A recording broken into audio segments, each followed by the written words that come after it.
Okay, let's get started. Hi guys, welcome to Zero to Hero Security class. This is Piotr speaking, and this is the last meeting for our class, meeting number 16. Let me share my whiteboard, and we're gonna start talking about the agenda for today. Week 16, and today we're gonna cover some things that are newer to or the latest things that you may know or may not don't know about that from Cisco security area, and not for those of you who are looking for to take CCIE security lab exam. Some of those things are not related to the exam because they are simply not there yet.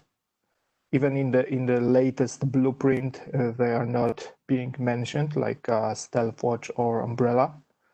But there are some other things like AMP, and we're gonna focus on AMP today. And I will show you a little bit more than you need to know about AMP for CCIE. But anyways, that's gonna be better for you because you can use that knowledge in the real life. So a lot have changed recently at Cisco regarding to security products and features in those products. So I will try to give you some information about the newest things that happening right now and gonna be influencing the world of security in the coming months or even years. So let's get started with agenda. So today we need to talk a little bit about ESA first. We left off that one from the last time. I will just go to the already set up ESA environment. I have that in my lab. So just to show you how ESA works, what it is, how it's supposed to work, because even at the CCIE lab, you're gonna have ESA already deployed. The only thing that you can, or they can ask you to do is to change the policies, maybe enable the AMP on the ESA, or change something to troubleshoot ESA because emails are not being received or something like that. So I will talk about all of these things today. Then I'm gonna move to the newer stuff. I would like to spend majority of time today about talking about AMP for endpoints. Right, so this is the AMP public cloud. We know of that name, probably you know that, or private cloud for some of you that are maybe not that trusting the cloud environments. So you can deploy AMP as a private cloud instead of public. But anyways, to get as much as possible out of this product, you need to have a cloud access anyway. So I will spend a lot of time talking about this and the new stuff that is recently or has been recently added to AMP. Something like CTR, the threat response thing, something like Orbital, something like host. Oh God, how forgot the name. Not protection. It's okay. I forgot about that term.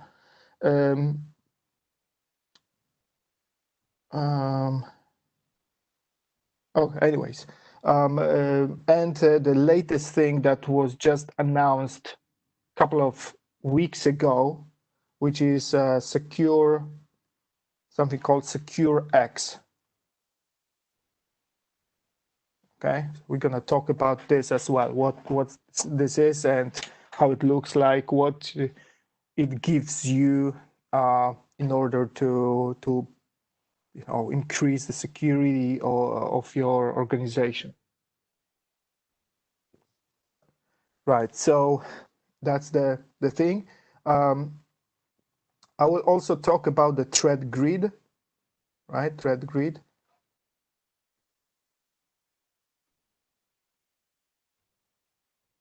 Which is just a sandbox or an environment that you can use to inject a sample of a code and run or detonate that code in that virtual environment and take a look at what this code is doing. Is it doing good things or bad things? Is it behaving this way or that way? And based on that, you are judging what is the score of that or what is the behavior of that software or a piece of code. Is it good code or potentially malware code? So that's the threat grid. We'll be talking about the threat grid also together with AMP, because usually when we have those products, they interact with each other heavily. I was already talking about AMP in this class during the firepower lecture. The firepower having the AMP for networks agent running on it, right? It can ask the AMP cloud if something is malicious or not. It can also send some samples to the threat grid. So we already touched those two products, but today I'm gonna go a little bit deeper into those two things. And then we gonna talk about the Stealthwatch and Umbrella. Okay, those two are completely out of scope for CCIE, but it's good to know about them. Okay, actually, when I'm thinking about that from my perspective and from my experience, if I would now go to Cisco and ask for a product that would increase my security straight away, okay, that would be the Umbrella. That's the number one, in my opinion. And the second product in the row is the Stealthwatch. Okay, I will tell you why. So those are actually the two products I really like, because they are giving us a lot of information, a lot of useful intelligence about what is happening in our network. Okay, let's get back to the a little bit older thing, which is the ESA. By the way, you guys, I was asking you to give me some information about what you would like me to cover in addition to that, and someone said something about the SD-WAN, right? As I remember. So I have a different plan for that. Actually, what I'm currently doing is I'm creating together with Narvik the two classes, one for SDA, one is for SD-WAN, and I'm gonna be running a kind of a teaser, let's say this way, WebEx about both things, just to show people what we gonna cover and how. So I'm gonna park SD-WAN and SD access, if you're interested in that too, for another meeting, and you guys will get an exclusive, the invitation for those WebEx meetings. Later, that's gonna be later. Not this month, but the next month probably. Depends on how, because that's the vacation time. I have 2 weeks vacation in August, so it's going to be difficult to manage all that stuff. But yeah, especially SD-WAN, because for some reason SD-WAN is not considered security technology, right? It's by Cisco, I mean. Even if you go to the Cisco website and you go to the CCIE routing, it's not the routing and switching anymore, it's enterprise infrastructure certification, you're gonna find that those two things are included in enterprise infrastructure exam, right? So those poor guys who are going to the lab exam for CCIE enterprise infrastructure, they need to know the two new stuff, SDN related things, which is SD access and SD-WAN. And SD-WAN is considered by Cisco as a routing switching stuff. Right? It's not considered as a typical security technology. Even though, from my opinion, it is a lot of security technology, because it's basically the SD-WAN is something that you can use to not only decide how to route the packets through the WAN network, you can decide about encrypting those packets. So similar to the DMVPN or FlexVPN stuff, but underneath there is something different. It's not it's still IPsec, but it's IPsec protected tunnels, but this is not DMVPN nor FlexVPN. Okay, it's something different, because Cisco bought a company called Viptela a couple of, I think 2 years ago or something, or 3 years ago, and acquired that technology from them. Right, so it's a little bit complicated because a lot of stuff has changed over the past months, and yeah, so I need to prepare to that class very well for those guys who are looking for CCIE enterprise infrastructure. So Narvik is still obviously teaching the enterprise class for CCIE, and I'm helping him to deliver those two topics in addition to that regular Narvik's class. And also that class will be offered as a separate class, so you don't need to go to the CCIE enterprise infrastructure. You can just go to the class and learn that stuff if you are interested with this. Good to know about that. So I will let you know, guys. I will let Janet know about when this class happens.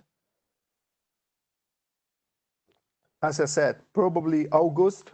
If we will not be able to deliver that in August due to the time constraints, vacation time and stuff, we'll do that in September. Okay, so let's move on and talk about ESA a little bit.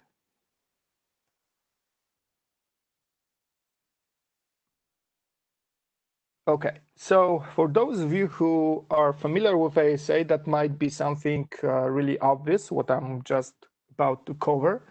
But for probably most of you are not that familiar with ESA as a product. And maybe you are not familiar with the email relay agents as well. Okay, obviously we all using emails. We know how to send email, how to receive email, and all that stuff. But maybe we are not that familiar with what is really happening between those email servers, really, right? So ESA. So ESA, that's name is for Email Security Appliance.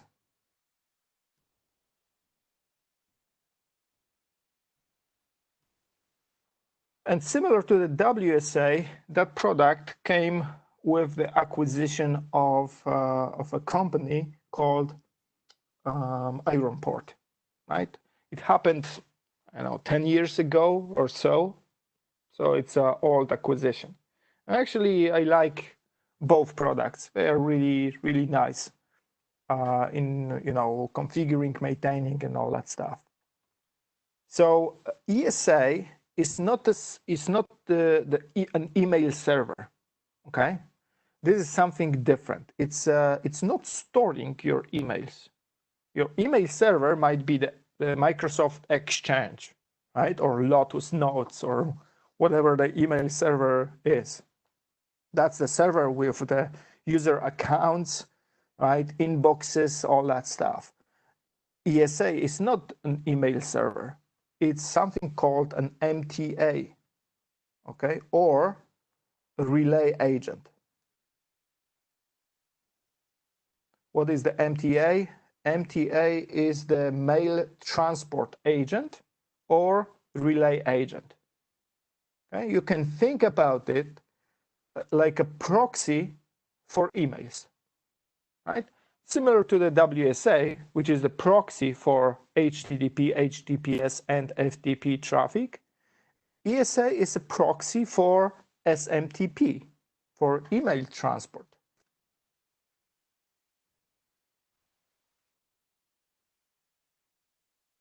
Right, for emails. So not an email server. Okay? That's important. Okay, let's take a look how email servers work. Okay, what is needed for email servers to receive an email and deliver an email to the destination or to the user. Okay? So let's take a look at the following scenario. We have that user on left, right? That's the client. Okay? And this client is having some local email server. Right? So that's not ESA, that's the email server, like Microsoft Exchange. Okay, there is some network in between them, and there is another email server on another end. Right? And another client can reach out to that server. Because notice, when we are sending an email, we are creating an email, composing a message, and click send, we are sending this email to our server for delivery, right? So there are two ways to do that. There is two protocols between the client, right? The client can be the Outlook, right, or Thunderbird, right, or whatever you use for that as a client. It's just a piece of software that can compose an email, and when you click send, it can use one of two most common protocols to deliver that email to the email server. POP3 is the one of them, POP3, or IMAP. Okay? By the way, the ports reserved for those protocols are, for POP3 we have 110, for IMAP is 143. Okay? So same thing is about the other end, POP3 or IMAP. What's the difference? Why do we have two protocols, not just the one standard?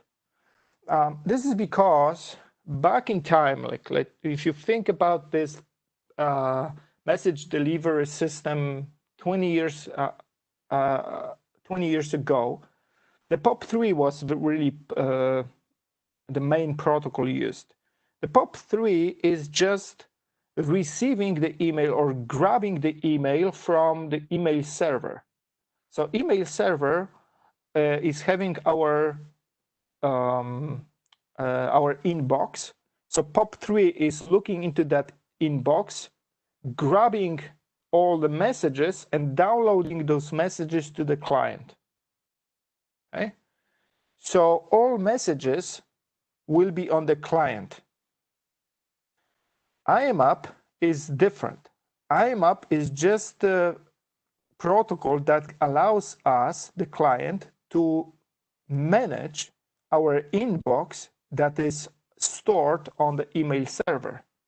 So our emails are still on the email server. We are not downloading those emails. Okay, we are just seeing our emails, opening our inbox remotely. Okay, so you may think about that, why IMAP is more popular nowadays.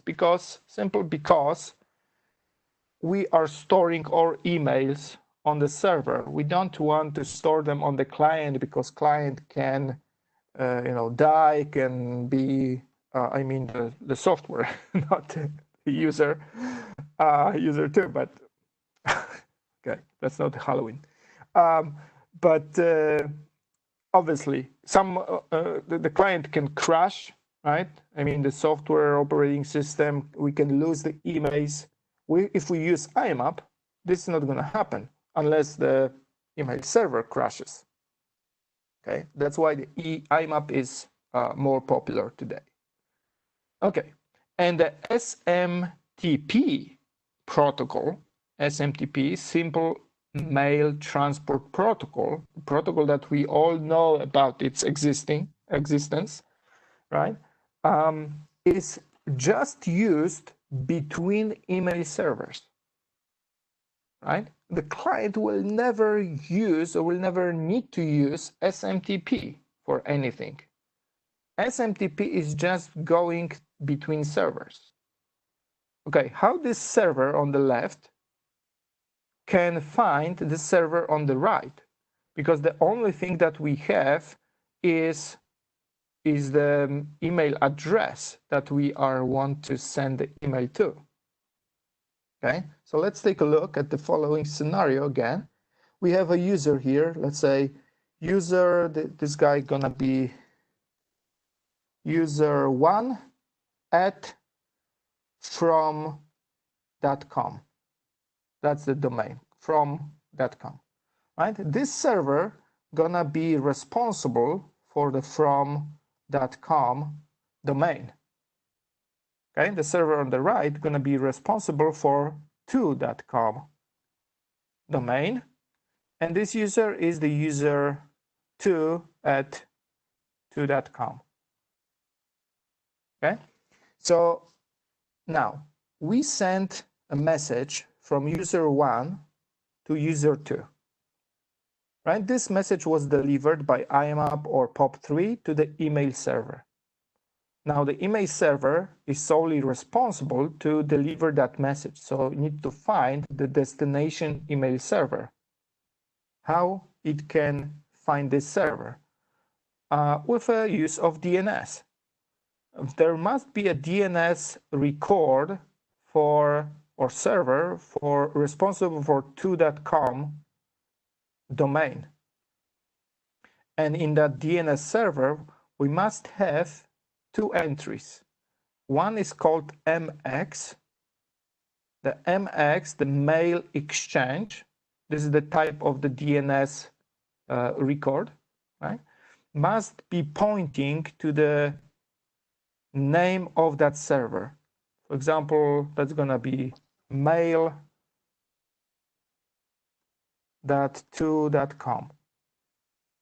Okay, obviously this is not gonna give us anything but just the name. We need to resolve that name. So we first ask, what is the MX record for the domain to.com? And we received information, it's actually mail.to.com. Okay, and another DNS resolving the name mail.to.com, which must be, there must be an associated A record, right, saying that mail is actually this IP address, 200.111, right? So we get a response of 200.111. So we can deliver our message. We can start, actually not deliver, we can start the the conversation with the remote email server. We found the email server responsible for that domain. So now this whole story begins, because on the networking side, we need to talk to each other, right? So email server on the left, gonna start conversation. Let's say this guy is 100, 111, this guy is 200, 111, right? Because we got that. Yeah, that's my favorite IP, yeah. Apologize for everybody who is having those IP addresses. I'm not an owner of those. So first off, obviously, we need to start talking to each other. So there's going to be three-way handshake, right, between us. And remember, that's going to be SMTP, right? Oh, actually, not SMTP yet, but through a handshake to the well-known port of SMTP, which is 25. Okay? SMTP, like HTTP, is using a well-known port, which is 25. Actually, SMTP is even more like a DNS rather than HTTP, because with HTTP, we can often change the port that we are listening on. With DNS, it's highly unlikely that we change port, because the DNS will stop working. Everybody's using 53, right? Same for SMTP. It's always 25.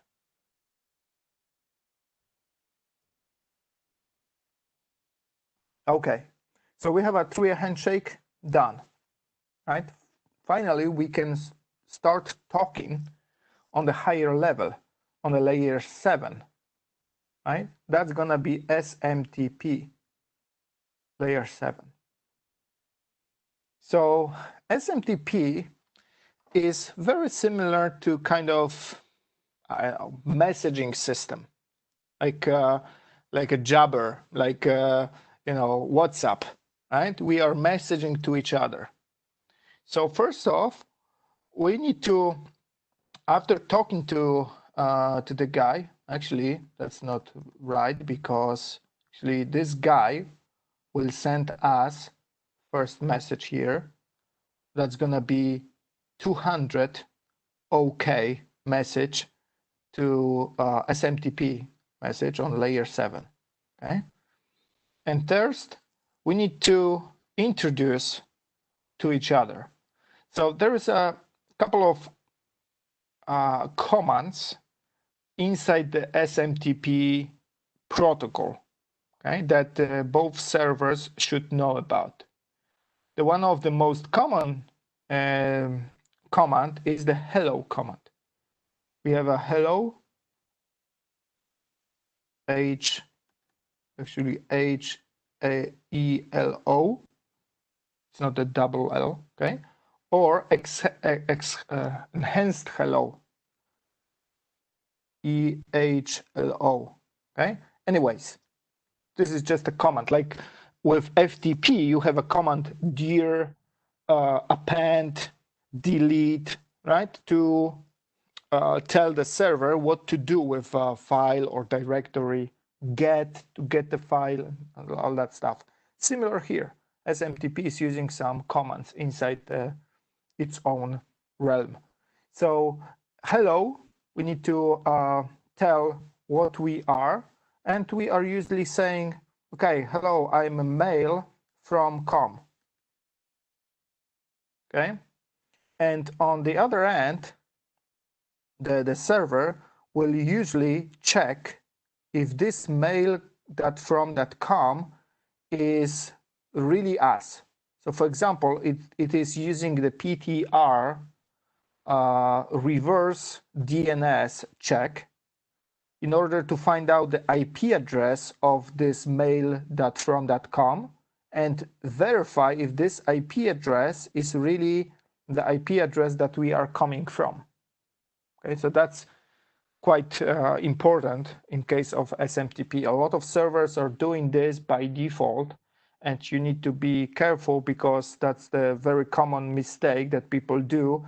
They are not configuring the PTR for their email server. There must be a PTR record in a DNS.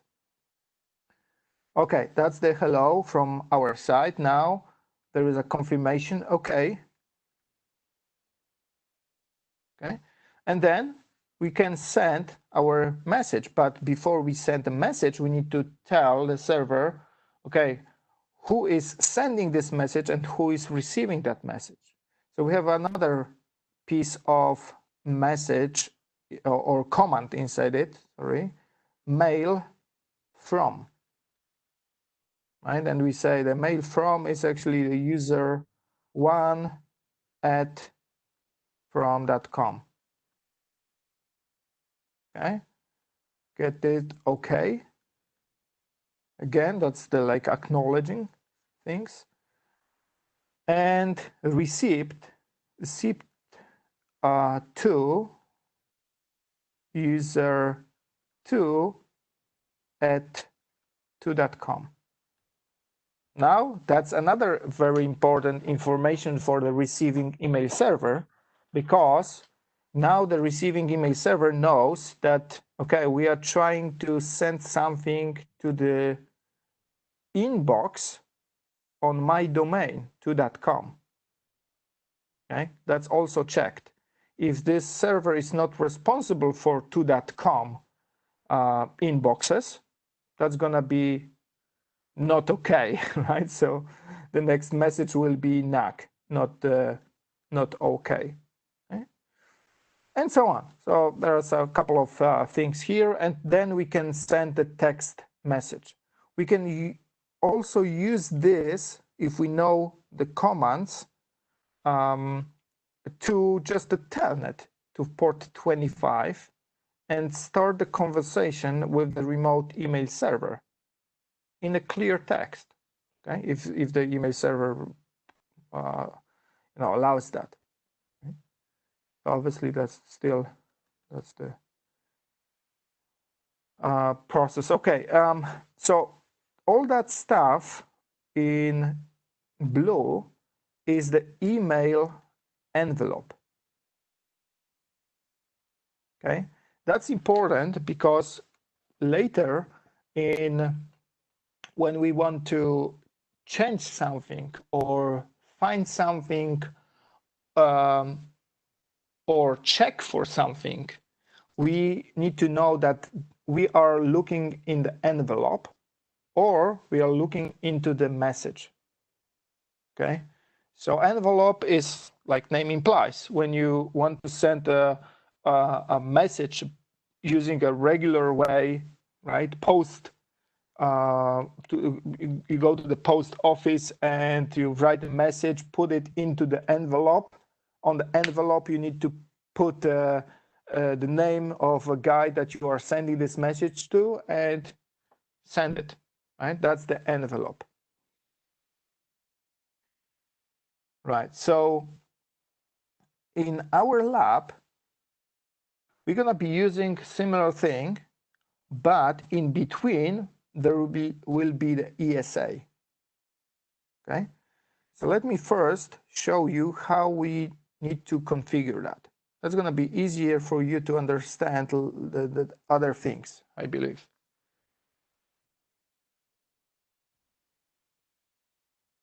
So in my lab for ESA is actually very similar to the lab that we have. Oh, there's a question. Is Microsoft Office 365 working the same? I believe so. There is no difference. It's just the client. The form of delivery of that client is different, but yeah.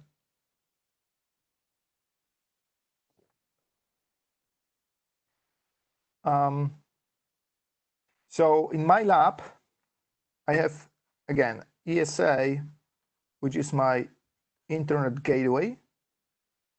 I have some internet router and I have some inside router here.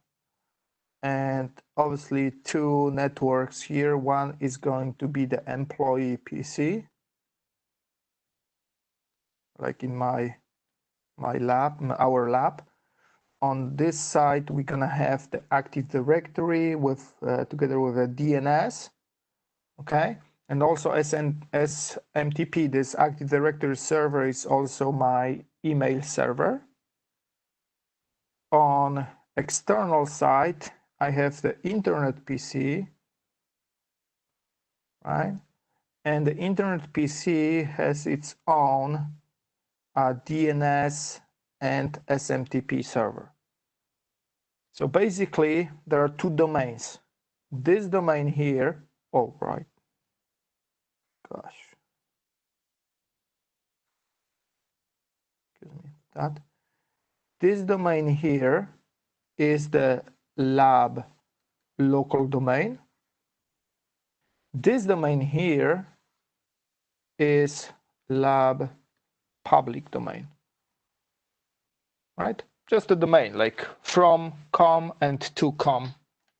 Doesn't really matter if I have a public local, if my DNS servers are responsible for those domains, right?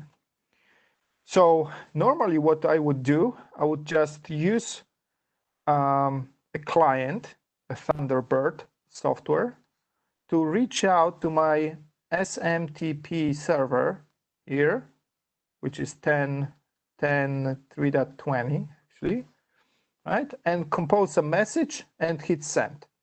Now this server must find out the server on the responsible here. The server is here, SMTP server, okay? And obviously this is also the DNS.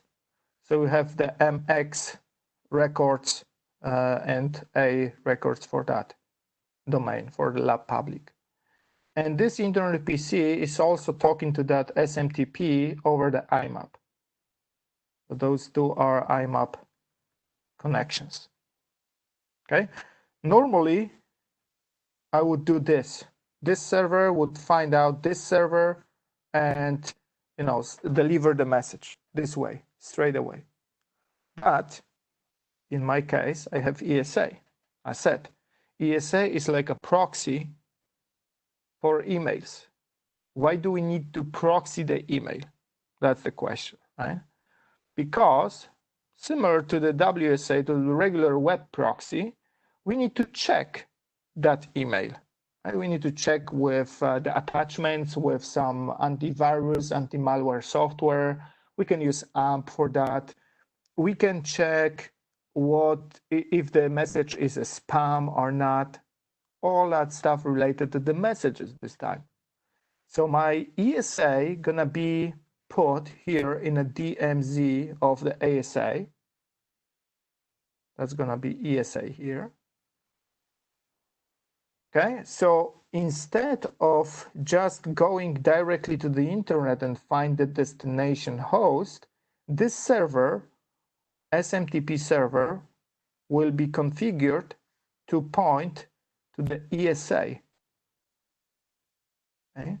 To the ESA's port that is called D1, data 1 port, and D1. So similar to the WSA, when you remember, the WSA has a P1 port for proxy. ESA has a D1 or D2 port for emails. Okay, and also ESA has the management port. That's why I have the ESA also connected with the M1 port to the management. Okay, that's the same box, but with 2 interfaces. And this box will be sending this over after checking this message. Okay? From the other side, when somebody from the internet wants to send a message to myself, to my employee, right? It must first use the DNS. So obviously the DNS must also work and be responsible for lab local domain, right? And there must be MX record pointing not directly to this server inside my network, but to the ESA. Okay, so if somebody tries to send the message this way, first asking the DNS and get the answer, okay, go to the ESA lab local, whatever the IP address is, and we'll send the message to the ESA. ESA will check it and deliver it to the inside server. Okay? So if you compare it to the WSA again, we are not using any kind of redirection. We don't use the WCCP, PBR, stuff like that. We are not redirecting this way. We are just redirecting based on either the SMTP configuration of the server or DNS, depending on which on the direction. Okay? I'm going to show you the configuration of the DNS server as well, just for that reason that you can, take a note how to configure that server in your lab environment if you wish to do that. Okay. Right. So let's start with just showing the lab if it's working or not. Okay. And then, so I'm going to describe all those things so you better understand how the ESA is interacting with all that stuff. So let me go to my lab for ESA. It's let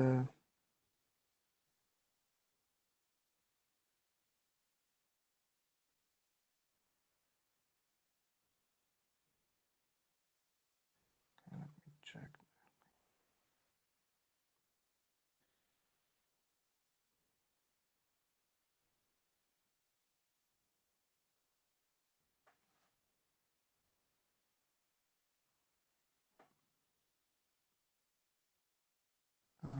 Share it.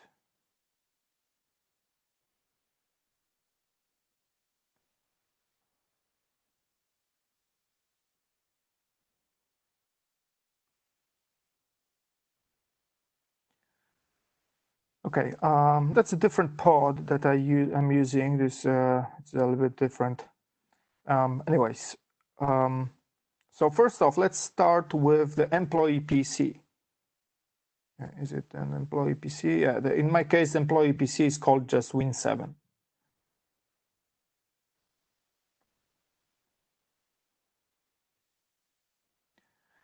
Okay, I have this is the Thunderbird, the Mozilla Thunderbird, and I have a lab.local domain and the user called IT1. Okay, so when I go to the properties of that account, right, the email is IT1 at lab local. The outgoing server, SMTP server, is mail lab local. Okay. Can I see a little bit more about that? Not really. I can click that server settings and see the port that this server is using is 143, which is the IMAP. So we are using IMAP. We are managing the IMAP or our account or inbox on that server using the IMAP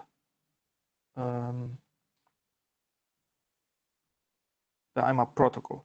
When I go to the command prompt, if I do not the ping but ns lookup, okay, then my internal server 3.20, if I ask for the MX, how can I ask for the MX? If I do set type equals MX, right, and say, give me the MX record for lab.local. Notice that the MX is pointing to the mail lab local. right? And by the way, the IP address of that is 3.20, right? So this way, the client will be able to find out what is the IP address of the SMTP server that needs to be connected to with on port 143 with IMAP, okay, to get access to his inbox. Okay. Let me see if I can show you. I'm not sure. Maybe. No, that's going to be difficult. Okay, let me show you that in a different way. I would like to show you how the server is configured. Okay, so, but I don't have access to it this way. I need to go to the ESX really and show you that server from the ESX's perspective.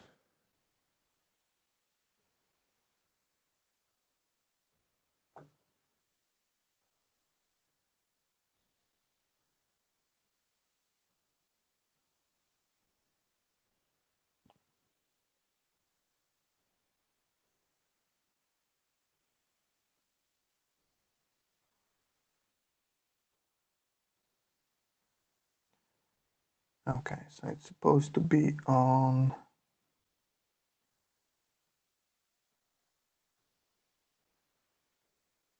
server 46, right?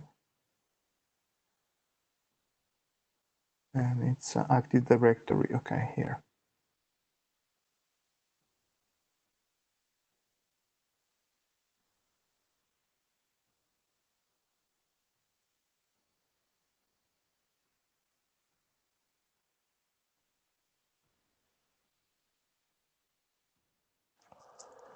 Right, what is the password here? That's the question.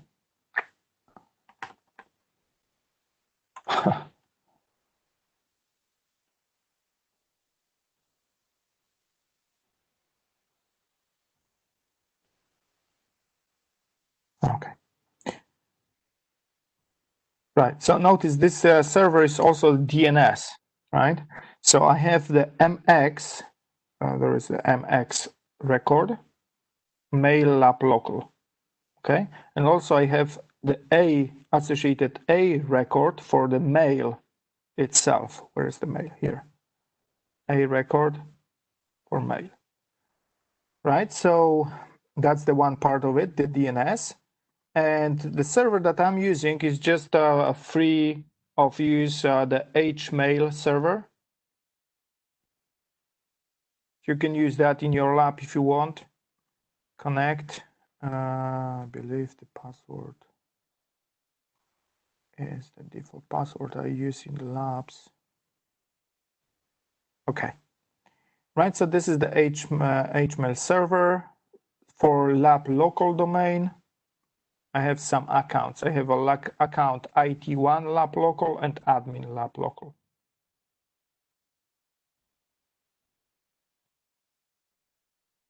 Right. Right, for you know, I don't have any links for that. You just need to go to and download the Windows 2012, most likely. Okay, if you are looking for something current, and just install a domain on it. I mean, make it a domain controller with a DNS, and it's gonna be automatically configured for you. You just need to add some additional records for that.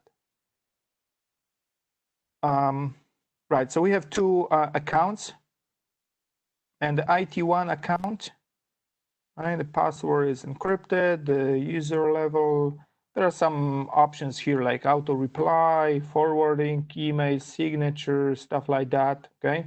Active Directory, actually, this guy is the part of Active Directory of my my domain, so it's already associated with the Active Directory, stuff like that. A simple thing. Nothing really configured here except the lab local domain and the new account. So if you just click here and click add account, and that's it. The most important thing is actually the protocols. If you go to the IMAP, see it's supporting the IMAP, POP3, and SMTP, obviously. Right, so the IMAP, you don't need to really configure anything here. SMTP and local host name is the mail lab local. And this is very important. In my case, it must relay to the ESA. So this is important because it's not, this server is not directly sending anything out to the internet. It's sending anything through the relayer, which is the ESA in our case. See, I'm talking about this connection, this blue connection between the SMTP server and ESA. It's like a forwarder in case of DNS servers, right? Similar concept. Okay, so that must be configured in addition. Additionally, that's why I'm showing you those screens, so you will be able to configure that stuff on your own. You know what? If you wanna, there is one gotcha that will probably take you a while to find out. Come on, I would like to show you that additional tip. When you are going to test that, you will probably go in go into the auto ban. You need to, this is by default enabled. See, if you are logging 3 times, you know, there's going to be invalid login, the wrong password or something. Right? When you are testing for the first time, you're going to be automatically banned. So you better uncheck this option. Okay, just my tip for you, because that I remembered that till today, even though I configured this a couple of years ago, probably for the first time. That took me a while to find out.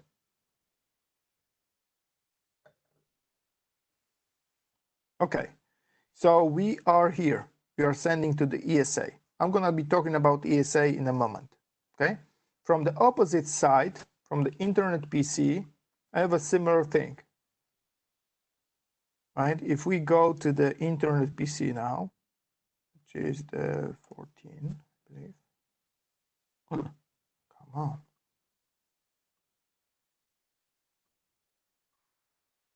Windows 7.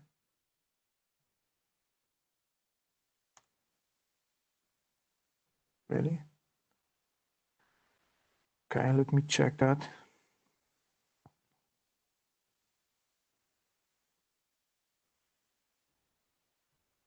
Why it's not responding? Okay, anyways, we can do that this way.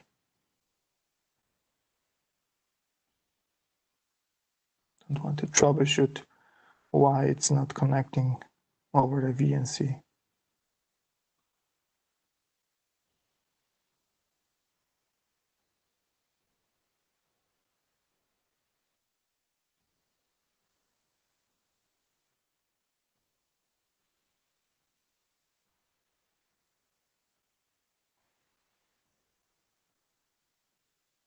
Okay, so on the other end, I have user 1 lab public. Okay, and there is a similar story. In this case, my server responsible for my lab.public account is the server mail lab public. Right? Similar thing when I go to the CMD. Right, okay, CMD. If I try to do NS lookup,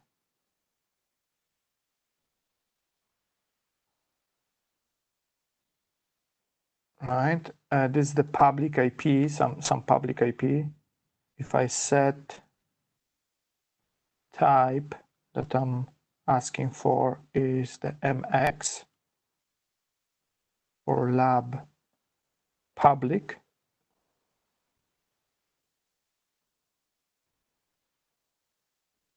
See, the MX is the mail lab public with the IP address actually the same as DNS.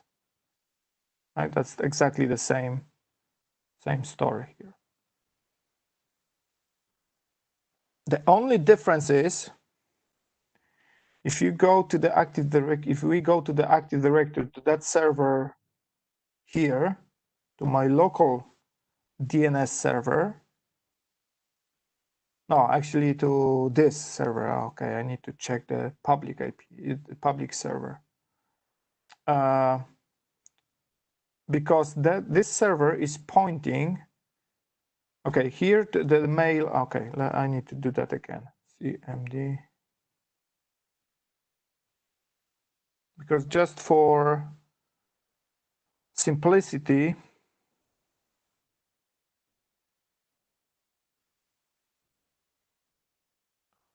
this server is also responsible for lab local.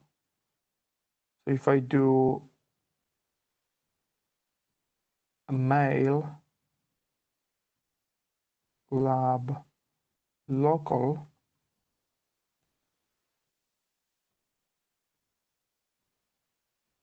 ready? Or maybe not, maybe I have that.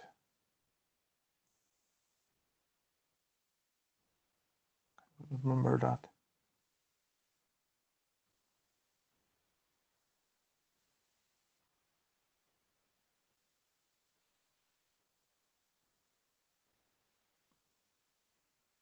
Okay, I need to check this DNS server, public DNS.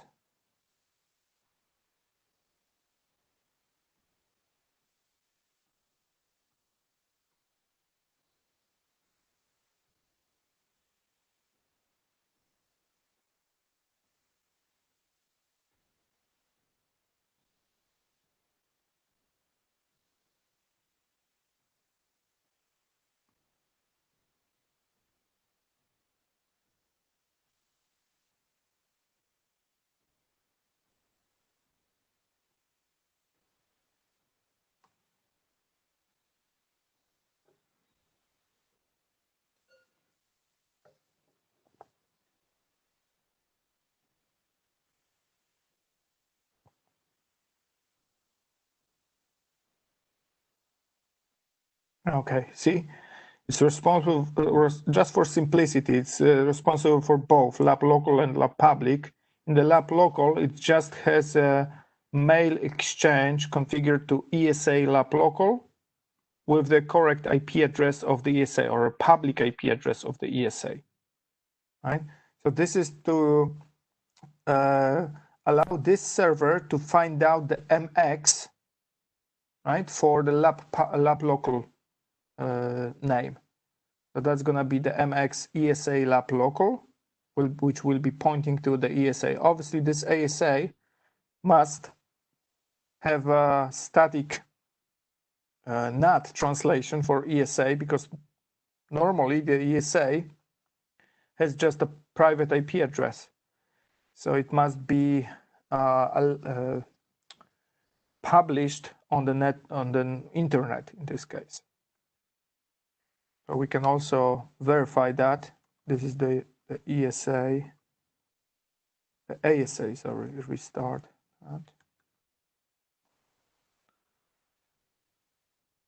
And if I do show NAT detail, notice that there is DMZ to the outside, and the translation for 192.0.2.50. That's exactly the, this is the 1.50, which is the ESA. Really? Or not? No, then the second one, sorry, ESA here, even if the name is here. 55. So is it pointing to 55? Yes, it's pointing to the 55. Okay. So now when I go to the, let's say, internet PC, I will try to compose some message, not get it, but write a message to the user one lab public, not lab public, lab local actually. User, no, it's going to be IT1, IT1, IT1, lab local, okay? Test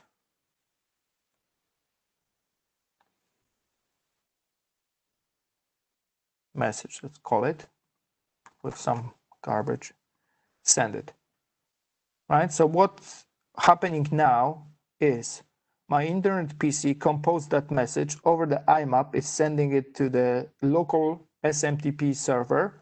This server will ask for a DNS MX record for lab local, which will get the ESA lab local, will connect to the ESA over port 25, will deliver that message to the ESA, and ESA will deliver it to the inside host, inside SMTP server, email server, and we're gonna grab our message with the IMAP on the employee PC.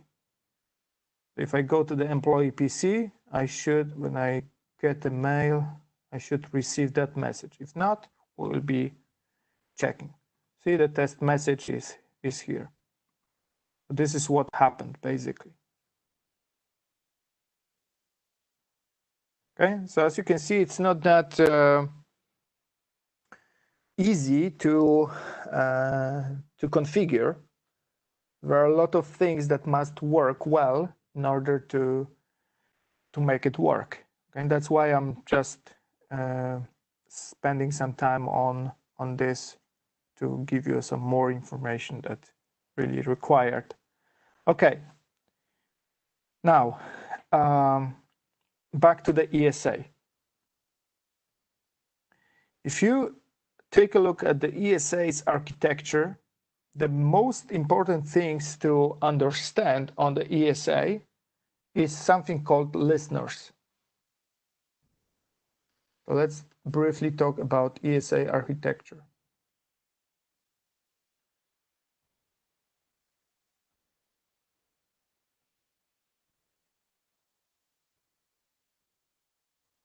Listeners, okay? What is the listener? Listener is just a SMTP service running on a particular interface. Right? SMTP service.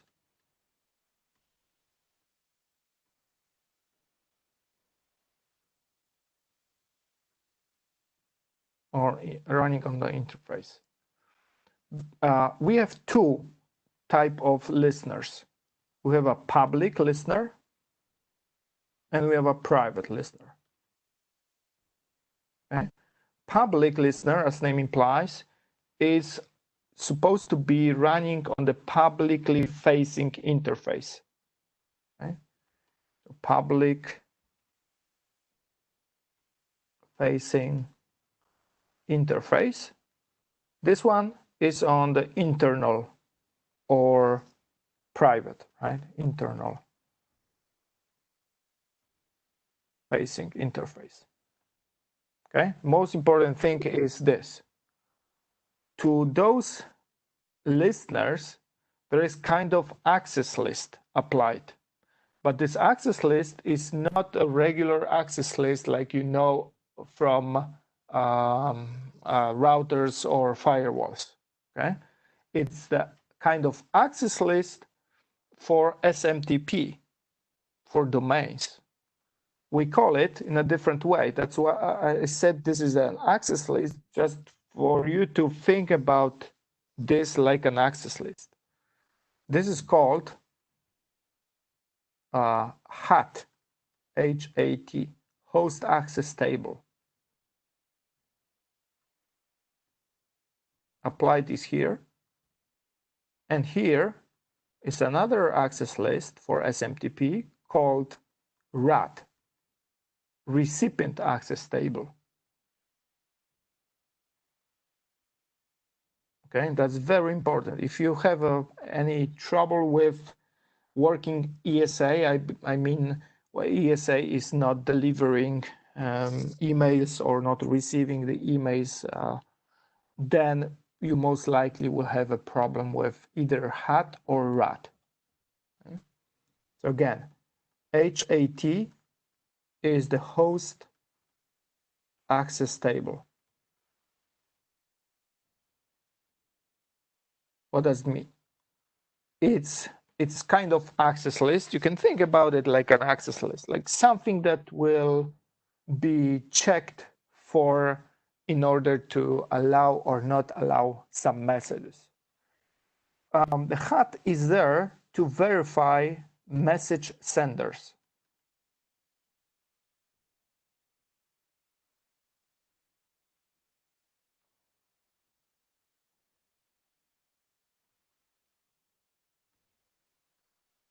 Okay, so in a HAT, we're gonna have senders in a different groups, like the group relays,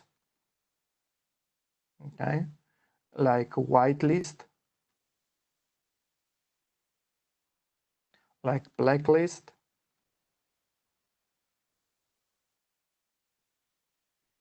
okay. You can add another one if you want, and all. So basically, if someone is in a relays group, this message, okay, from that sender, gonna be relayed. If someone is sending us a message and his address is on the whitelist, that message gonna be straight accepted. It's on the blacklist, then the message will be blocked. Okay? And okay, do we need to put all senders on the blacklist manually? Fortunately not. Okay, we can use something called SBRS, which is the Sender Based Reputation Service. It's a kind of automatic blacklist of senders that we can download, and obviously we can update it regularly from Cisco. Sender Based Reputation Service.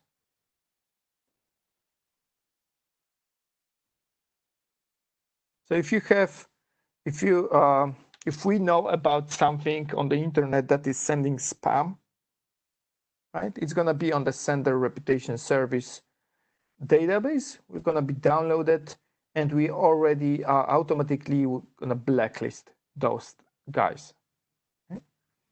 And all by default we are accepting. If something is not on any previously or previous lists, gonna be accepted. Okay? That's HAT is working for senders, but RAT, on the other hand, is the recipient access table.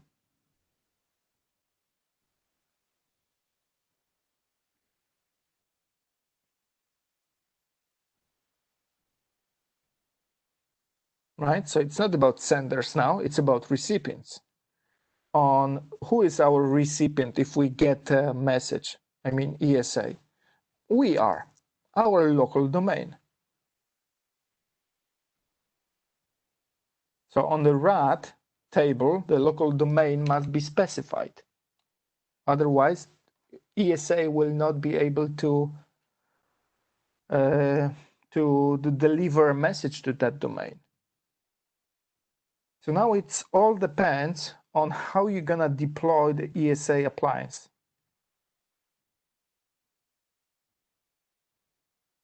Okay, because there are two ways of doing this. You can either use kind of ESA on a stick, right? When you have only one interface, like D1, the data interface.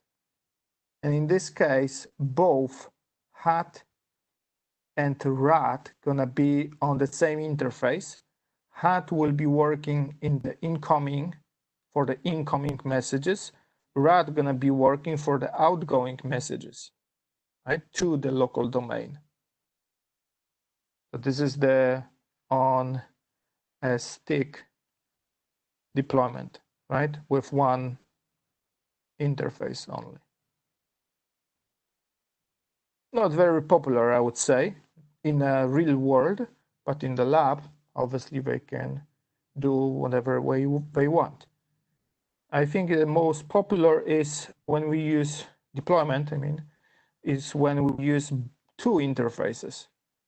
We use D1 and D2.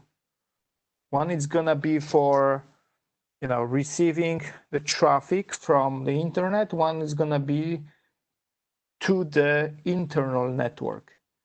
But in this case, this is more complicated deployment model, I would say, because HAT and the RAT are still there, right?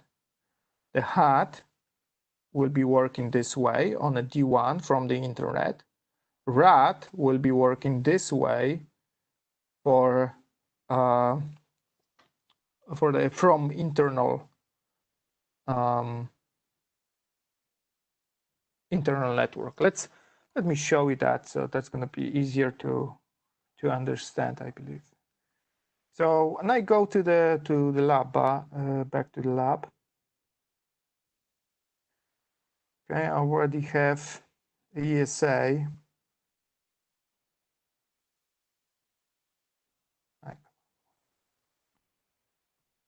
It's not responding.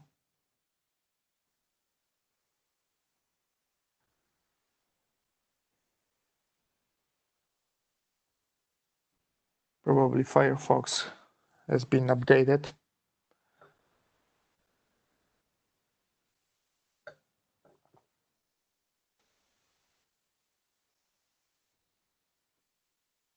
Oh.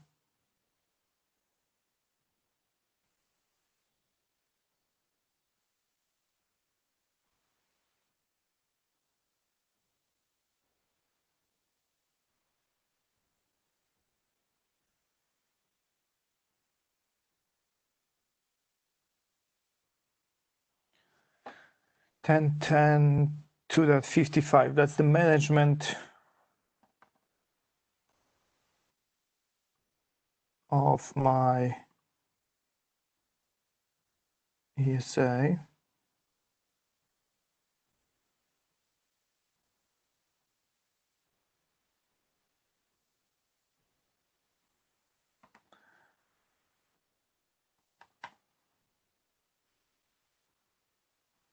Okay, from the virtual and appliance versions, that's completely similar to the WSA. I was talking about this last time, so I will not talk about this again. Waste of time. Okay, so this time we have again monitor just for all the reports, monitoring things. We have a policies. We have a security services when we enable or disable some features. We have a network configuration, like interfaces, listeners, okay, routing, DNS and stuff. And we have some system configuration like licensing, user roles, and all that stuff. So let me go through the network first. Start from the beginning. So in my case, I have only one interface, I believe. Check that real quick. Right. So I have only data one interface. I'm using the data one. It's 172.16.155, which is inside my ASA's DMZ, right? And the management, obviously, right? Both have the host name. The ESA lab local is my data interface when I want to be receiving emails. Right, the 255 is just the management that I'm just now connected to. And listeners, that's the most important part. Without configuring listeners, nothing will be working. Okay, so you need to be really careful about that. So I have a listener added called incoming email. Okay, it's added to the interface data 1, right? On port, it's listening on port 25, and it has two tables associated with it, hat and rat. Right? That's exactly this deployment on a stick deployment. D1, both hat and rat applied. Okay, the listener's configuration is just a thing to specify the interface and port that you are listening on. Right, so interface port, that's doing this by default, so you don't need to really do anything about it. All the other things are just defaults.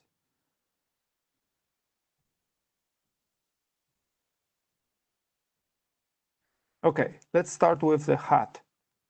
So again, hat is to verify the sender. Okay? Someone is sending me an email. But remember, someone that is sending me an email can be someone from the external network, from the internet, but also can be someone from my inside network. Right? That's also the sender. So notice we have the sender groups: relay, list, whitelist, blacklist, suspect list, unknown list, and all. Right? Those lists three, like blacklist, suspect, and unknown, are based on the SBRS, sender base reputation. See, the blacklisting is already done for everything that has a score of -10 to -3, I believe, right? Suspect list is something between -3 and -1, and unknown is everything about -1 till +10 by default. Okay, obviously you can click that and change this sensitivity of those things. And notice when something is blacklisted, the main flow policy is just to block. When something is suspected, then we are throttling the email, how many emails someone can send to us in a given time. Unknown list is accepted. Okay.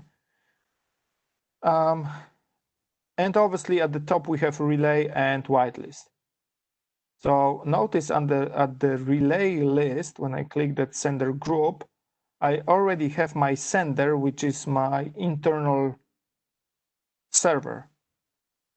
I must add my internal server as a trusted source of senders, right?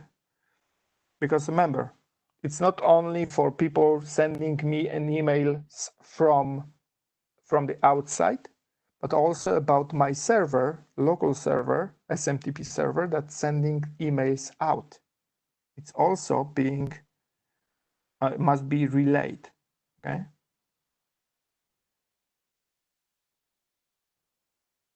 That's why this sender must be on the list. Otherwise, we will not be able to send any emails out from our local domain. Okay? Other things are being basically automatic, so we don't need to really do anything about that. Okay, let's take a look at the rat. So notice that even though I click the listeners and then in the listener I click hat, it took me to the mail policies hat overview. Okay, there is the same thing for the rat here, recipient access table.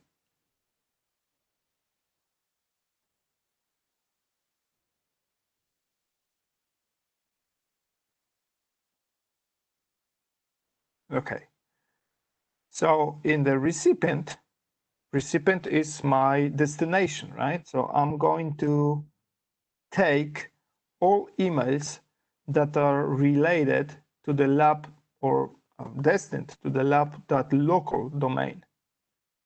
right? The default action is accept. So I'm accepting, I'm relaying those emails.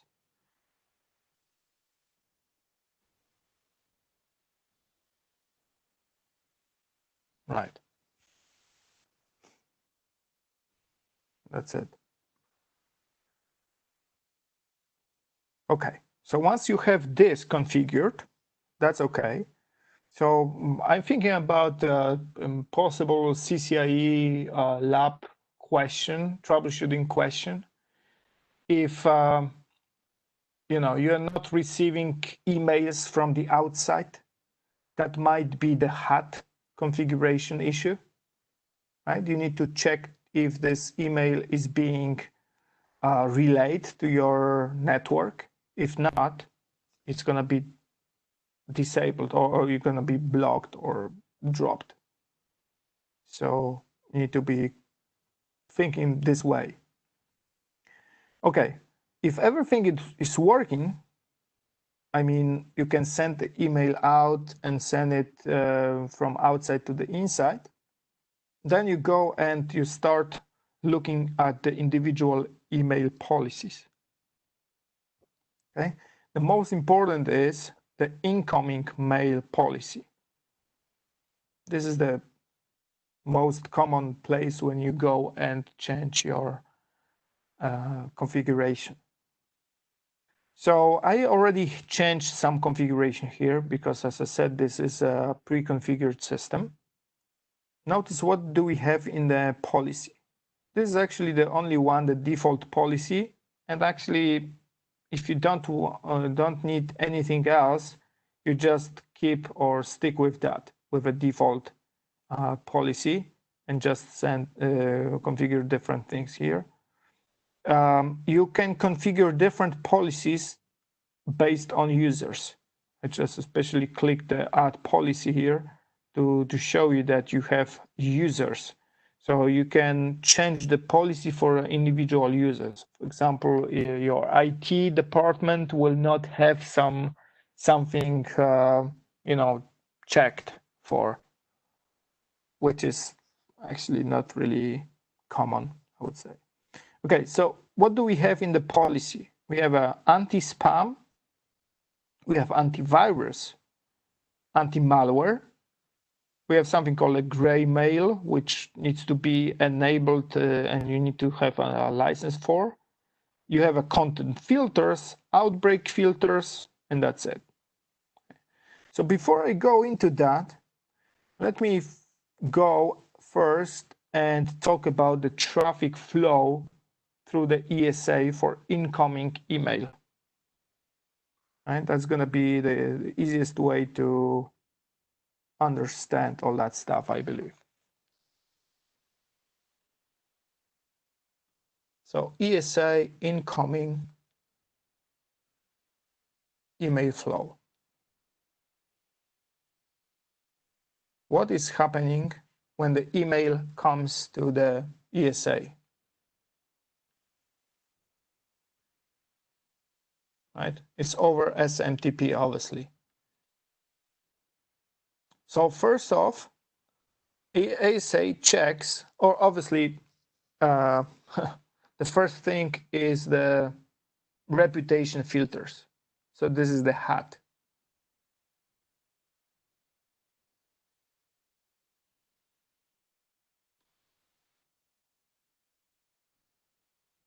That's the first thing. Right? Think about this. This is the HAT.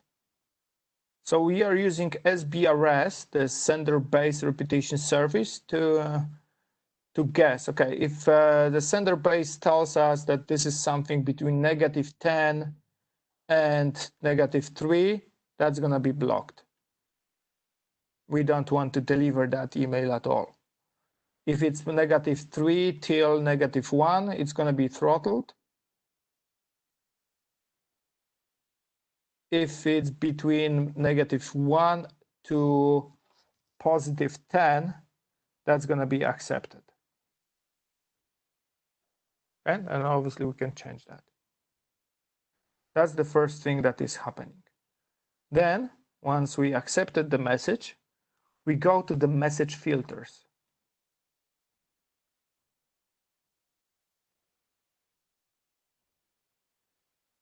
So the message filter is something that can filter out a message based on the envelope of that message. Okay, that's very important. Filtering based on envelope. So what's in the envelope? Obviously the sender name, recipient name, right? Things like that, the obvious stuff. We are not going into the message itself yet. We are just looking at the envelope, right?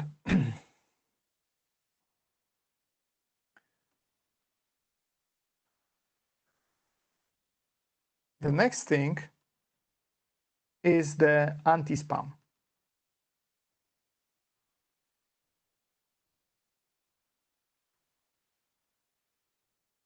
The anti-spam is using something called a case engine. Case, C-A-S-E. It's a content adaptive scanning engine.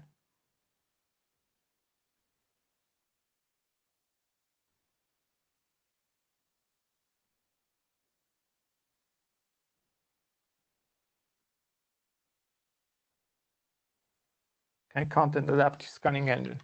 That's something built into the ESA that will help us to understand what is inside the message, what's inside the message body.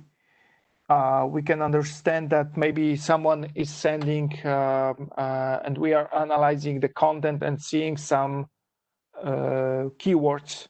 Based on the keywords, we can obviously tell that this message is wrong because it's just a scam or something like that. Right. Another thing is when inside the message we have some images. We can analyze those images in order to say, okay, maybe someone, instead of just putting a message in the clear text, he or she put that message on the image, right, and put the image inside the message. Then the content adaptive engine can do even the OCR of that and tell you that this is the spam because there is some words on that image inside the message.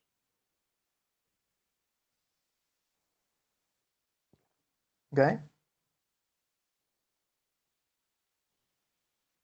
So here is the anti-spam configuration. If you take a look at this, I have the iron port anti-spam enabled for the both positive and suspected to be quarantined. Okay. Notice that we can prepend something to the message title, like spam or suspected spam, just to tell the user that there is something potentially wrong with it. Okay. Or we can just send it to the quarantine. The next thing is the antivirus.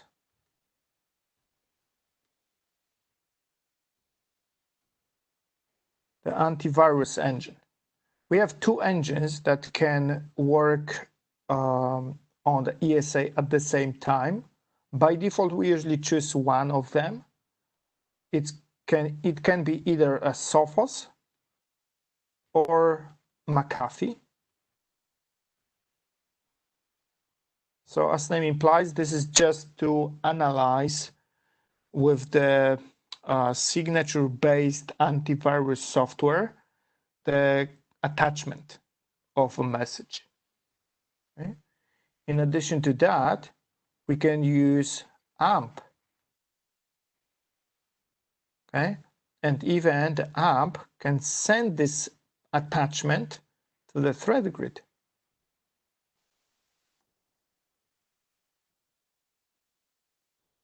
Right? Just to detonate this in the threatgrid and get some additional information about that. So here in the process, we have antivirus. Notice the Sophos is enabled. And actually, by default, the Sophos is enabled. If you want to McAfee to work, you need to have additional license for it. And plus some additional options about what to do with the encrypted attachment. We can deliver it. What if the attachment is unscannable? Then we can deliver it, right? If obviously the virus positive, we can drop it. And then we have the anti-malware, right? So I think, again, I'm thinking about CCIE Security Lab exam. They can ask you to enable some anti-malware protection for your emails. So you need to go to the AMP here and enable that, which is by default not enabled. And by the way, you need to have additional license because you want to use the this feature, okay? File reputation and file analysis. This is the threatgrid, okay? The file analysis. By the way, if you are going to grab a license, you go to the software Cisco.com. Maybe not.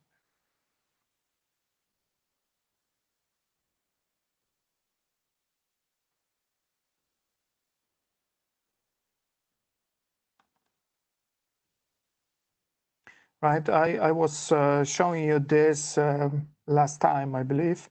When you go to the licensing, traditional licensing, I mean,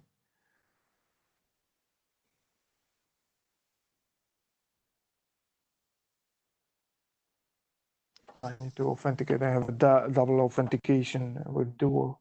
Oh, it's already there. Okay.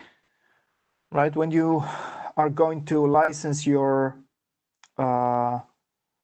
ESA for lab purposes, if you go here, you get the license, you set demo and evaluation, that's going to be for 45 days. You click the security products and you have Cisco email /web/content security virtual demo license, ESA, click next. And from here, you don't need to specify the smart account, by the way. There are two options here. You can either get the ESA 45 days license or ESA with AMP license. Okay, so select that with AMP. By the way, this is the description here.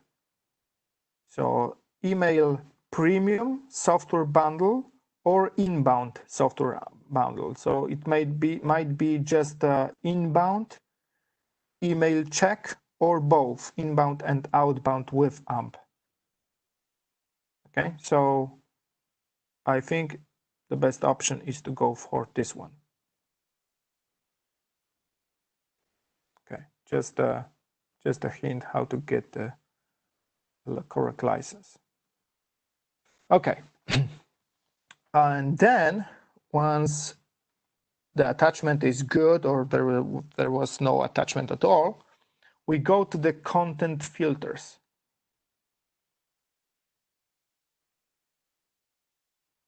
Right, now we are looking into the content and we can do something about that. That's our own filter that we can check the content against. Okay, so this is your own filter or filters based on message body. So for example, very common stuff is, where is my lab?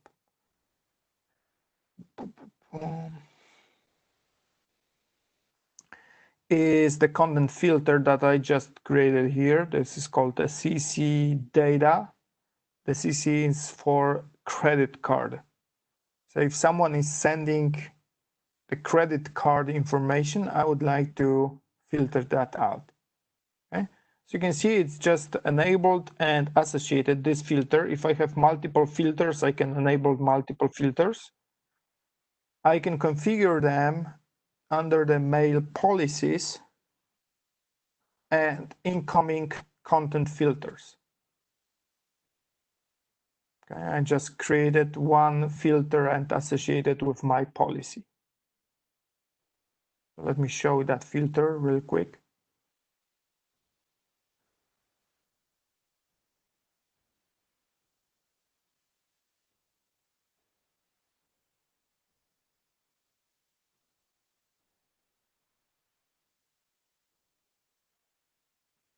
So this filter is simply checking the message body, right? That is contains credit, a credit card information. And by the way, the action for that filter is to copy this email to the admin. Okay? Because I just like to grab and collect credit card information that my users are sending to anybody. Just kidding. So that you can do whatever you want with the action. Okay? So if you click add the filter, and that's going to be for sure as a task on the CCIE Security Lab exam to create a content filter for something, right? Like credit card data or whatever. You click add the condition, and you can specify, okay, what is the condition? Message body or attachment contains a text or something. Just message body contains a text, okay, or contains term in the content directory. URL category, right? Does any URL in the message body or subject? So for example, if you want to protect your users from being, I don't know, bugged by the gambling stuff, you say, okay, if the URL for gambling is in the message, I would like to drop that message or do something with it.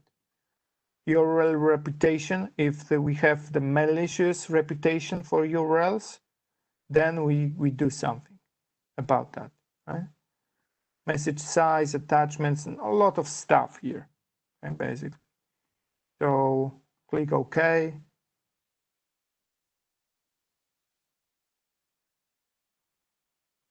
And that's your condition. URL reputation is actually here. Oh, okay, I forgot to click there, the URL itself. Okay. And obviously the action.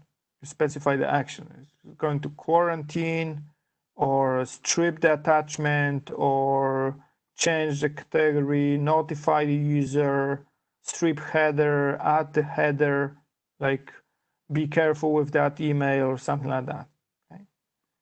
So pretty self-explanatory. You don't need to really just investigate quickly what are the options there, and that's it. You don't need to investigate any option really deeply. Okay, and the last thing that is happening here in the after the content filters is something called an outbreak filters.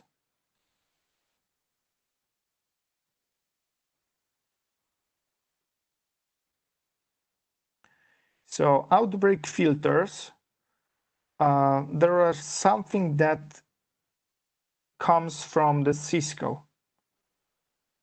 It's kind of intelligence data about the latest outbreaks all over the world. And there are two kinds of them. One is called just an outbreak, right? Like email campaign about something.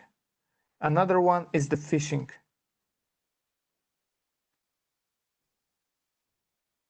Okay, so this can be the email campaign.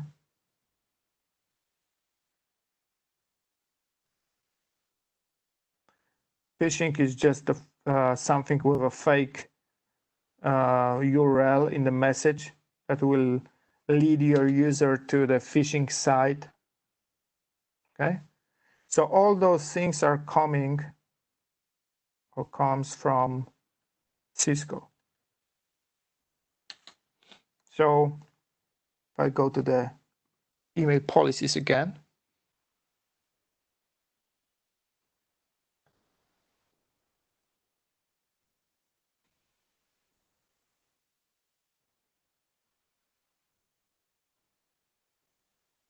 okay, we have the outbreak filters option. This is the last one.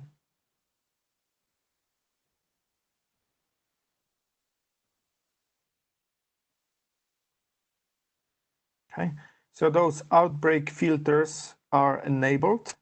Basically, we can modify the message if that happened.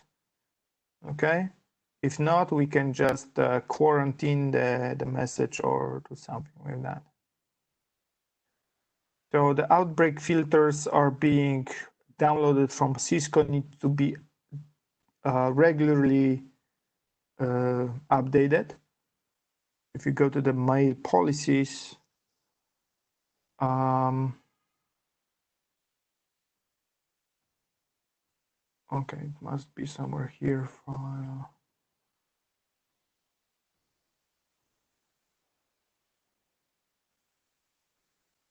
Outbreak filters here under the security services.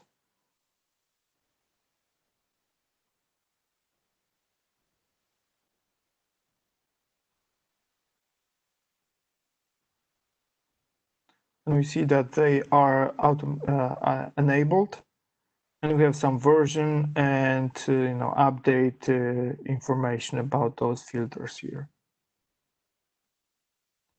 Okay. Also, very important thing about the AMP, if they ask you to enable AMP, is here, security services, to point to the AMP cloud. You go here and configure if AMP is enabled.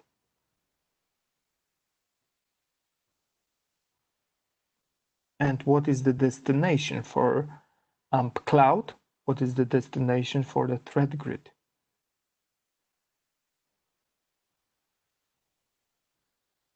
Come on.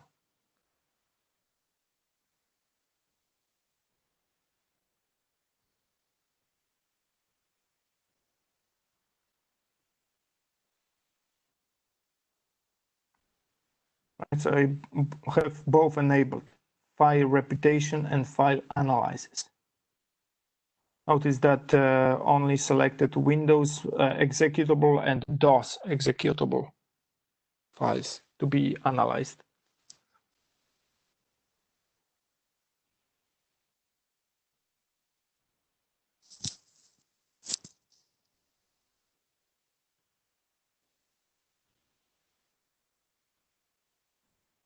So basically the difference is that reputation is based on the hash. SHA-256, we are just checking the hash and asking the cloud, is it a malware or not? If the file analysis is enabled, it's going to be sent. Oh, I need to accept the EULA. I need to be sent to the cloud, not to the cloud, to the threatgrid cloud, in this case, for detonation.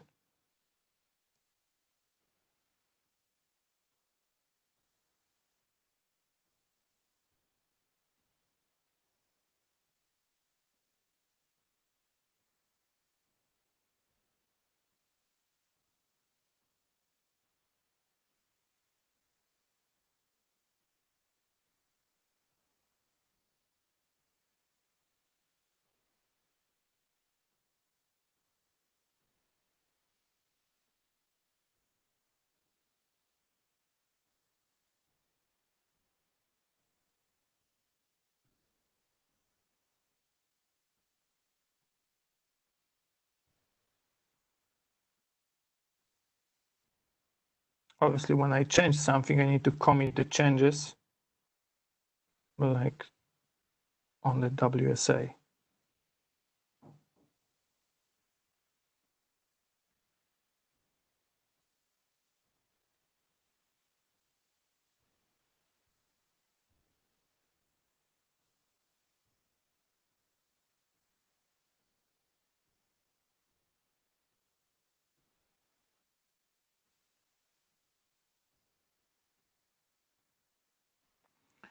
Okay, so I can enable the file analysis for multiple files like Office, attachments, or Windows executable, or other potentially malicious file types, PDFs, and stuff like that.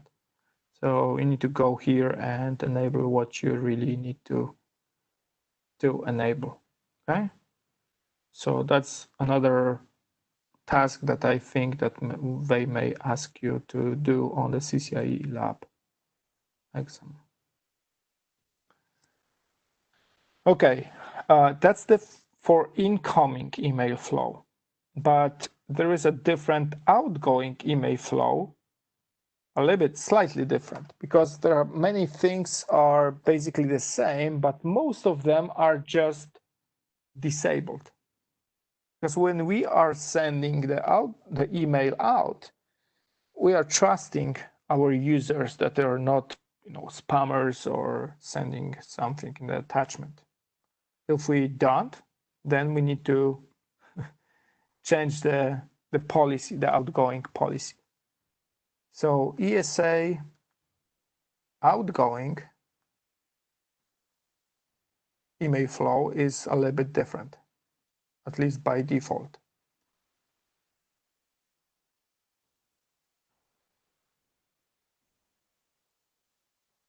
So someone is sending email out.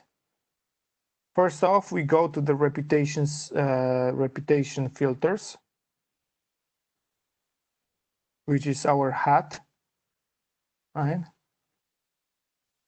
And this is not being checked for the outgoing, right? That's by default off.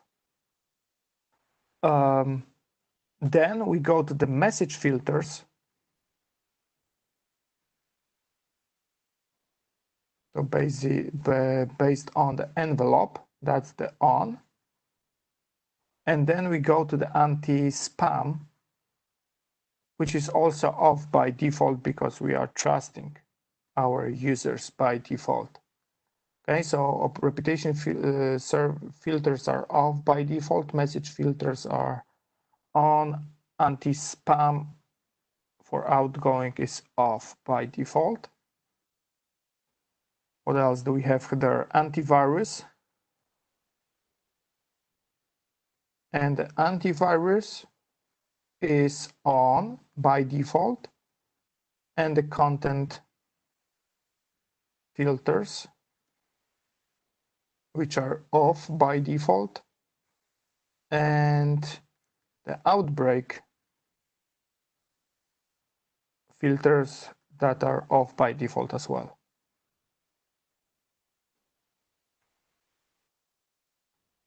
And there is another step in the outgoing email flow, that we can send the email to the DLP, to the external DLP service, like RSA, DLP, or something like that. Okay.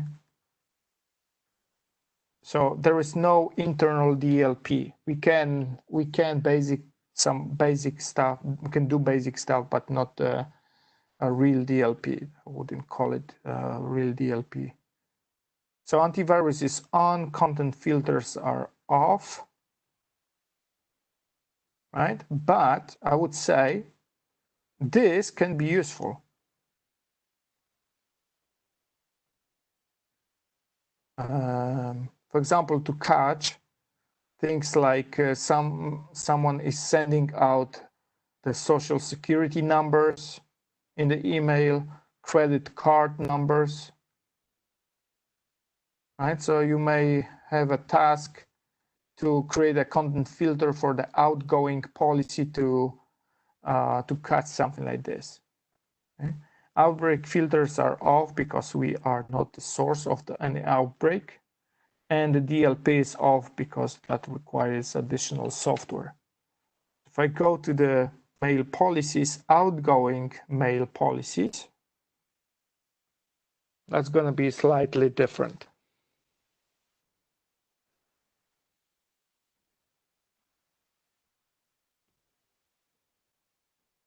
Right, anti-spam, antivirus. Oh, let me go. Anti-spam is off, right? Antivirus is on. Gray mail, that's not important. Content filters or credit cards, that's off, but I have something configured here, credit cards. Outbreak filters disabled and DLP not available because we don't have any. So outbreak content filters, let's see the credit cards. I think that we can grab in the outgoing email. See this content filter.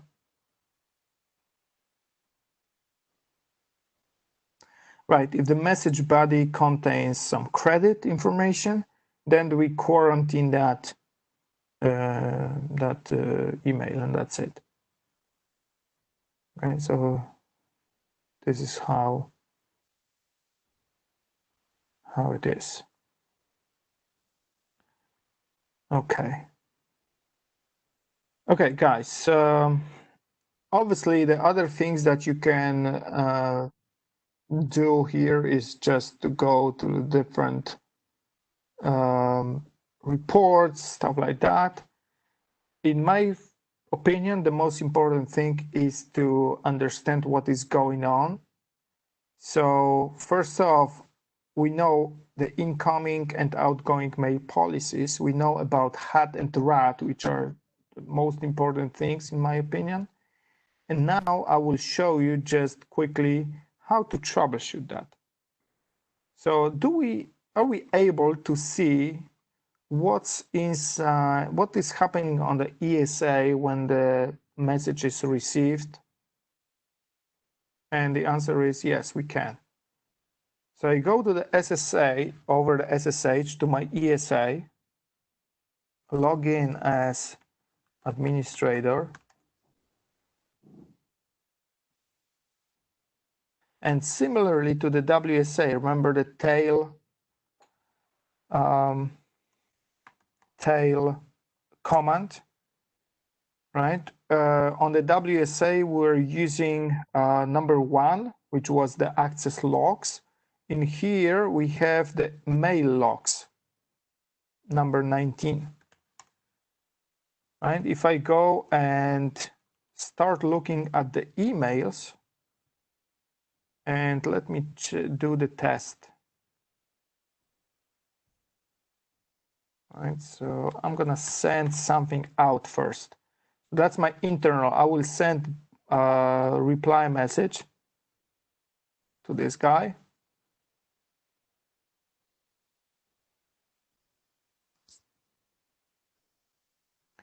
All right, saying, okay, thanks. Right, do I have some malicious? Maybe I have some malicious file here to attach. That would be nice. I don't think so. Binary file here. This.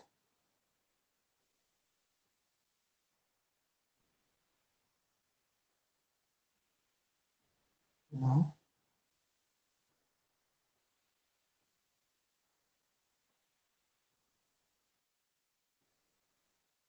What about this?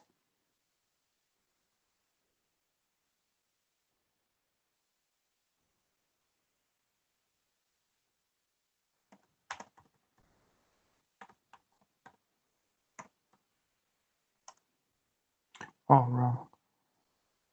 Supposed to be slash.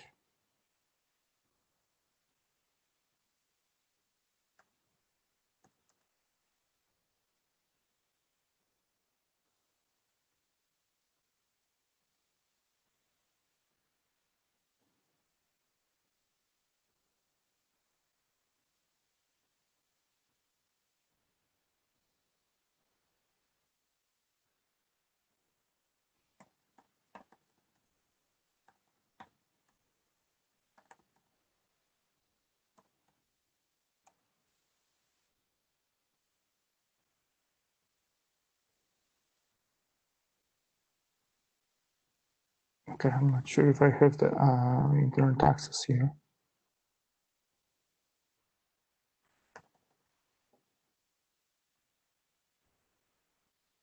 No, I don't.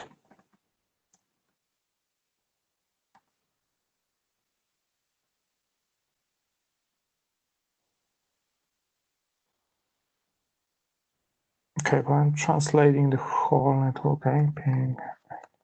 We have access. Okay, ESA has no internet access, that's why.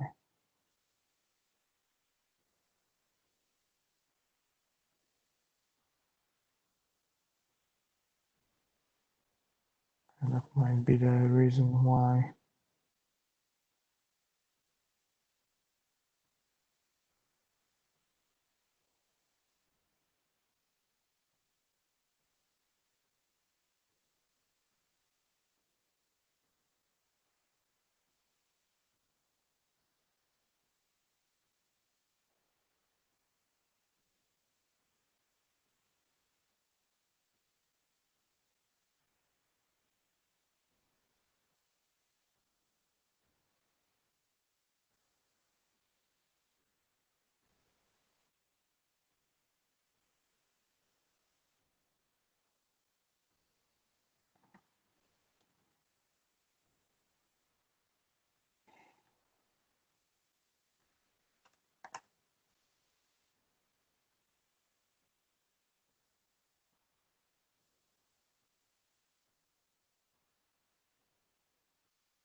There might be something wrong with the NAT because the internet router has access to the internet.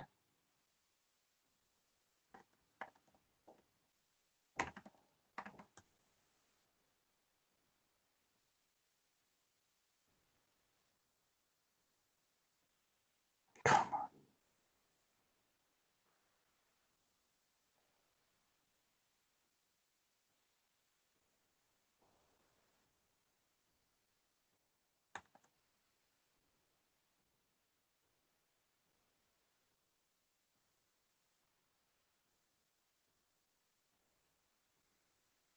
Okay, so there's no nut here.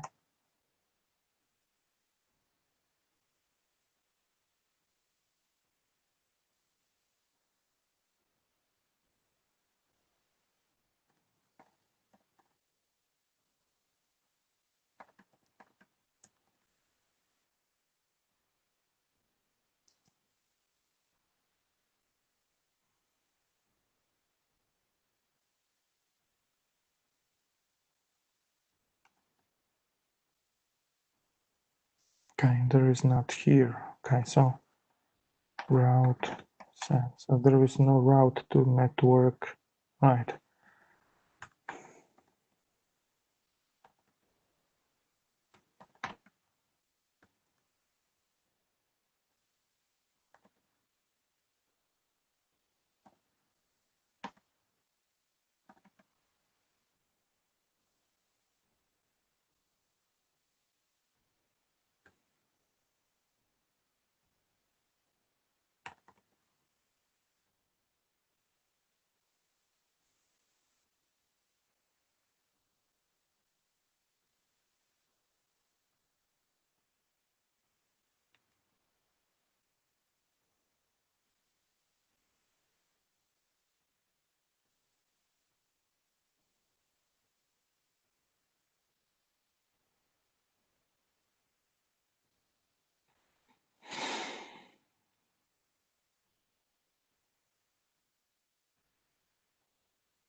Happened with my mouse. Most likely because I have that opened.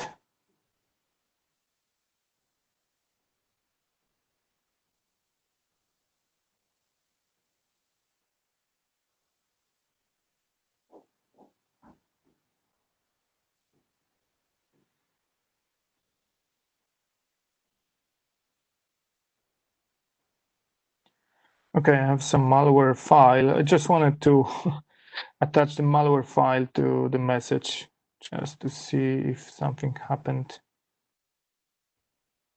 Um,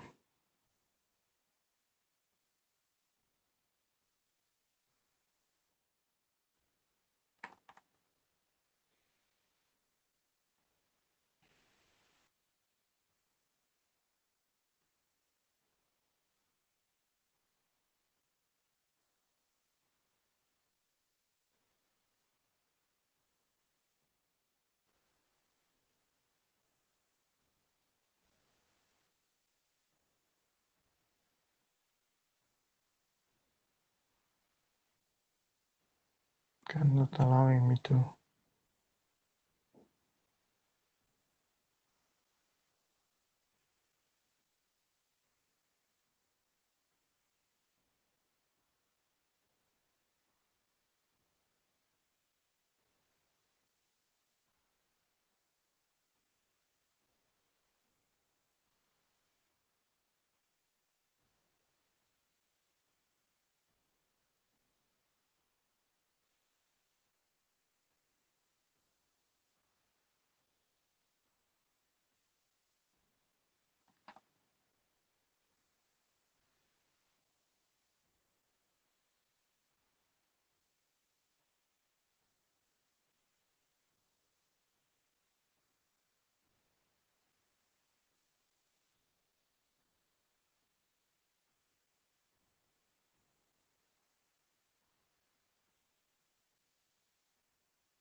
I just disabled the defender.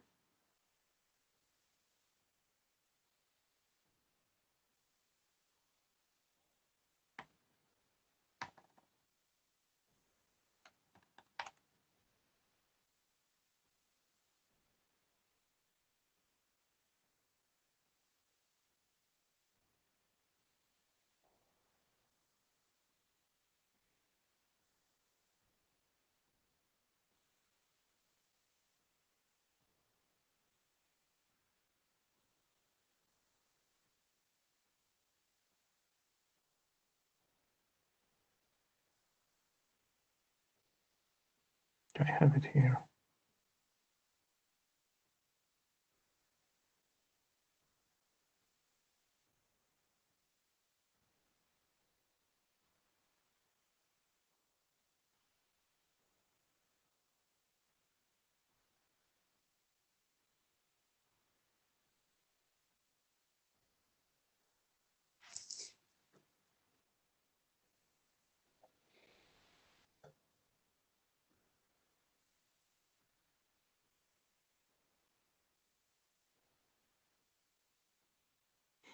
Okay, send it out. I forgot. Okay, so I have this enabled. That's my tail for number 19, which is the mail logs. What do we have here? Oh, message ID, subject, the test message reply, right? From IT1 lab user, lab local user, and see the interim AV verdict using Sophos is that this is the positive antivirus. So aborted message dropped by antivirus. Right, so we see what happened with that message. I can obviously send that message out without this mail attachment. Reply.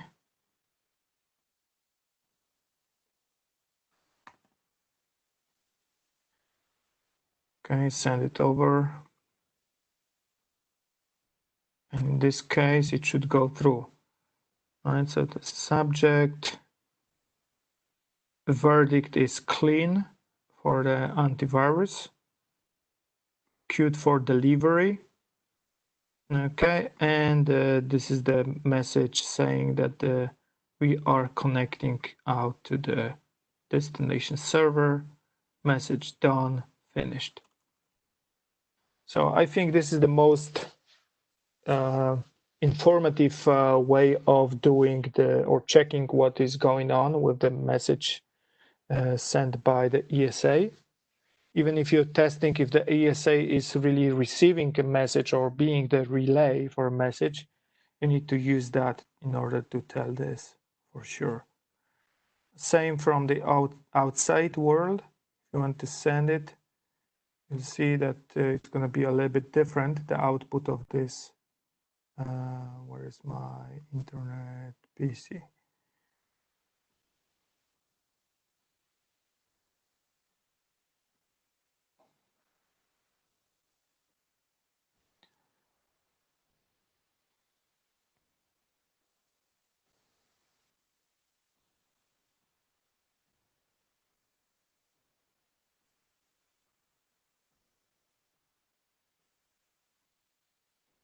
And I got this.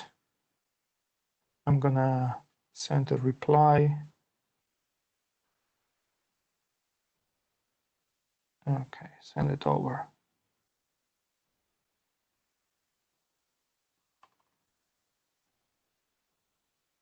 So notice that now we have we have a message that interface data 1, which is the interface on the ESA, all right, received a message from this IP address, accepted the message against the unknown list, right? The HAT group. SBRS is none, so we don't have any score for that that server, and that's the lab server, and so we don't have it.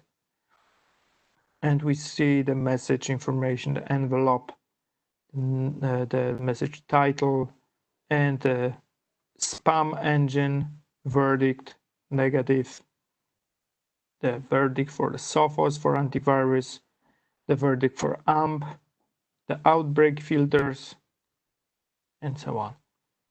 But this is the way to find out and confirm our traffic flow or email flow in this case. Okay.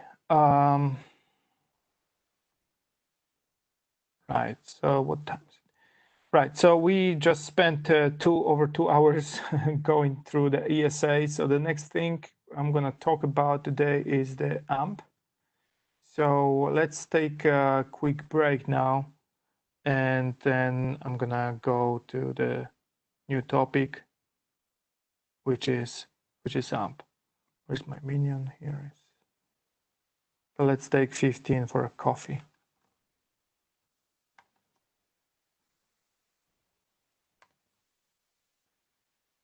Okay, see you guys in 15.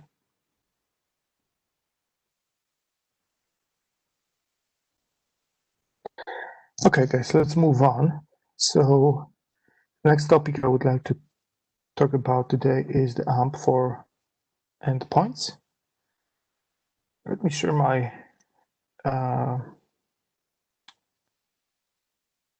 web browser.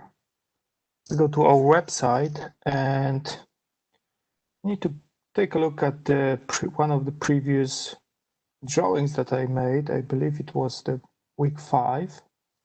Go to the week 5 drawing. The last slide here was about AMP for networks, actually, because that was the week when we were talking about the firepower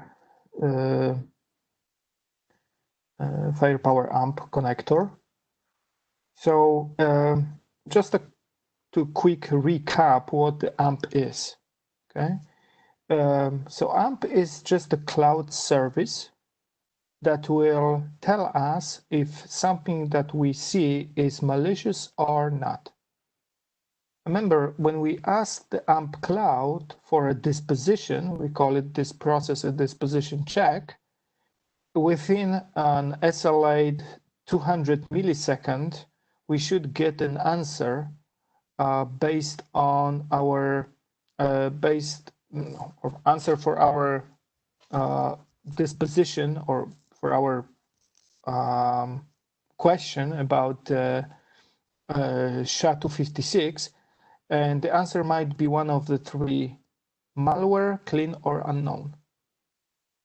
Okay, if it's malware, obviously we will block it. If it's clean, we allow it. If it's unknown, we also allow it.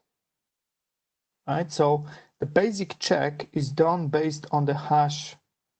So in case of AMP for networks, see here in the gray AMP for N, it's for networks. It's the AMP running on a networking device like FTD in this case, or in the ESA like we just saw that in the ESA, or on a WSA.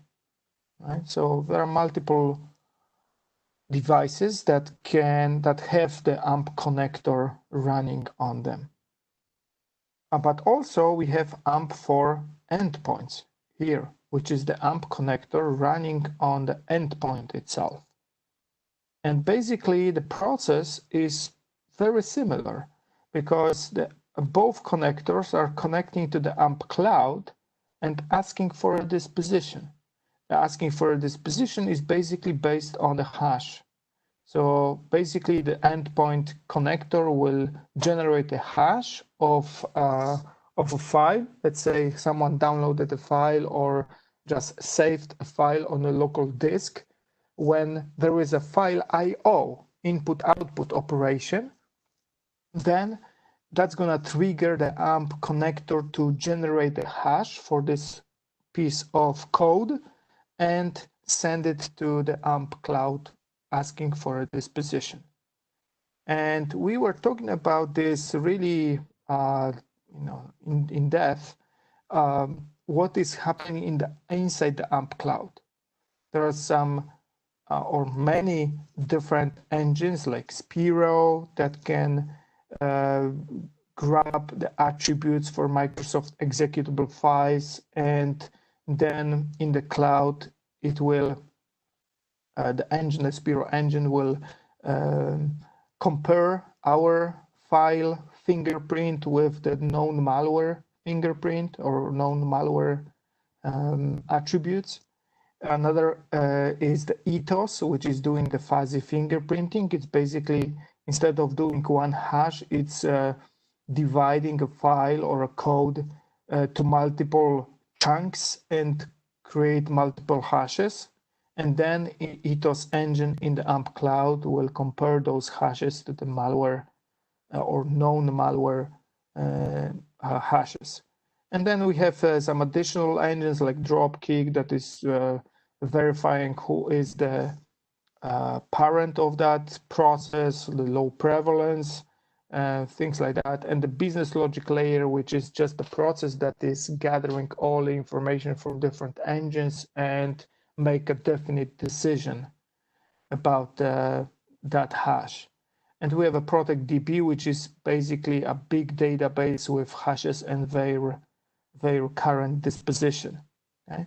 So as I said also during this lecture, 99% of a known malware is basically already there in the ProtectDB.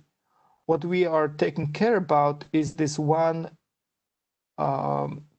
left of a modern malware, which is a 0-day, which is polymorphic, which is changing itself, and it's really hard to grab, to get, right? So that's why we have multiple engines to work on the same thing, because we want to be as much efficient with that process as possible. And also the AMP cloud is a little bit integrated with the threatgrid cloud, which is another cloud just for sandboxing.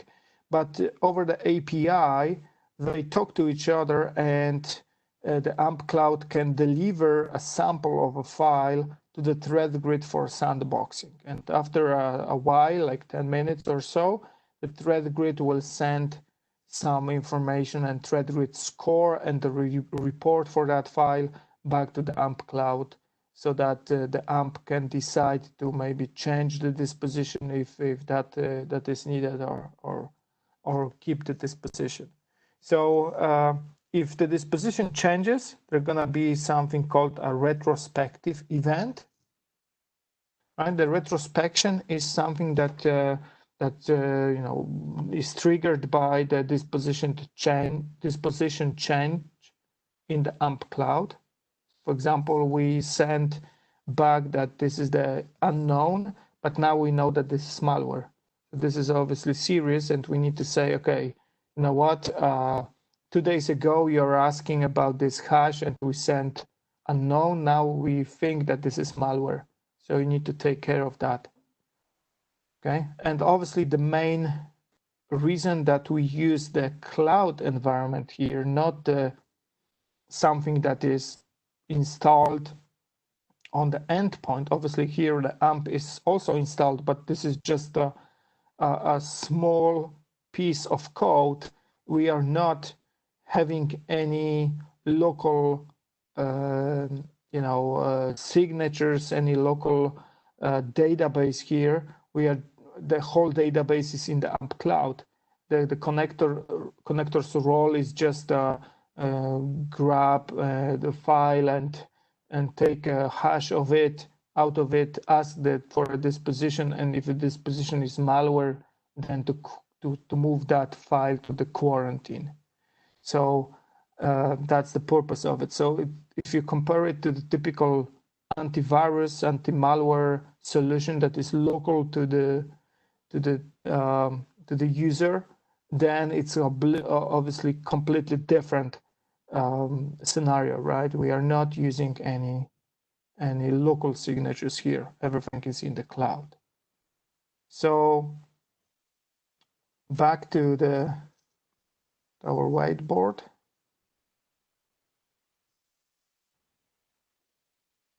The quick refresh for AMP is that we have 2 AMP flavors. We have AMP for networks,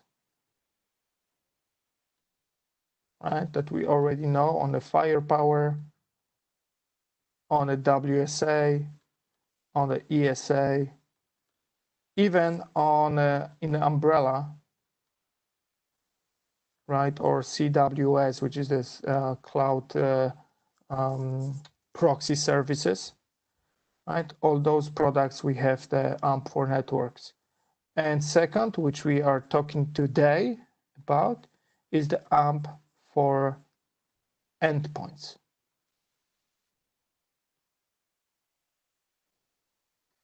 And this is actually the main product that Cisco sells. It's just an agent, right, or connector. Right? It's up to you how you're gonna call it. Installed on the operating system. And by the way, we are supporting everything now. Windows operating systems, Linux, Mac OS, right? So find a vendor, antivirus, typical antivirus vendor that is supporting everything. Android, Apple, right? On the Apple, we call it, on the Apple iOS, Clarity.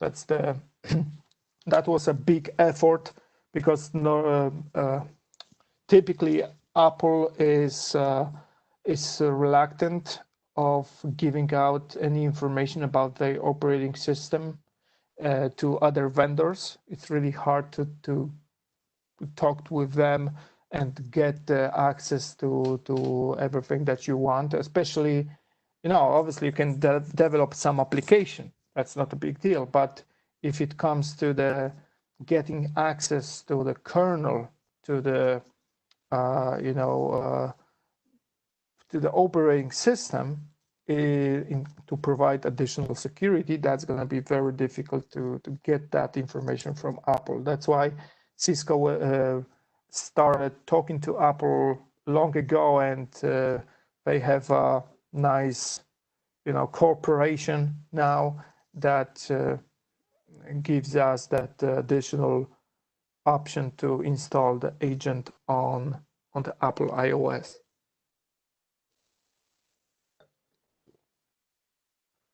Right, so in case of deployment, I need to be very open with you here.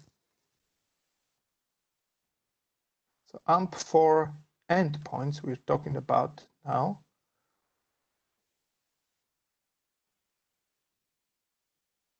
Right, you probably heard about this, that there are two flavors of that. It's a public cloud, obviously. Right, and also there is a private cloud deployment.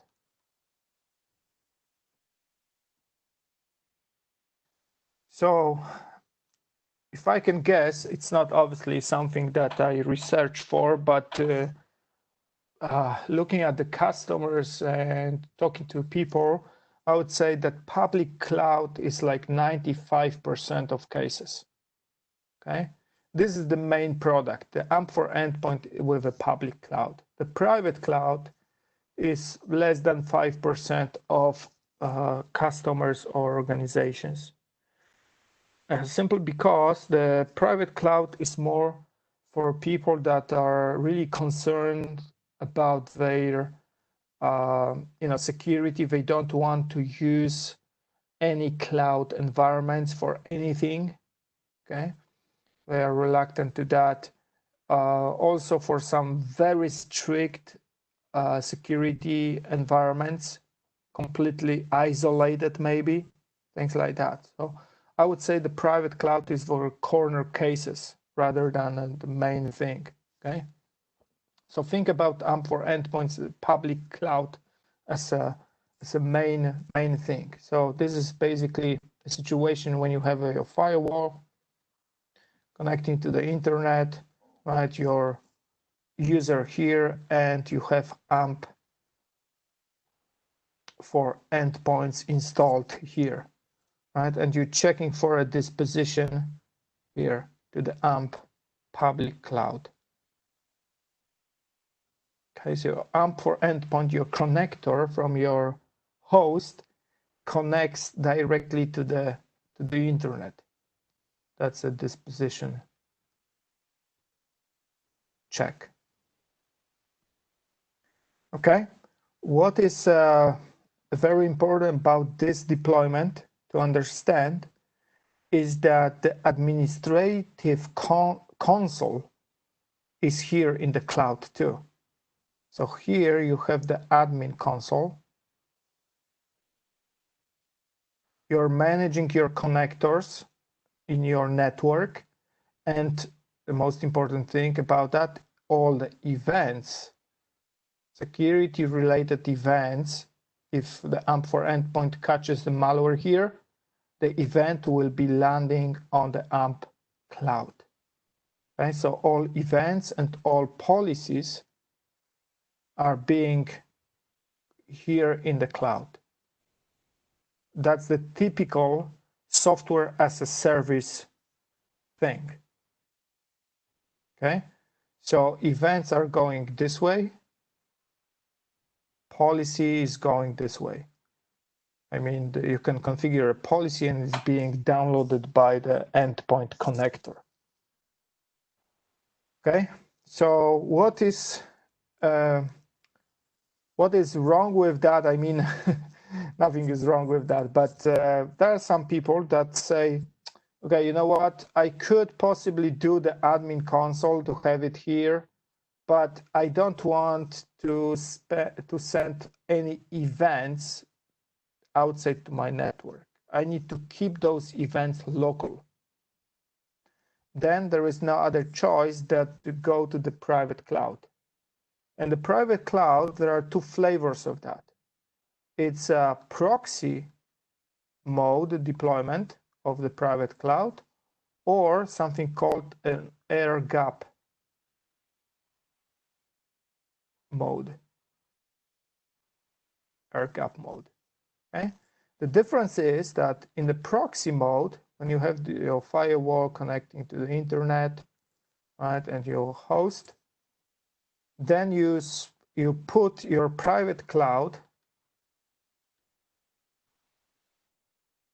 as a VM or as an appliance. Okay, so it doesn't now it's available as an appliance. It wasn't at the beginning, but now it's both actually, the private cloud appliance or the VM.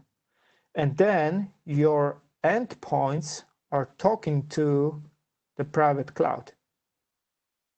Okay, and then they are talking to the public cloud. So all SHA-256,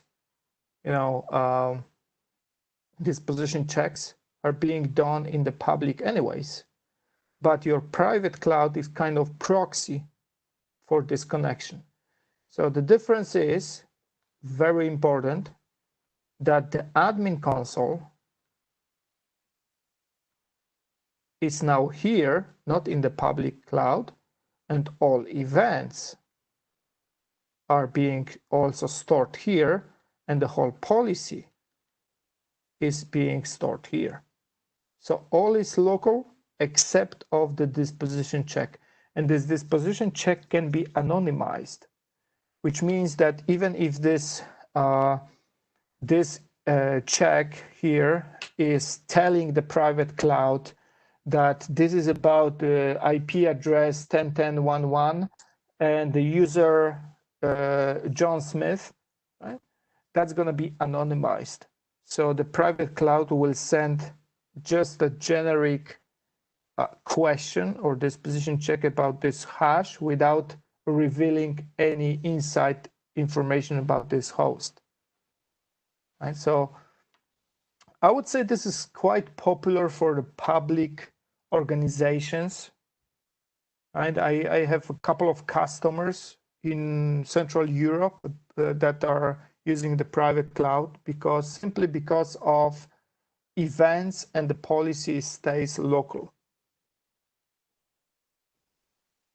Okay, so out of those 5% of customers, I would say proxy mode is 5.9%.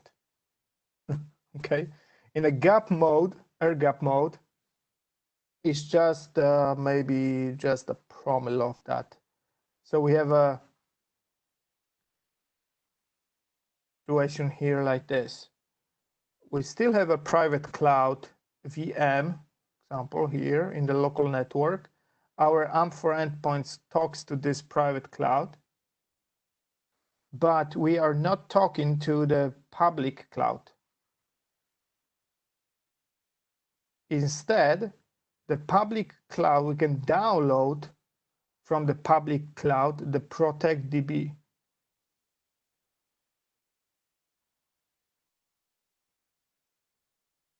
Remember the Protect DB? We have it here.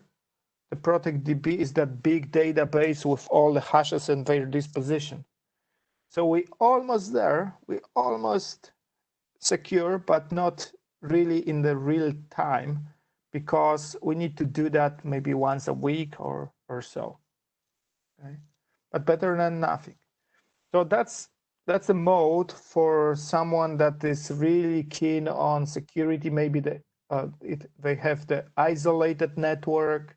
So obviously, if the network is isolated from the internet, there are less the threats than if the network is connected. Right. So again, the admin console plus all events and policy is here, plus everything is, so this PC, the private cloud VM, is not going out. Okay, we are just managing the updates ourselves.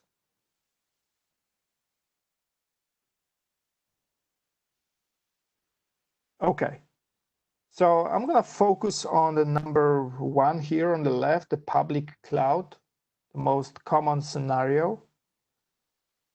Okay, so let's take a look at the AMP for endpoints admin console, something that we don't have access to when we are using AMP for networks.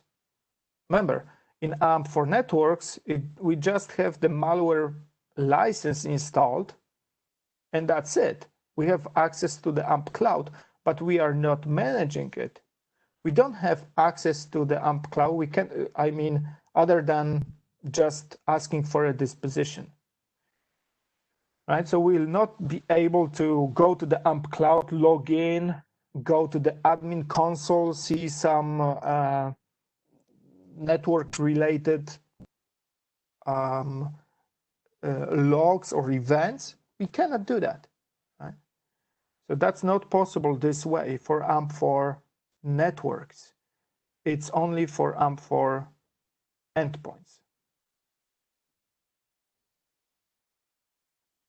So let's take a look then. What's admin console give us? So AMP for endpoints, admin console.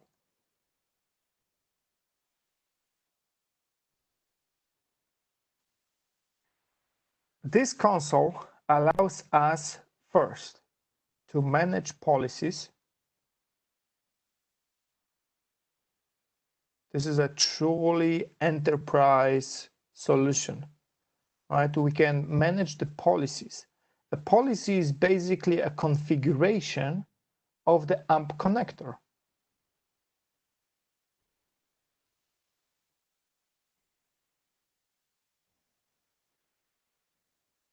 Okay, how the AMP connector should behave. Should it quarantine a file if it's malware, or just work in the audit mode? Okay? Should it block access to some malicious IP addresses or not? Right? How the connector should behave? Is it should it show something to the user or not? Should notify the user or not? Things like that. All the policies. Okay. Also, the admin console receives, and that's the most important thing, receives events. Most of these are the security related, but also some informational events, like there was an update done or downloaded the new version of the connector, okay, things like that. So those are just informational logs, but most of them are security related. So if something has been quarantined, we know that. Also, using the console, we can analyze those events.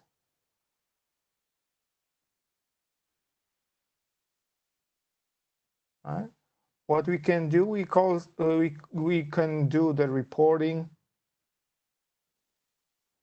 or we can send a notification to us.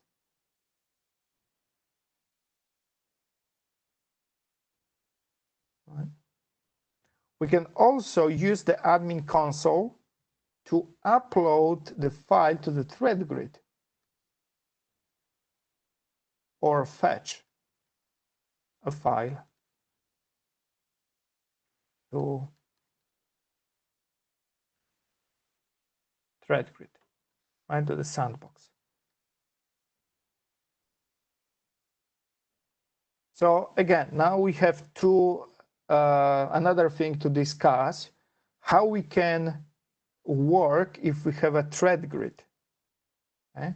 So we may have AMP and threatgrid access, and then the AMP cloud, right, may talk to the threatgrid cloud over the API. This is what is happening with AMP for endpoints by default. Even if we don't have the threatgrid as a separate product. Right? So if we have something here that is suspicious, we can tell from the admin console to fetch file, right, by the AMP for endpoints, grab that file and send it over the ESA API to the threatgrid cloud for inspection. The problem is with this configuration that this API is limited. There is a limit. There is a limit of 100 submissions per day.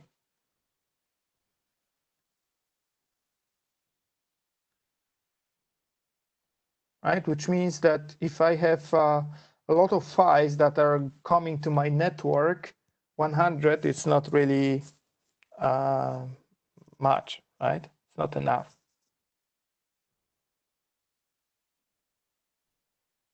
But what you can do to resolve that, to increase this, you can buy the threatgrid as a service, or you can buy the threatgrid appliance if you want. Because the threatgrid can be, it's a separate cloud. You can buy just access to this cloud just for submitting your samples for sandboxing purposes. Right? So if you have a threatgrid as a service, then you have access to the threatgrid cloud. Again, you have an admin console to this cloud now. If you do this, if you now configure AMP with your threatgrid service, then there is no limit of uploads. Same with the AMP, threatgrid appliance, because it might be the cloud service or just an appliance. And to be honest, from my experience, most customers that are buying the AMP, they are, if it's AMP if it's AMP at public cloud, it might be the threatgrid cloud as well. But if they are looking for a local solution, they grab the private cloud for AMP and the threatgrid local appliance. Then everything is local to the network, including the sandboxing services. Okay, so depending how you can want to do that, or you can or want to do this. Okay, let me show you the AMP. So let me.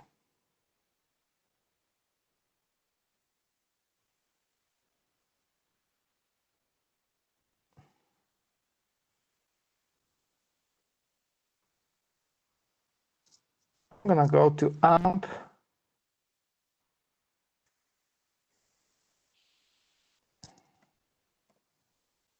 You just search for AMP console. You're gonna see that this is the either auf AMP Cisco com or just AMP Cisco com, or rather the AMP auf AMP Cisco com. That's gonna be the redirect anyway, right?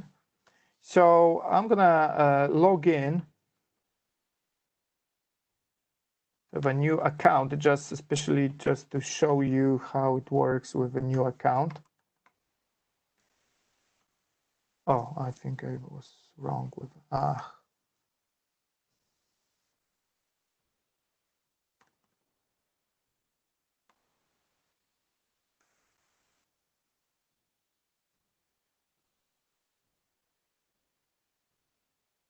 Okay, so I landed at the console AMP Cisco com. That's the public cloud, right? And by default, normally we don't have anything here. It's just empty. What I did, I enabled something called demo data. So just data, fake data to be included on all those fancy, graphs, to see some events and stuff like that. Okay. If I disable that, let me go to the demo data under the accounts. I can disable demo data. Okay. Demo data has been successfully disabled. Now when I go to the dashboard, it's basically empty, right? No events, nothing here. It just, this is the clear account. Nothing has been done here yet except this demo data. Okay, so what can I do here? The dashboard is obviously like any dashboard. It's about just giving you some information straight away. For analysis, we have some events. Obviously, nothing here yet. Okay, I have some quarantine detection. So basically, this is the same events, but with a predefined filter event type threat detected. iOS clarity is about, as I said, Apple iOS. I don't have that yet. File analysis is to analyze the file against the threatgrid. So I can submit a file from here. If I click submit the file, notice that submission available is 100 submissions per day, right? So I just choose my file locally and select the Windows image that the file should be detonated on and click upload. That's gonna be using this this API between AMP Cloud and the threatgrid. Okay, so I don't have access to the threatgrid. Basically, I'm just submitting something through the AMP Cloud to the threatgrid. That's possible, but limited. Notice what type of files we can submit, right? Or executable files, Office files, PDFs, Flash, zip files, and so on. Okay. We can also see the global files. If those are the files that were submitted by other people. Okay, and they were not checked as a private sample, so they are basically public. right? So we see a file hash. We see that this is malicious because of this scroll here. The threat score is 95. Behavioral indicators that we see here is the antivirus flagged this file as 95. Phishing PDF, the PDF contains URLs, PDF, URI actions, and so on. We can see the report, we see the threat score, we can click the report to see it. That was submitted by somebody else. Notice that this report is showing us the threat grid in the header. The analysis report, some information about the file. We see the behavioral indicators, the severity. Also, this is very nice about that kind of user-friendly description of what this behavioral indicator is about. That's important when you want to present this report to the higher management, right? Some information about HTTP traffic, DNS traffic that this sample is creating, TCP/IP traffic, processes, some other artifacts that this process created, right? Registry keys and all that stuff. We can also download this sample. You can analyze this, see the analysis video.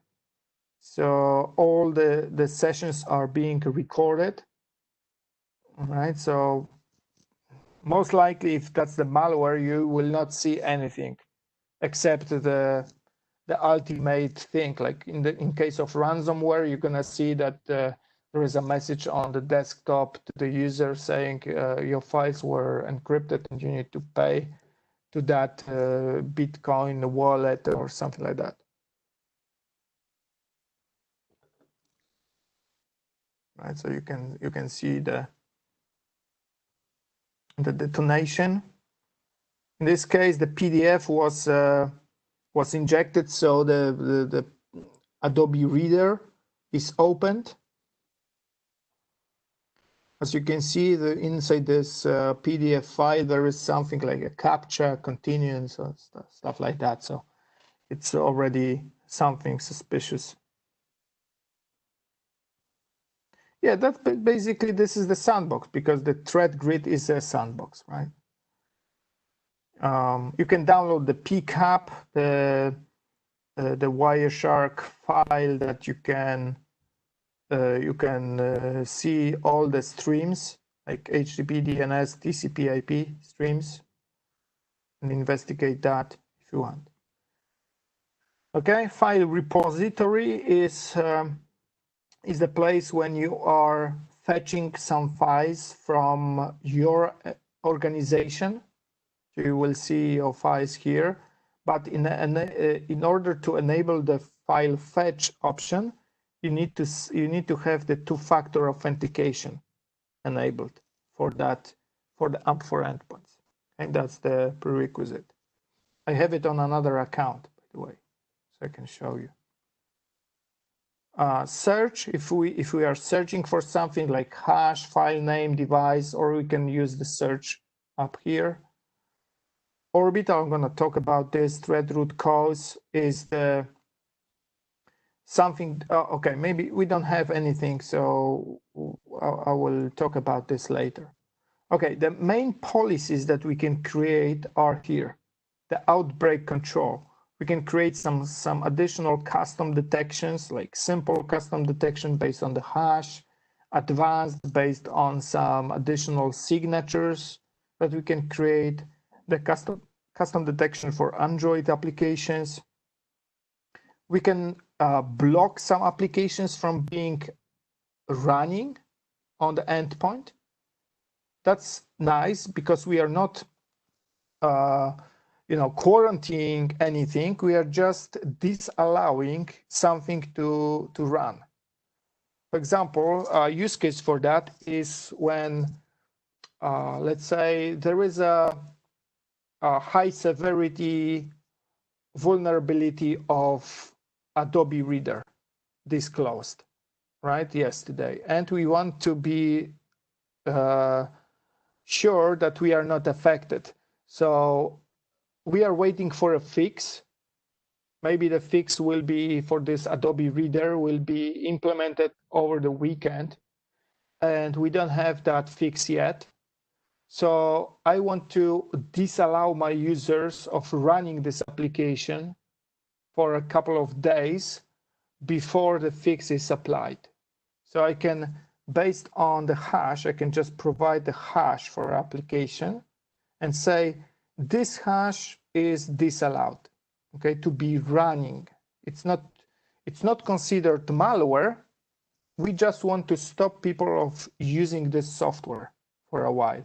When we update this software, most likely this hash of that file will automatically change, right? So it will be automatically allowed. So that's a nice thing about the AMP for endpoints too.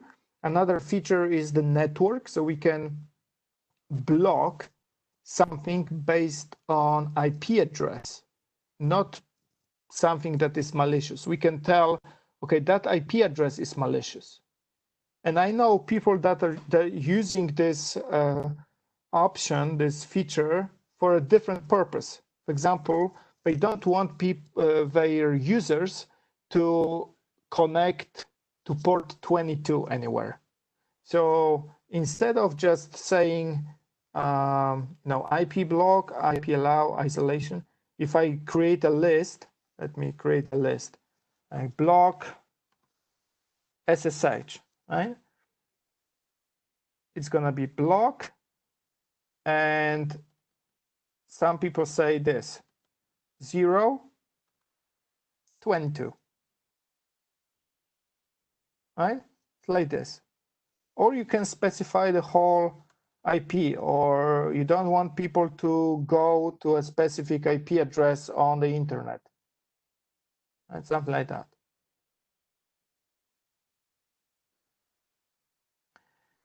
By the way, AMP for endpoints is using blacklists automatically.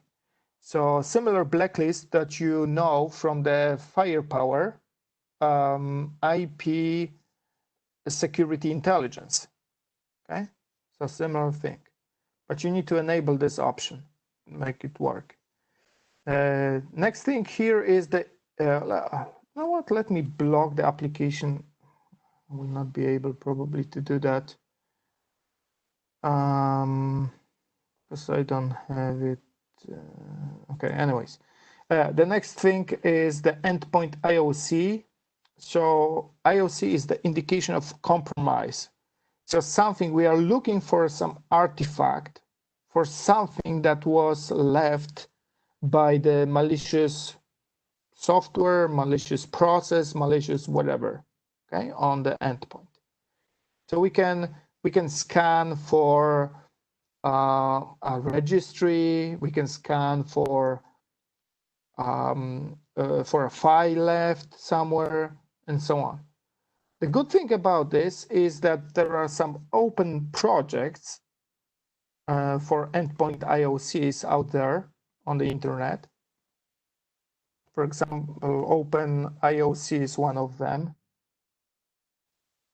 It's a FireEye. It's OpenIOC.net, I believe. But you know, many different providers are there. Open IOC, that I believe it was net. Open IOC,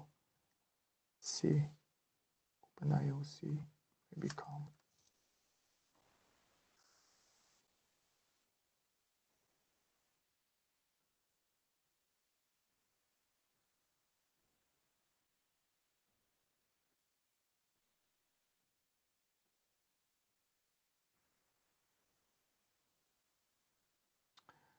The IOC bucket, for example, is the online editor. So you can create the Open IOC. It's basically creating a kind of the XML file that is this description of what you are looking for on the endpoint. So if you have your multiple endpoints registered to the AMP cloud, right? You can, using this option, you can scan for something, right? And there are some already pre-created IOC files that you can scan for, I don't know, Stuxnet or NIMDA or other things, right? So instead of just working or waiting for something to happen, you can hunt for something, okay? This is a part of the threat hunting process. You are hunting for something that might be not seen in your network. Okay, so basically based on the IOC, this file description. Okay, that's not that important. So let's start using it. So management. The quick start is just a way to do kind of, wizard to set up Windows connector, Mac or Linux connector. But we are more advanced, so we will go to the policies, then we create groups and download the connector. So let's start with the policy. There are some policies already defined. As I said, policy is just a description how or configuration of the endpoint connector, how it should behave. Okay? So I'm going to create a new policy for Windows. Create a new policy, call it lab. Okay, and I have a couple of options here. First off, I need to decide of modes and engines that are going to be enabled. So conviction. I want to quarantine files if they are malicious. The other option is to audit. So I want to see that, but I don't want to do any action. Network. Do I want to block something that is network related, like basically the blacklist for IP addresses? Yes, I can. Obviously, not everybody is using this because maybe they are using proxy in the network, so there is no direct connection to the internet, things like that. You need to consider things like this. Malicious activity protection, okay, quarantine. System process protection, let's protect the processes. Script protection, quarantine. Additional engines. There are two engines that we can enable. The Tetra, which is basically, Tetra is just regular antivirus signatures that are going to be downloaded to the endpoint. Okay. Normally we don't want that because we want to use just online. But in case we are replacing our local antivirus solution with AMP, then we can exchange the local antivirus with AMP plus Tetra local antivirus solution. And exploit prevention, it's already on here by default, which is, as name implies here, the engine that detects attempt to exploit certain vulnerabilities. Next thing, if I click next here, exclusions. There is actually 29 exclusions here by default for Windows. That what are the exclusion? Exclusion is just a place on a disk where AMP for endpoints shouldn't look for. Why? Because there are some places that are heavily used. For example, if you have a temp file, not a temp file, but if you have a swap file which is constantly being used, we don't want this swap file to be constantly generating new hashes, and we're gonna keep asking for those hashes. That's the one example. Another example is if we have other security products like a local antivirus, like McAfee maybe, right? We usually want to exclude McAfee's folder to not check for it because there might be some files already added to the quarantine, stuff like that. Okay? Another example is the local mail file. If you want to keep a copy of your emails on the local PST file, right? This file will be changing, its hash will be changed every time you receive a new email. So you don't want to keep asking cloud for a disposition. The disposition will be unknown anyways. Same for databases. So you want to exclude things that are being constantly rewritten for some reason.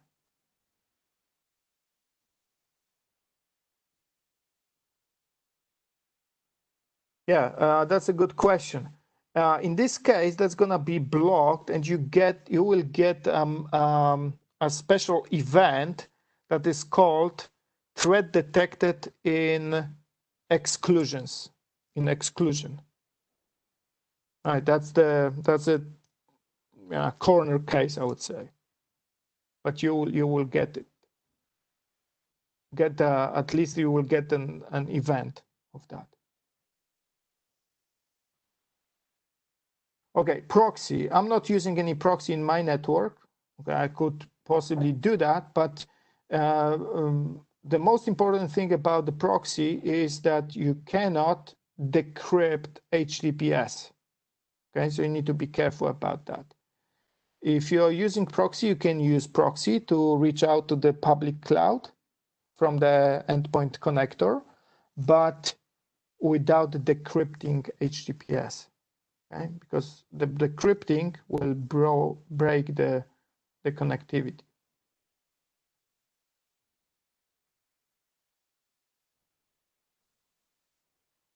Okay, that was the basic thing. I created my lab. Okay, let me edit that again, because there are other three things here. The outbreak control, where I can apply something that I already created here in the outbreak control. In my case, I created the IP block, so block SSH list. I can deal with the product updates. If there is a new version, I can specify the new version that the AMP connector should be updated to. And some advanced settings about how those different things behave, like what about cache, the endpoint isolation, the engines. Okay, am I using the Ethos engine? Am I using the Spiro, the Tetra engine, which I decided to delete or to not enable? The detection action for device flow, which is basically DFC, the device flow correlation, is the IP blacklist. Custom and Cisco, right? So that's basically my list that I just applied in the outbreak control and the Cisco's list that is in the cloud. Okay, detection action is block, right? Terminate and quarantine. Unknown applications connecting to malicious host. Okay, let me save that. So once I have a policy, I need to apply this policy to a group of endpoints. So my different endpoints in my organization have different policy. Maybe the financial department have a different policy than IT department. Right? So I need to create a group. I just create a group, just give it a name, saying lab group, and that's going to be using the lab policy for Windows. Okay, just save, because I don't know what computer will be in that group now. okay? Because I didn't, or I haven't downloaded the connector and installed the connector yet. So now I need to download the connector. Normally I select the group that this connector will be for, lab group for Windows, and I can download it as an executable file or just show the URL and send it to the user so user can download it and automatically install it. Okay? That's going to be the redistributable connector, and the flash scan on install. I don't want that. Okay? So just to enable scan on install. So in this case, obviously, I will be using the manual process, but in the real life, we don't do that this way, because basically what we do is downloading this connector and we deploy it either with some software to deploy software on the endpoints, or with the AMP enabler, which is the module to apply to the AnyConnect.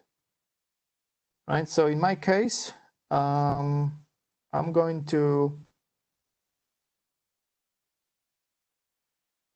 That's my local network. So I need to go to my lab basically. Where's my lab?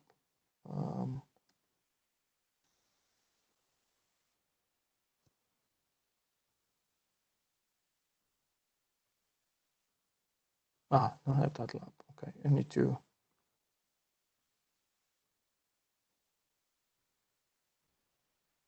Connect to my lab. My regular lab that I'm using.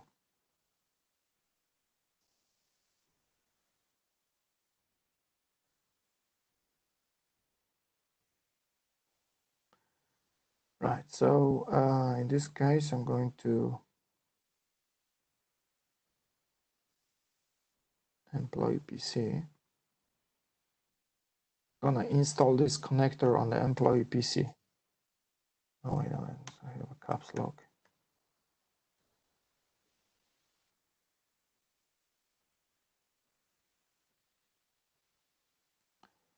I'm not sure if from the previous lab I may have a WCCP enabled and proxy. Show WCCP. Yeah.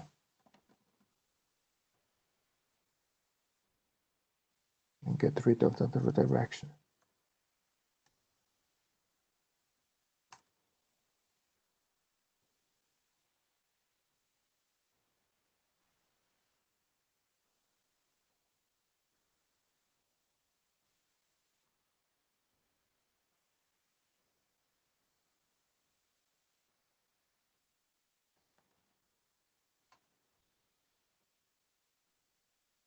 Let me see if I have an internet access. Right, without.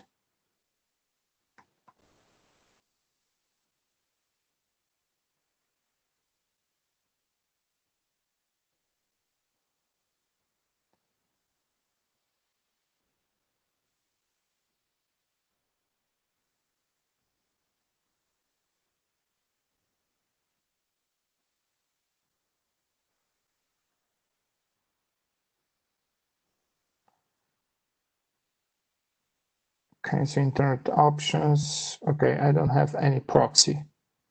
That's okay. So I'm just directly connecting out to the internet. So I will go to the console amp Cisco.com.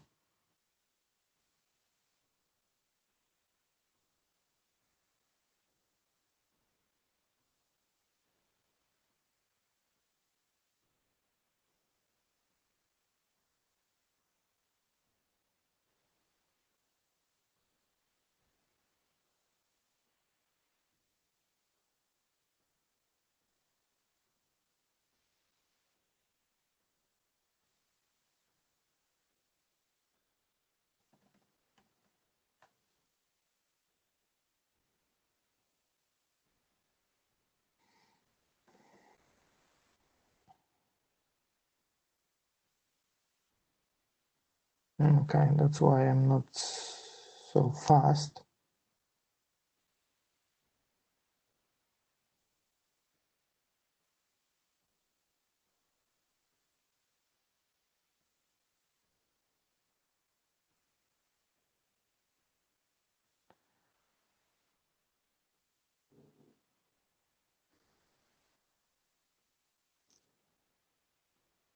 I'm not sure if I have access to.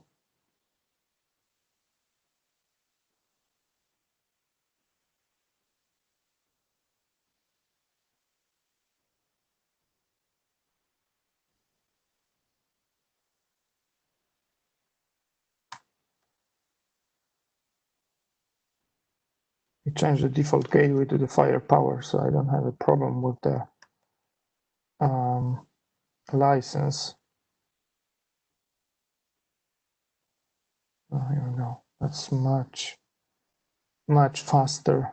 Because ESA in my lab is not licensed, so it's limited to 100K throughput. The FTD is not having that limit, so I just send it to the default gateway to the FTD.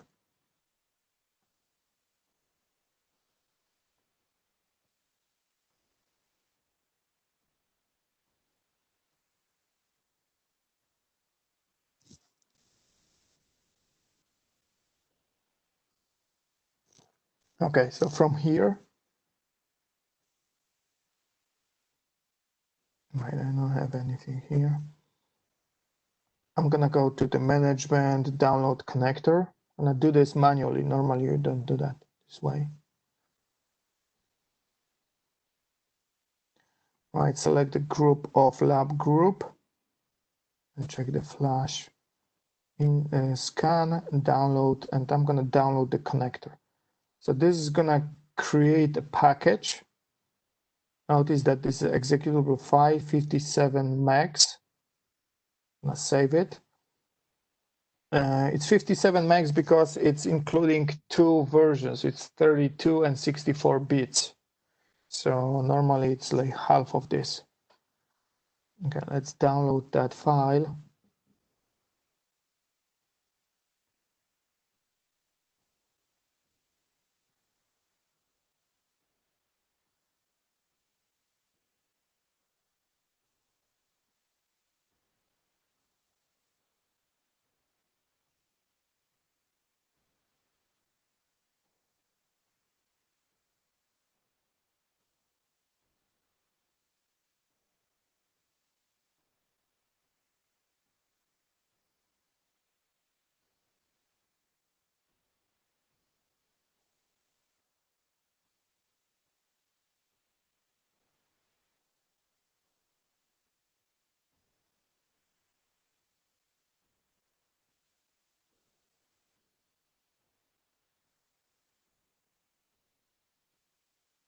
It's not very fast either.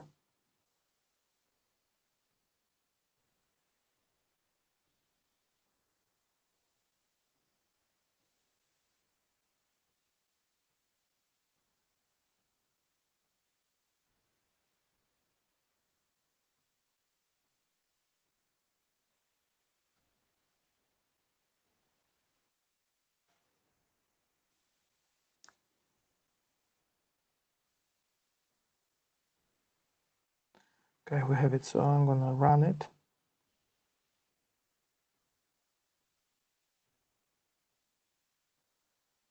Obviously, I'm a local user, so I need to have administrative access.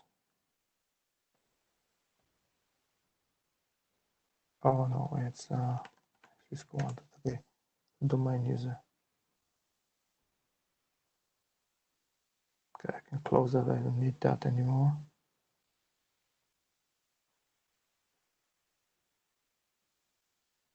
Oh, by the way, I have a Cisco AMP connector already here because I was testing. Okay, let me install that again. Okay, it's not a big deal. I forgot about this, that I was using this for TCNAC on ICE, I believe. But anyways, that was a different account, so I need to replace this anyway.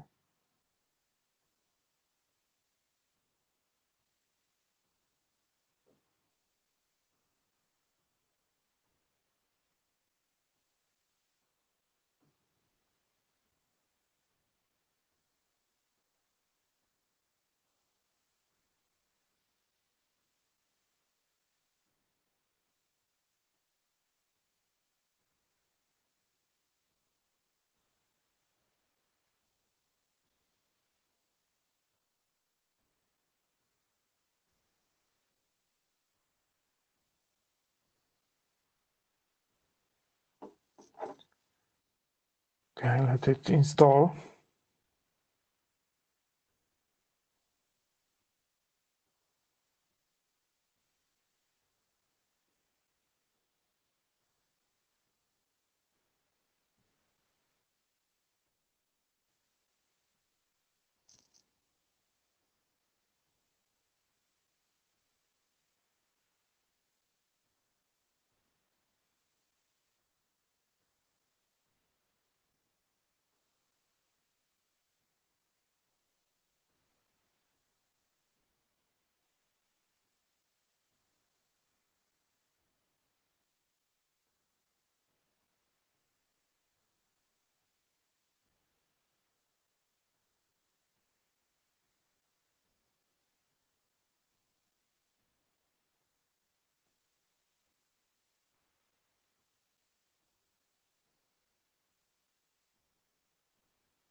Okay, so we have that connector, as you can see here in a taskbar.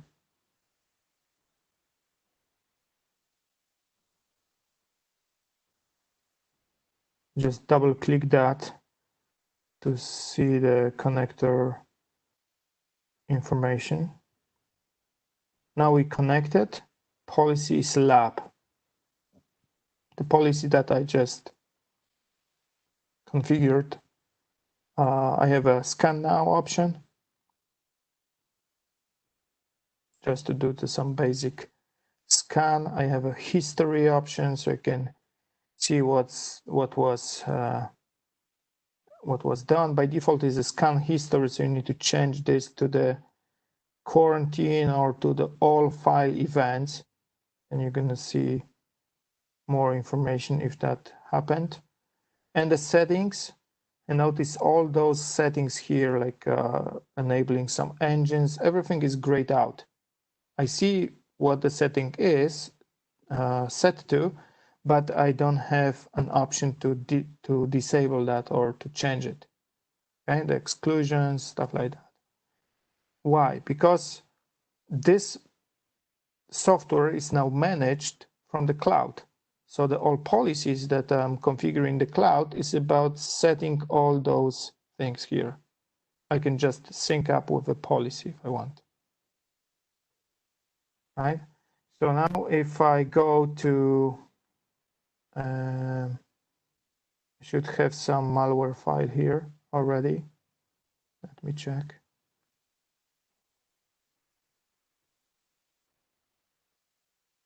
Click that twice. In the downloads, yeah, I have a mzip, which is the malware file, so I can just try to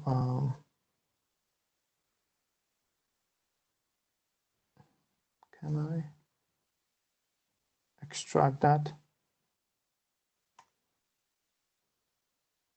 It's a Cisco. It's a password protected Cisco 123.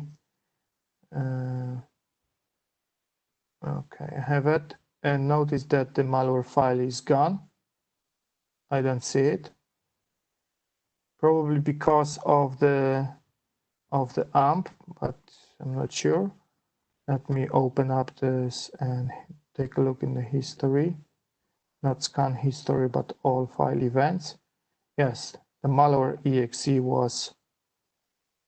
was quarantined. And now if I go to my AMP4 endpoints console and events, I should see this, right? Malware exe was quarantined. Okay, I'm going to be describing all those things after break. By the way, now it's time, I believe, we could do the lunch break, and then after break, I'm going to describe what is going on with the AMP for endpoint, what is the host isolation feature, what is the orbital, which is quite new thing, and then I'm go to the threat grid and talk about the secure X. So that's the plan after the break. So let's take 30 for lunch, and we'll be continuing after that. Okay, so thanks and see you in 30 minutes.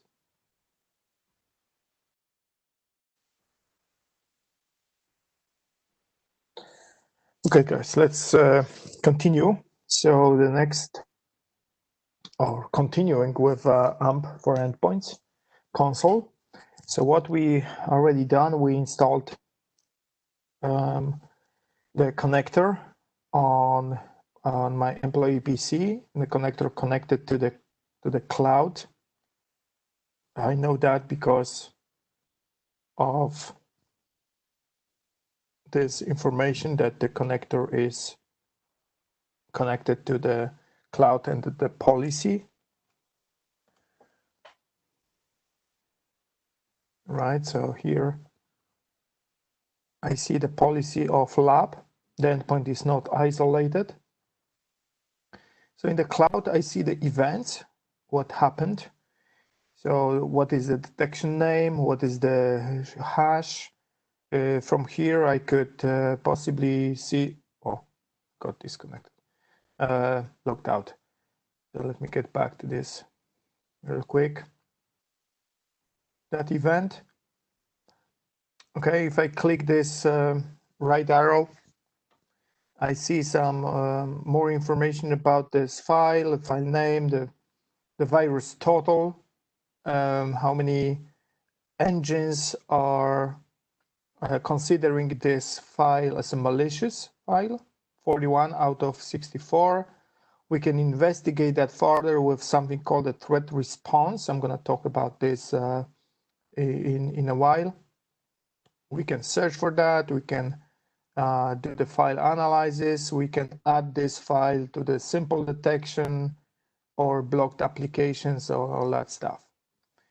Okay, we see the file name, file path, where the file was basically before it was taken to the quarantine.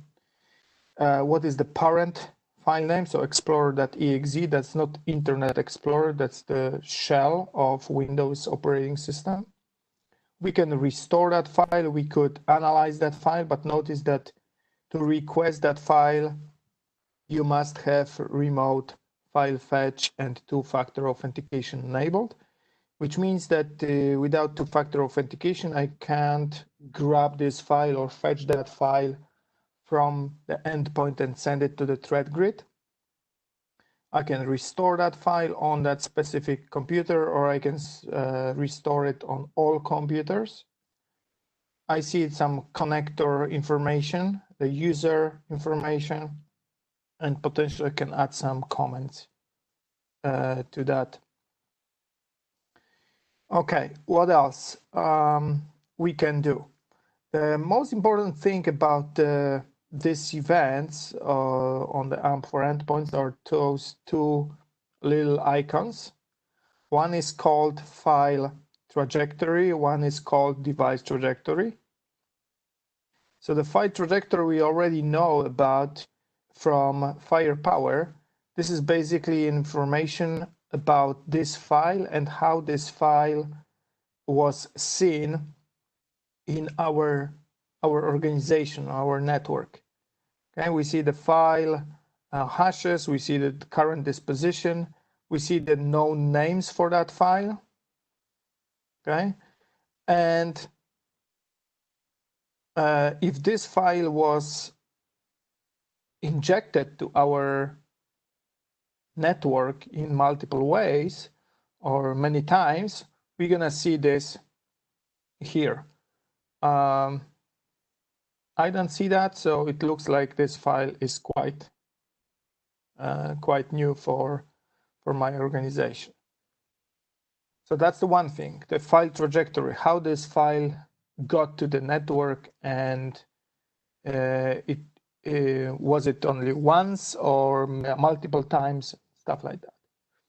The other thing is the device trajectory. This icon next to it with just screen, computer screen on it. When you click that, oh, that's funny. We should see something called a device trajectory. Maybe on this simple event like that, this is not going to be very interesting, but when I go and add my demo data, that's going to include some useful demo computers, okay, with some threads. So now when I go to the events, I should see a little bit more. Okay, here we go. We see the demo amp exploit and so on. So from here, if I go, let me check something nicer maybe. Okay, I need to refresh that, wait for this demo data to be fully injected.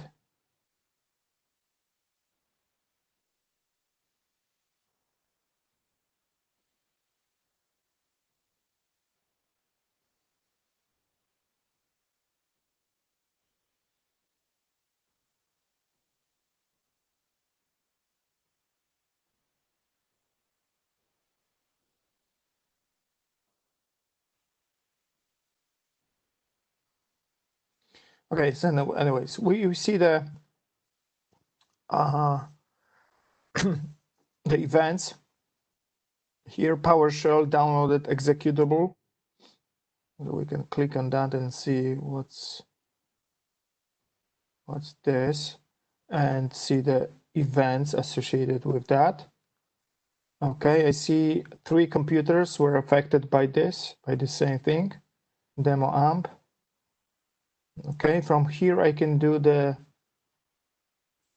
device trajectory, and the device trajectory is the way to see how all that attack happened. Okay, so notice that we see on the left multiple executable files, not only executable, because we will also see the doc file here. Basically, we see different processes. That's the thing. And we can get back in time. Since this is a demo data, we don't see much before it was injected, right? But we can see what is the step-by-step, or what was the step-by-step process of injecting something malicious in our network. Right, so for example, from what we see here, what we should look at first are those yellow indicators here, the yellow background indicators. Those are the indicators of compromise. The first one is here. When I click that icon, I see that this is this is the Cloud IOC, the WinWord PowerShell. The Microsoft Word launched PowerShell. Okay, this is not necessarily a malicious behavior, but might be, and that's why the event is a medium one, and we see here the PowerShell. Okay, this is the connection indicator, the outgoing connection from PowerShell. Okay, to something like red.space 8080 payload. So the PowerShell is downloading something from the internet. Okay. Now, what is happening next is this plus icon here. We see that this file of a name resume.exe was created by the PowerShell. Right? So executable file was created. And we see this file is actually malicious, right? So, okay, that was the download, that was the creation of that file. That was the download, the network connection, that was creation of the file. The next one is the little play icon here, which means the file was executed by the PowerShell.exe. Okay, that was executed here. Okay, again created, that sometimes like this happens. And we see the new process, which is in red because this file is considered malicious. Okay, it may do something here.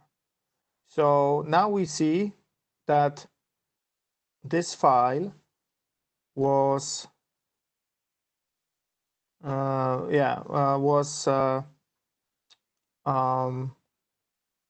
detected as this malicious thing.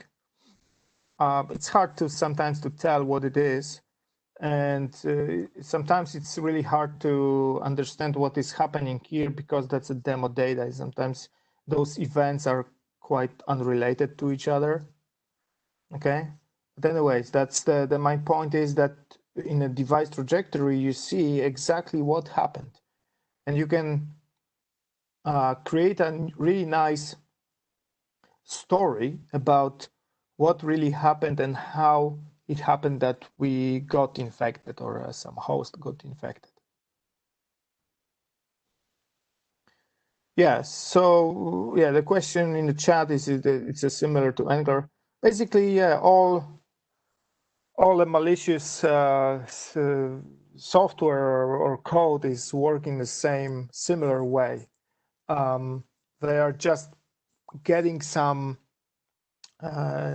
dropper first, and the dropper is downloading something additional, like a payload of something that this malicious software will basically use to do things. So that's very similar. Right. So what I wanted to show you here are two new things. One is called an orbital, and one is called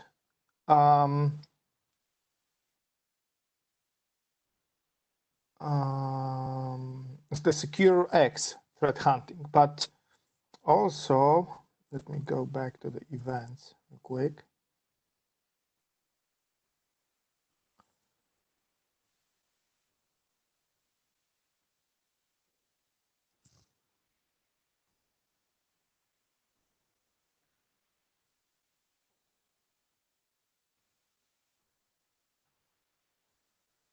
Yeah, we see this it was installed, or the orbital engine.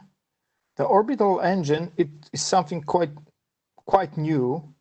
It requires some additional license, by the way. It's there are like 3 licenses for endpoints: the essentials, the advanced, or advantage, I believe, and the primer, or rather premier, whatever it calls. Right. So I have the second one here, which is including the orbital. Orbital is just a way to do the threat hunting using queries. So it's as you can see, it's a a little bit separated software as a service engine. I can log in if I have if I'm allowed. Sorry, and this tool, I can use this tool to query for my endpoints. If I have 10,000 endpoints in the AMP for endpoints, I can query all of them for something. It's similar to the IOC I was talking about before, that you can look up for some artifacts. But here you can look up for a lot of more. there is a catalog of queries already there, so you don't need to create your own. You can just browse for queries depending on what you're looking for. Malware, is it forensic queries, threat hunting queries, posture assessment query, and so on. For example, if you're looking for SHA-1, do you have it? No, SHA, but SMB version 1, that was recently added, I think. Yeah, if you're looking for a SMB version 1 enabled, okay, that's the description of it, and this is the SQL, because that's the Orbital is using the SQL language to look for something. Okay, in this case, it's looks for or looking for a for this specific value in the registry. Okay, you can just use plus here to add this to your query. Okay, select the node that you would like to put my case, what was the name of that node? Why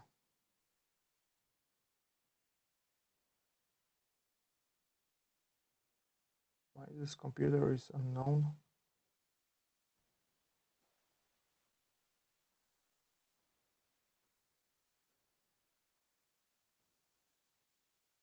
Should be employee.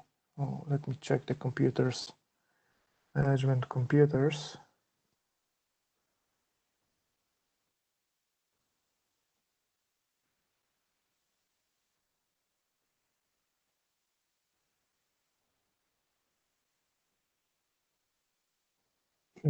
That's strange. I didn't see this. Disable the demo data.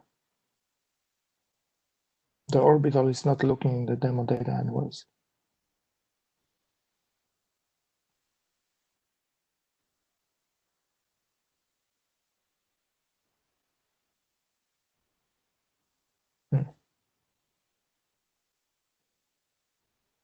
That's strange that I don't see this computer.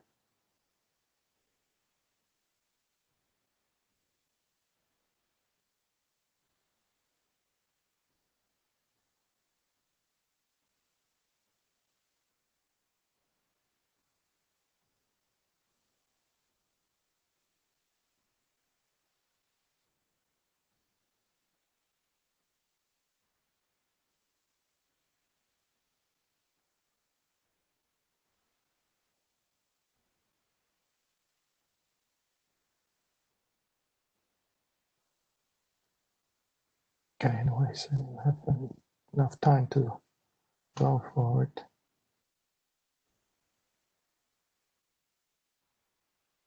It's saying that this is invalid.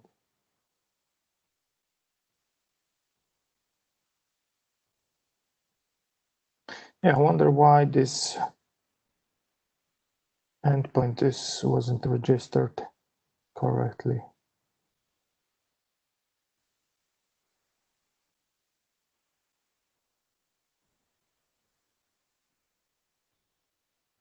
Won't let me restore that.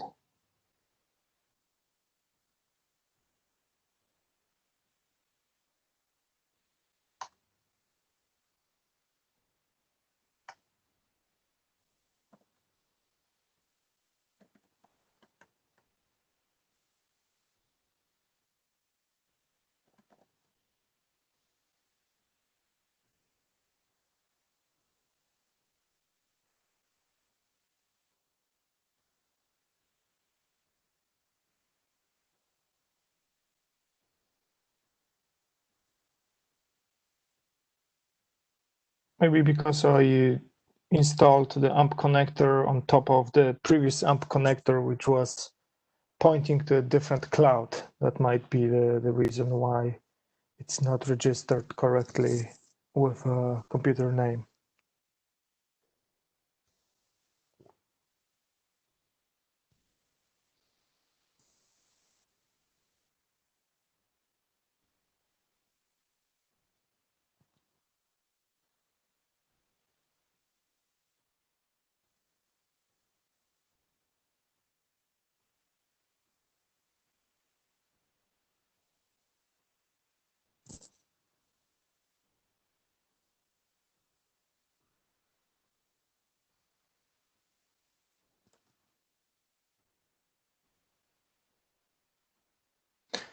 Okay, so in the meantime, let me give you some more information about those new things. So AMP,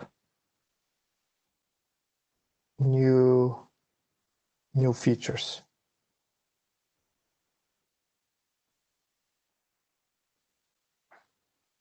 One is the orbital. So orbital is a tool to query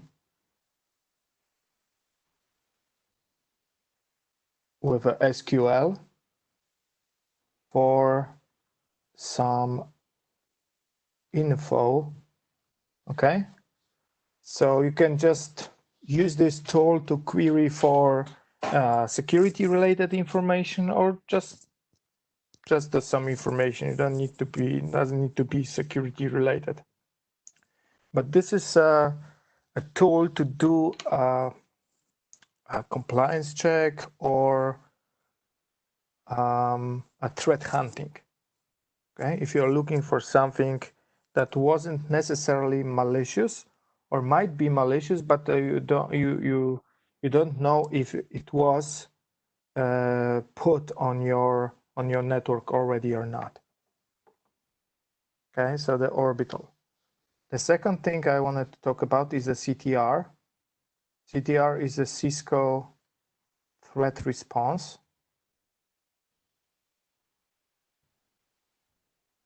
Is a portal to correlate multiple sources of information. Okay, example is AMP, threatgrid, umbrella, right? Those things you can you can get or grab information about something and see it in the CTR. It's for free. It's a free tool. Once you have one of those products, the CTR tool is for free. And the option number 3 is something called SecureX.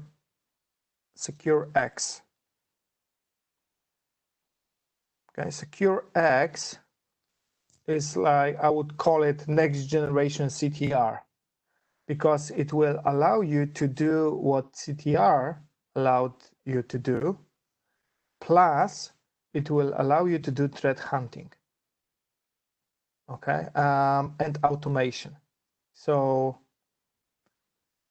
let's say, like, next gen CTR plus threat hunting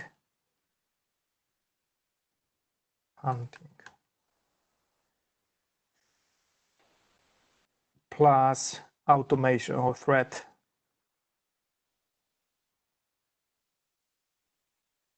automation. And that allows you to use a different product or correlates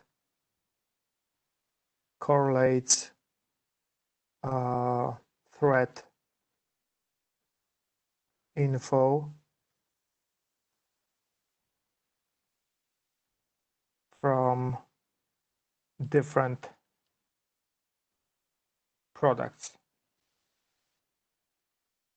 Okay, products, but Cisco plus third party. So it's not only it's not only Cisco related, and that's quite important thing.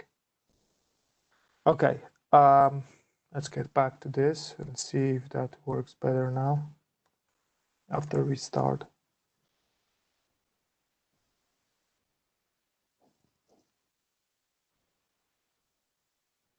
Not here.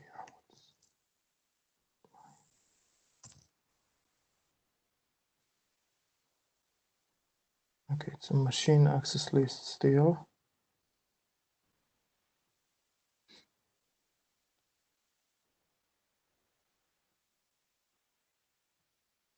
If the employee PC is connected over the wired connection and supposed to do easy connect,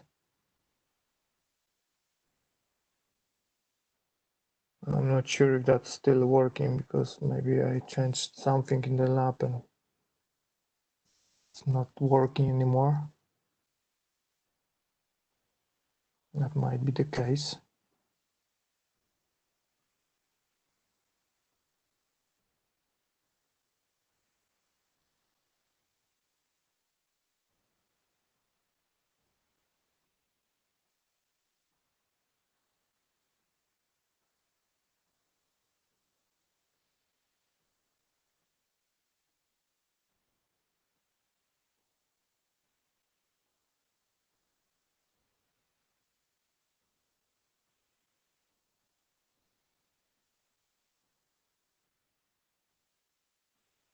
That might be the case.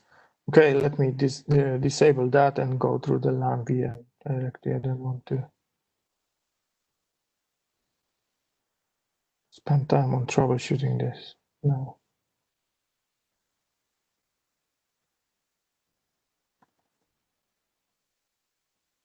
It's Cisco 123.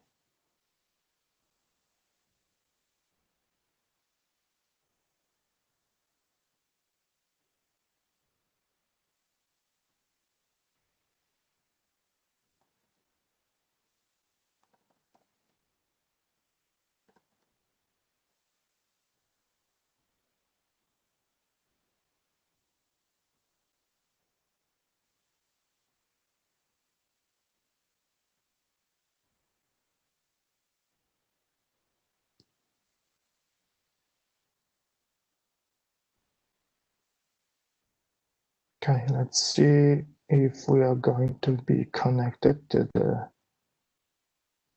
network.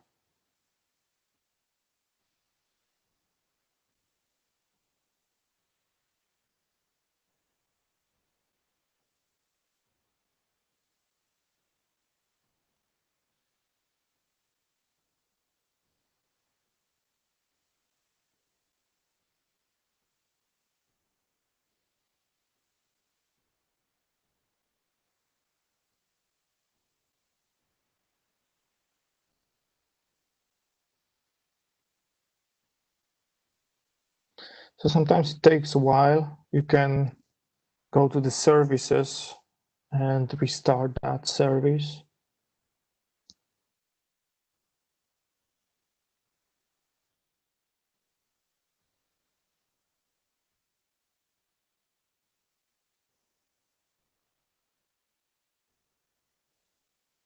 The Cisco AMP for endpoints.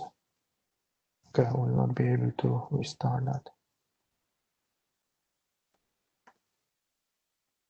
To run it as an administrator.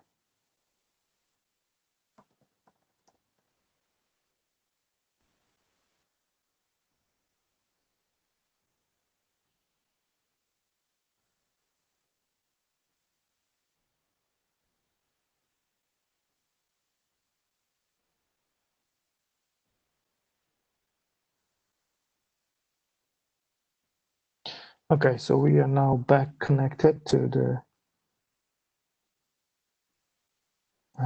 cloud.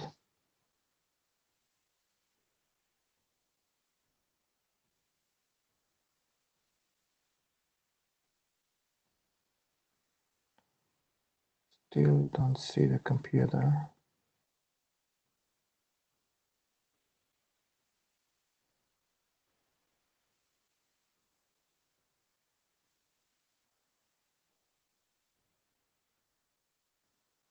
Singapore policy.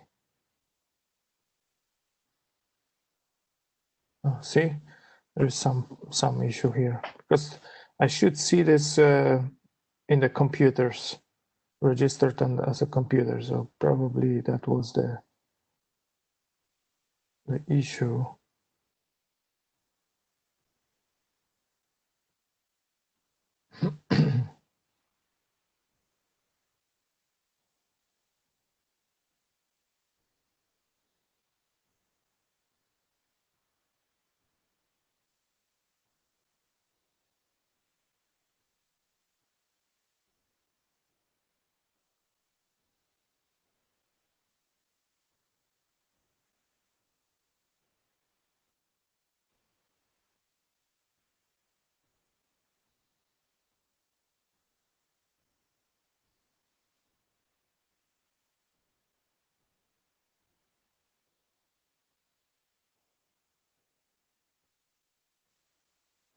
Okay, what can I do? I can try to move my computer to a different group. Let's see if I see it in the lab group.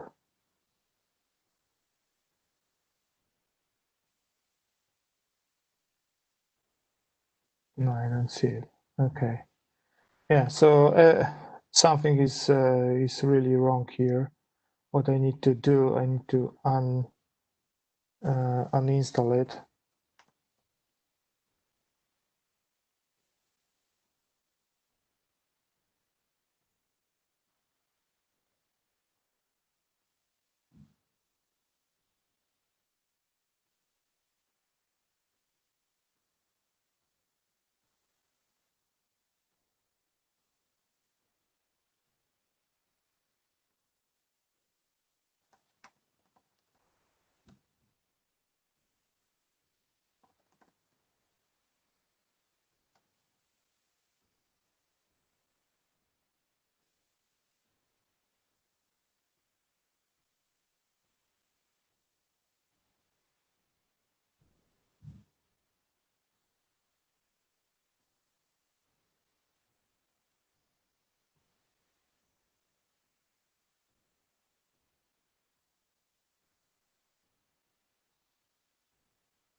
I should have the downloader already here.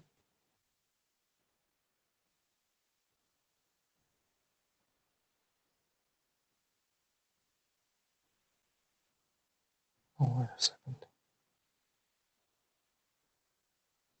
Yeah, 18th today. Okay.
And now I see employee PC demo local started installing.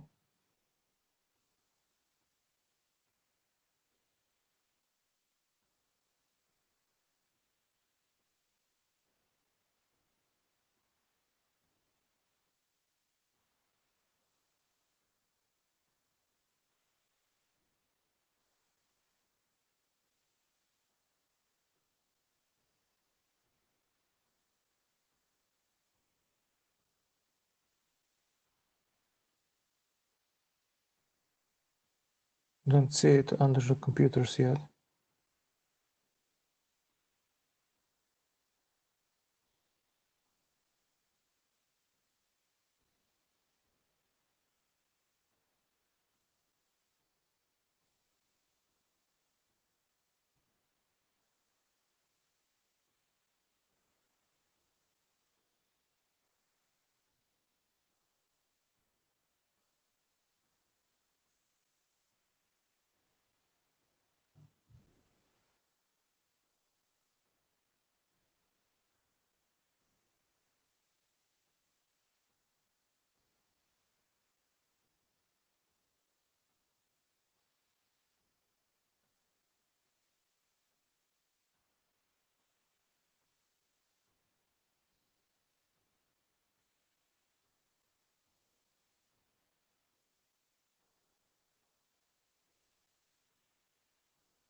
I think anyways we need to wait for the orbital engine to be installed in order to see something on that, in order to search this for something on that computer.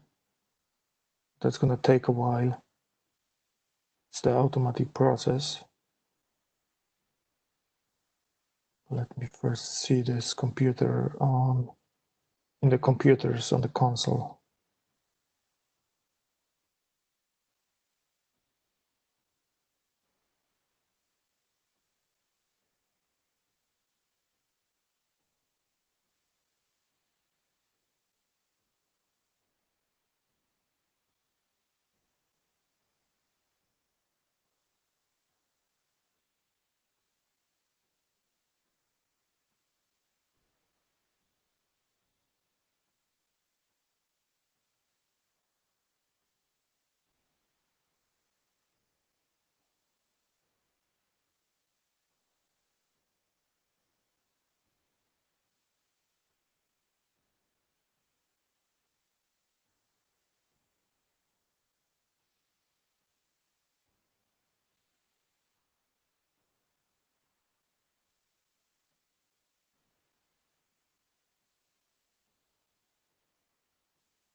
Okay, since we need to wait for that, let's move on to the next topic, and I will get back to the AMP once this is all installed, okay, including the orbital.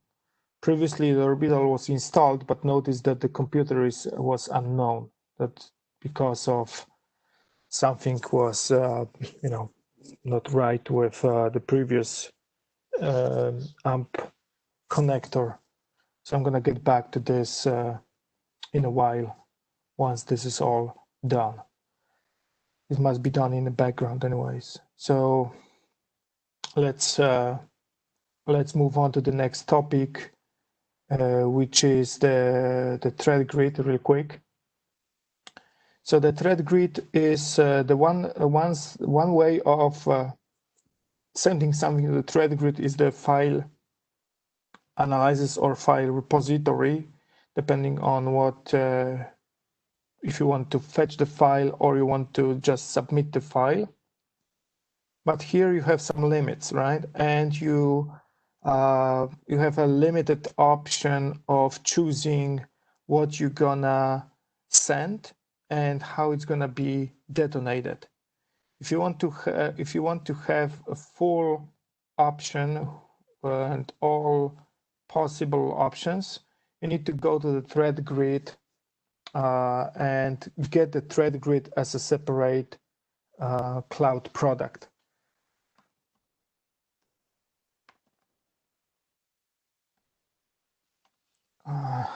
Panacea-threatgrid.com is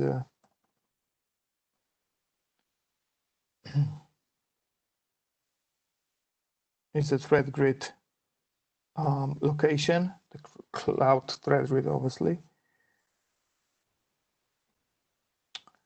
Okay, what was my password?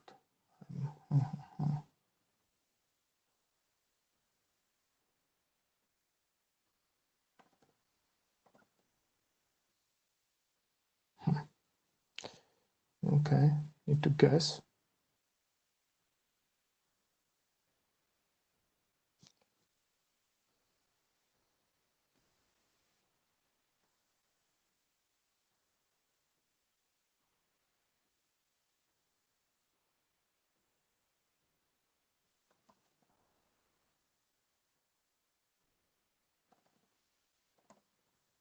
I think the password was right, but the username is wrong. Okay, yeah, I'm in.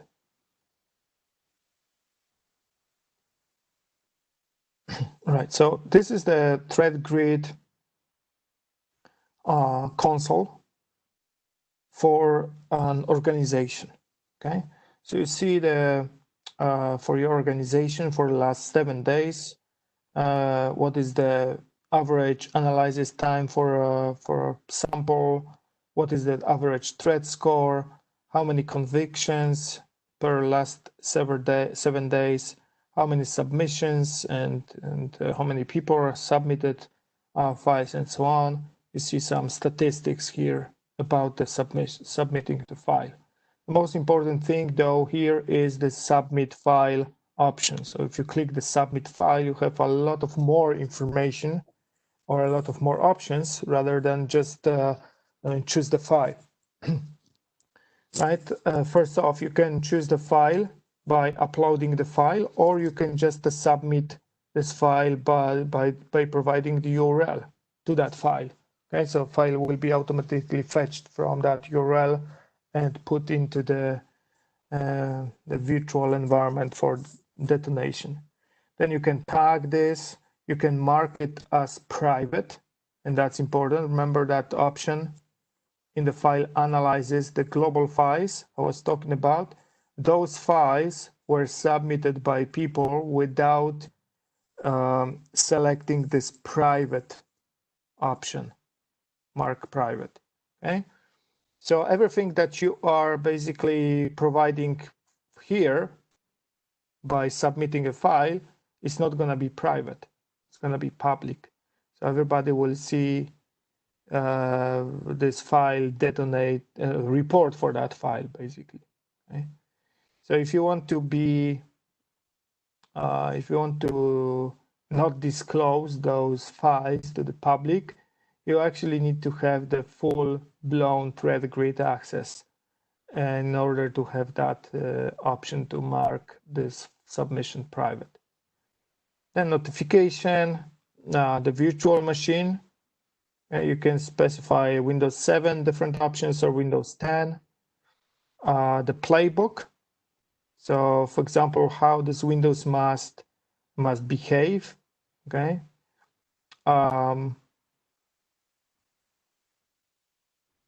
So if you select, for example, not gonna be, but open object in Word document. Yeah. So what will happen with network simulation? So where is the network or internet access point of presence? Okay, so our network exit, is it the US or we want to exit out in Brazil or any different country? Okay, callback URL runtime, that's quite important. By default, it's 5 minutes, but you can extend it to 30 minutes. Remember when I was talking about how malware tries to omit the sandboxing environment is by doing nothing for 10 minutes. So if you submit and run this malware only in five minutes inside the sandbox, it might not fully disclose its maliciousness or malicious behavior. So that's why it's better to extend that sometimes. Right. And as you can see, there are some supported options. There are more options than in the file analysis here. Here we have just 1, 2, 3, 4, 5, 6, 7, 8, 9, 10, 11, 12 different file types. Here we have a little bit more. We have BAT, PZ2, we have compiled HTML, right? Email, we have gzips, ISO files, things like that. Okay, and more and more. Okay, so as you can see, having access to the threat-grid console is much better than submitting through the AMP cloud. Okay, then you have a samples option where you can see all the samples that were submitted by your organization or other people as well. You can find out some, let's say, scope all files for 30 days with a critical score. Show me only those. Okay, what is this? Let me expand that. That was the 95 score. Right, we don't see anything here really malicious. I would like to show you how, for example, WannaCry encryption works and how it looks like. We can search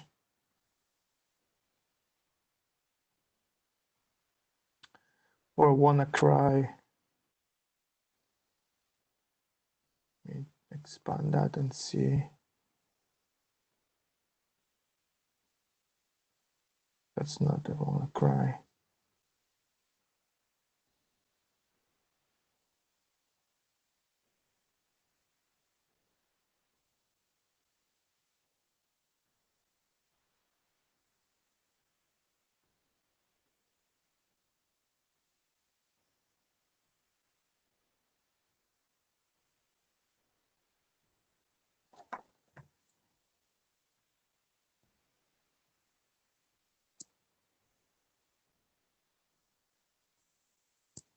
Okay, let's look up for crypto.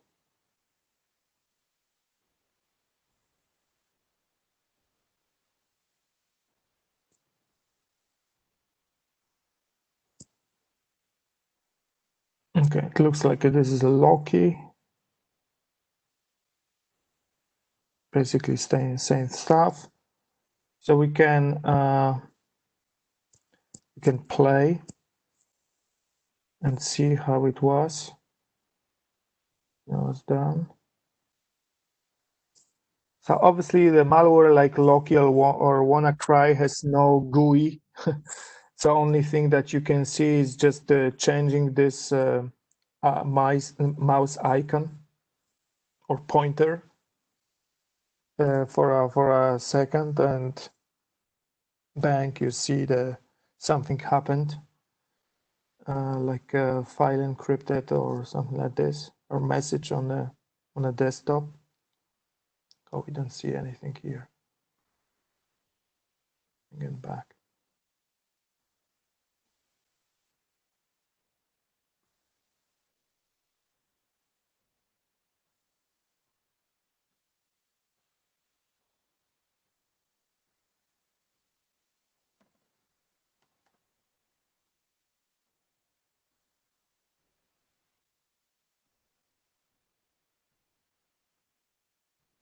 Okay, WannaCryptor. Okay, that's gonna be for sure this. So let me play that, and you'll see how the WannaCry is encrypting.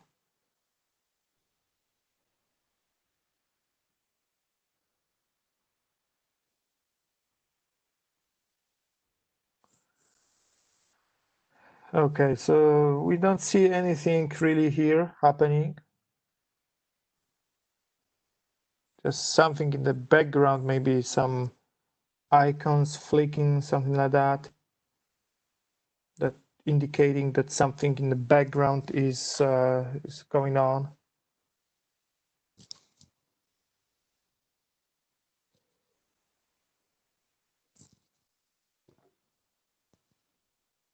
Hold on, I don't see it.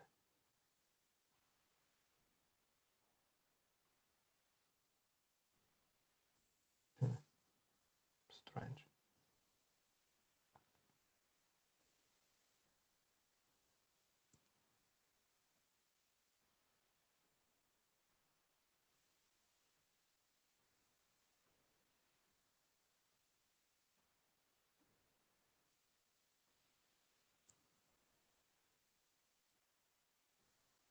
Oh, here we see. Oh, see, something is done.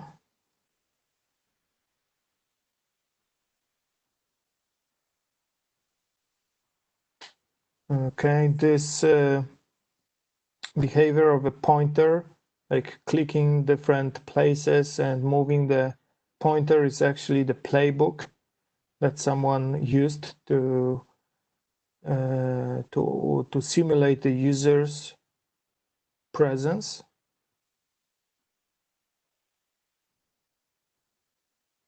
And here we go. You have a message and the decryptor here saying that we got infected and we need to pay $300 worth of Bitcoin to the following address. And we have 6 days for that. 6.5, 7 days actually. Right, so this is how it looks like. Okay, anyways, there's a new thing to search, do advanced search, that we can look up for samples or behavior indicators based on some additional more sophisticated search queries. That's a new stuff just added a couple of weeks ago. Obviously, we can do the reports, and we can search based on the indicators. Okay, so if we are looking for a specific indicator, like I don't know, miner, like here, right, and coin miner detection score 100 and so on. If we want to see or get information about that, you you can do that from here. Okay, so it's pretty easy to understand the threat grid. Nothing fancy here, except that the whole intelligence is underneath. But a really cool thing is when you will be able to integrate the threat grid with other products, like CTR, for example.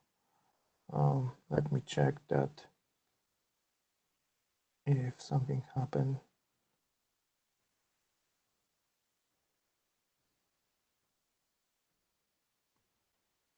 For endpoints. Okay, Orbital is installed. Still showing the computer is unknown.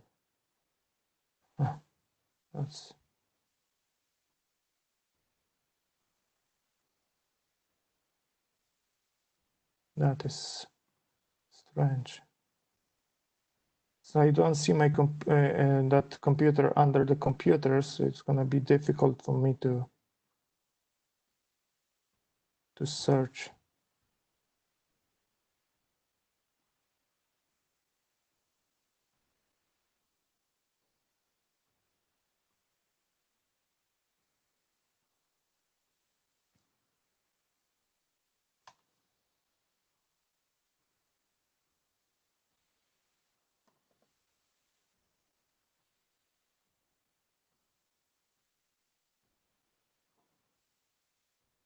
Yeah, it's still showing that the endpoint is invalid. Yeah. I wanted to show that. Okay, let me show the CTR then. The CTR is under the visibility that AMP Cisco.com, I believe.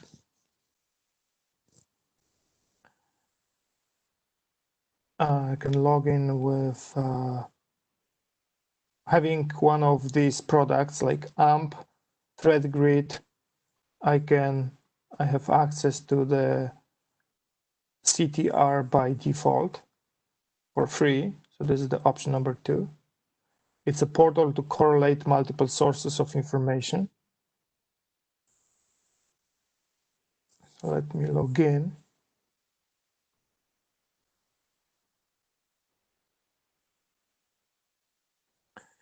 Okay, and notice that we can grab information from AMP for endpoints, ESA, Orbital, SMA, Stealthwatch, threatgrid, and so on.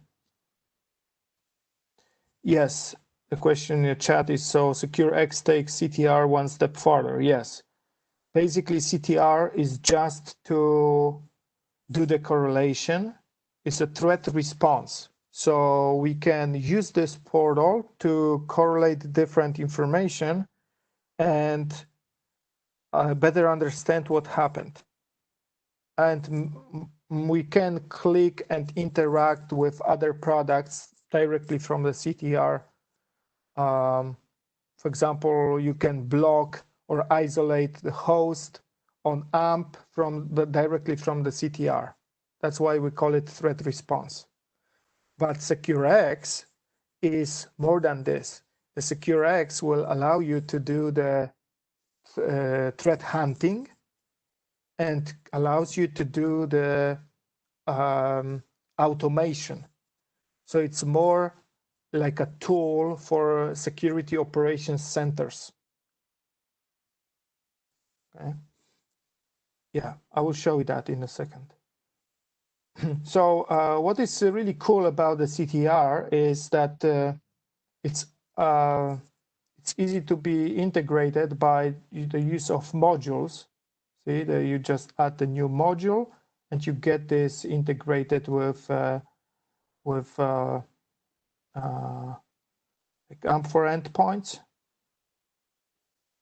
Right, you specify, it's all based on the APIs. Specify the API. You need to specify the third-party API client ID and the API key. So I need to go to the AMP for endpoints, go to the API credentials, create credentials, let's call it CTR. That's gonna be for read and write. Create that. Okay, copy this here and API key here, save it.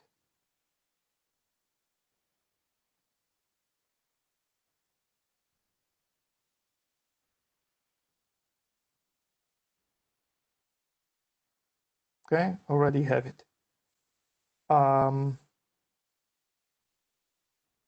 Talos intelligence, that's already done. That's the Talos blog, right? But from the available modules, I can do AMP for endpoints, CDO, which is the defense orchestrator, filtration, firepower, ESA, right? Orbital, SMA, Stealthwatch, Umbrella, Virus Total, and other parties as well.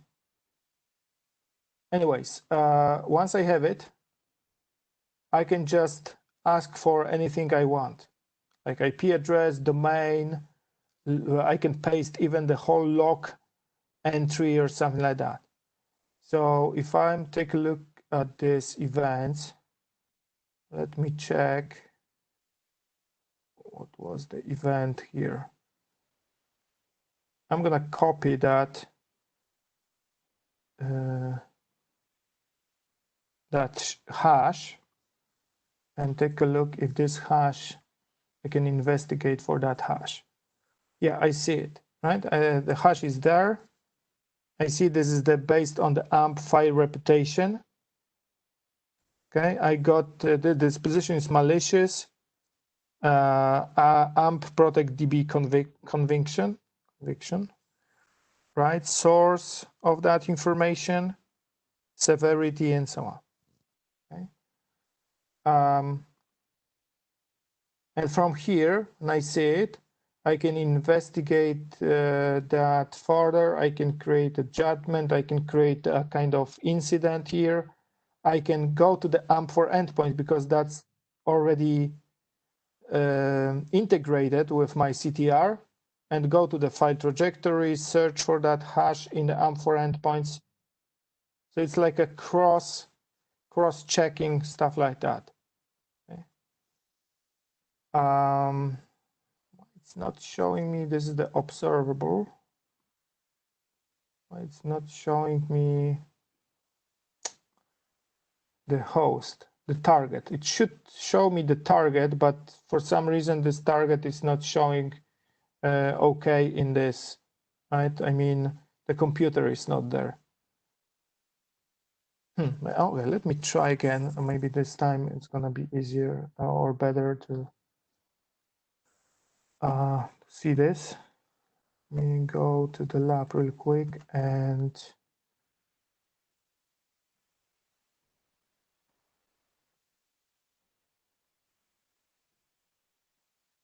try to extract that again.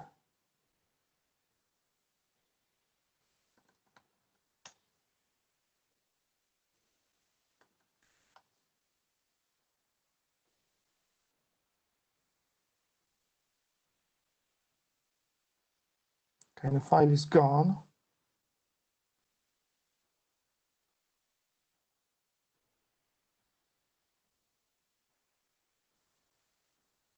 And it's still showing detected, but it's not showing the computer connector. See, the computer is unknown. Right, so that's the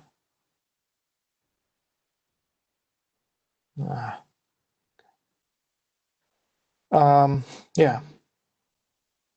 So even more than this, really cool about that is when you are, if you're using the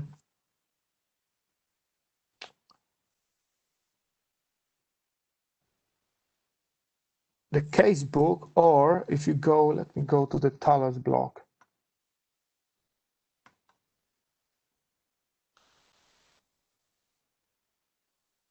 Talos Intelligence.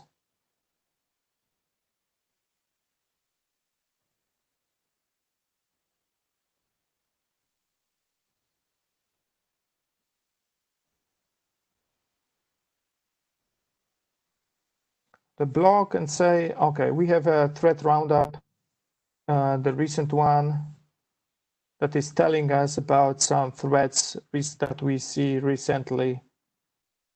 Okay, so if we are looking for those things, if you want to look for such things in your environment, okay, you can just copy all that stuff to the CTR. With a plugin, I'm not sure if I have that plugin here.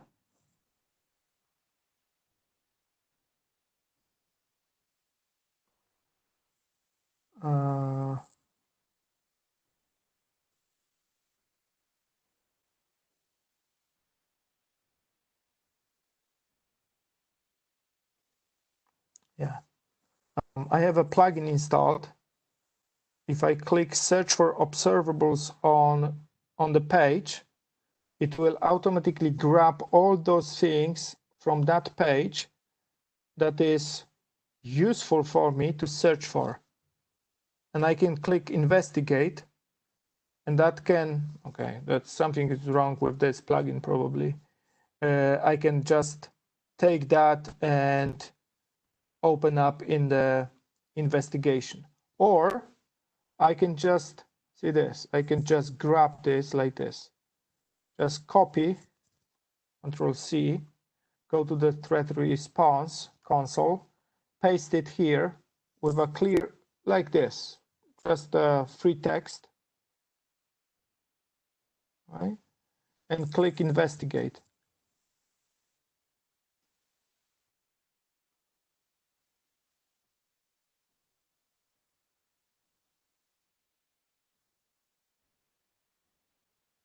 Come on. Not showing anything. New investigation. Let's do the new investigation.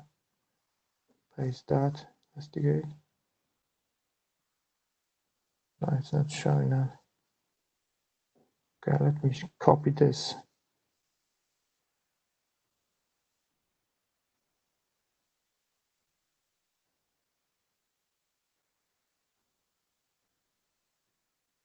Okay, probably it's not showing anything because I don't have anything in my CTR, in my AMP. Yeah, I tried to sync, but it's showing that there is an error.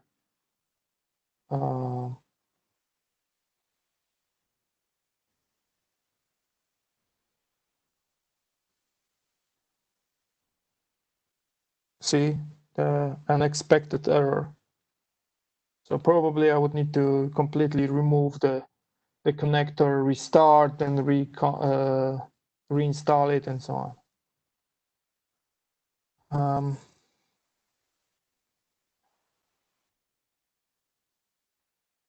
Okay, and Secure X. Notice that at the bottom of the AMP page, I have a Secure X, right, orbital. So this is the quick way to go to the orbital query.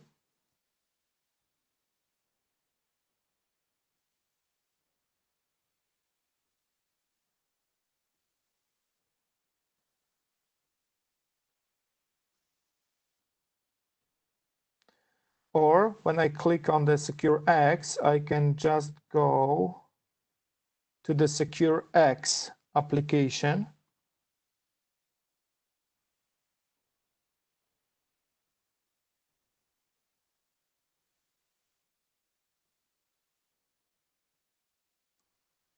Okay, and this is the Secure X where you can, again, have the integration with different products. So for now, I have just integration with the AMP and threat response and security services exchange. But also notice that available integrations with other products, not only the Cisco products, okay, but also third party. You can grab information from other parties. Okay, so integrations and you adding the modules. And the thing is that the orchestration is not here yet. that's the beta, and I think it's not possible for me to run it now.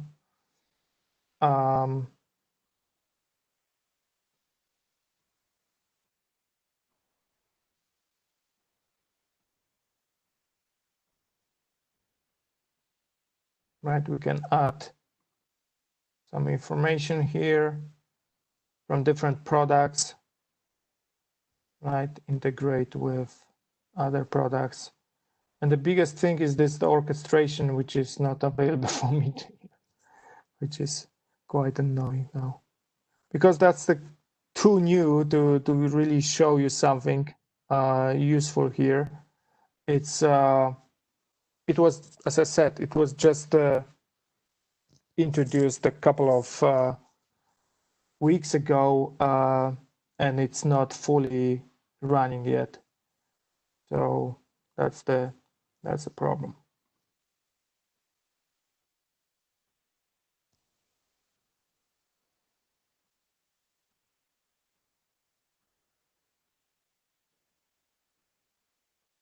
Yeah, with this plugin, right? For Chrome and Firefox.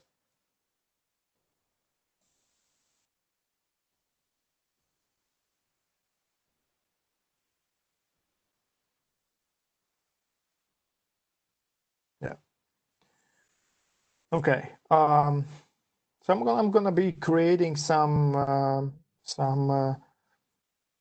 I have a plan to create some training about all that stuff like AMP, CTR, SecureX, Orbital, and all that stuff. But first I need to wait for it to work basically, and be ready to show to the public like everything is working.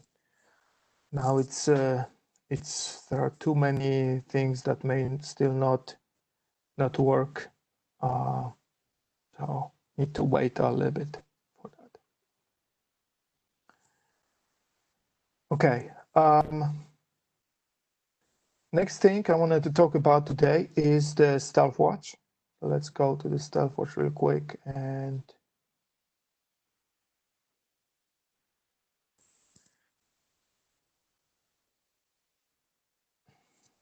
maybe before I go to the Stealthwatch, because Stealthwatch is basically the NetFlow collector, we need to a little bit talk about the NetFlow, because some of you may not be familiar with this thing, which is quite old. So let's say we have a client, some networking device like routers, and a server. Right? When the client connects to the server, okay, each of these devices can grab information about this connection and send that connection to something called a NetFlow collector. Right? So NetFlow collector is a server that is collecting information about network flows. So those routers or devices that are sending that information to the NetFlow collector, we call them NetFlow exporters.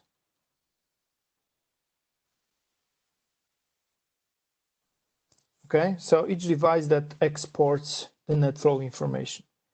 What's inside that information? Many things depending on the NetFlow version, because you need to know that there are many NetFlow versions out there.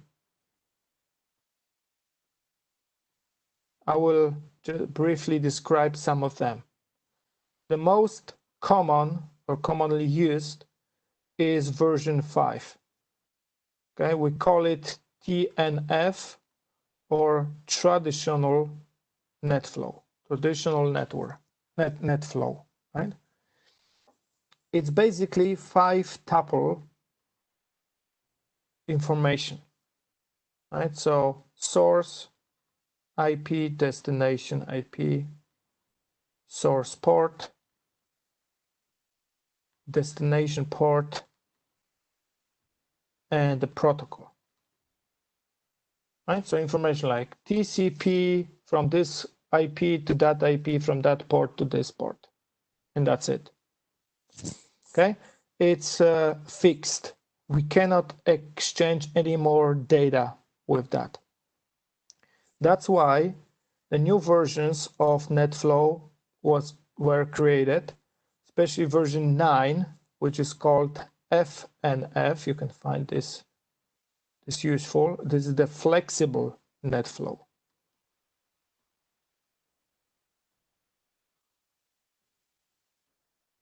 Right? FNF. So flexible NetFlow is based on templates.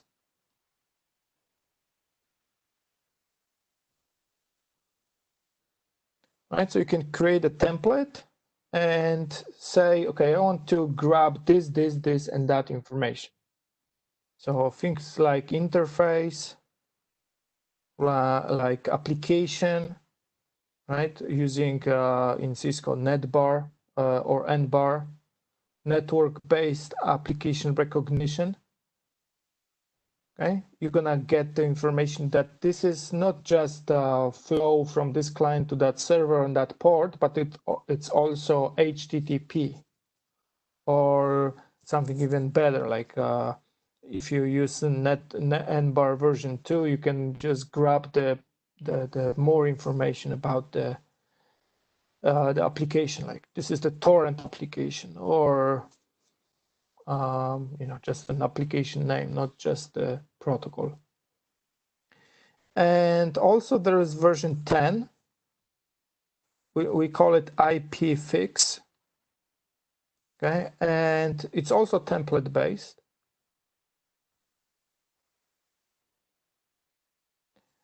It's using newer nbar version 2, so you can grab better information about application name. It can also tell you the process name. Obviously not on the networking device like this, but you need to know about this, that the AnyConnect has a special module for NetFlow called NVM. It's a network visibility module.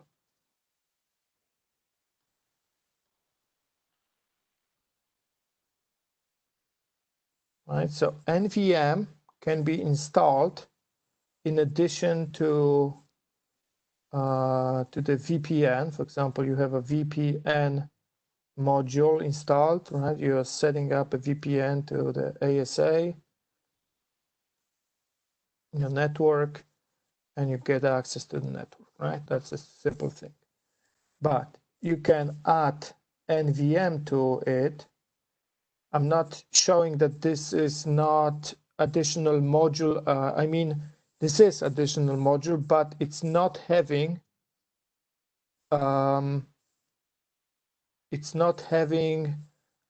its own GUI.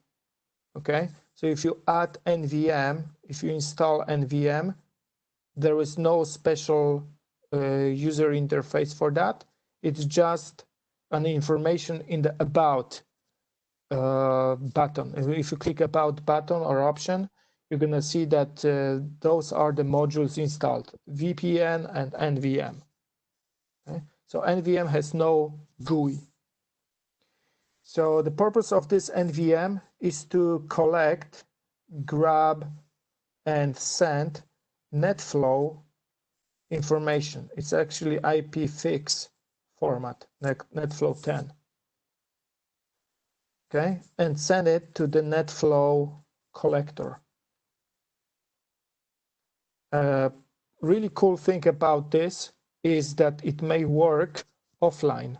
I mean, it doesn't need to be connected to the network here. I mean, it doesn't need to be connected to the NetFlow collector.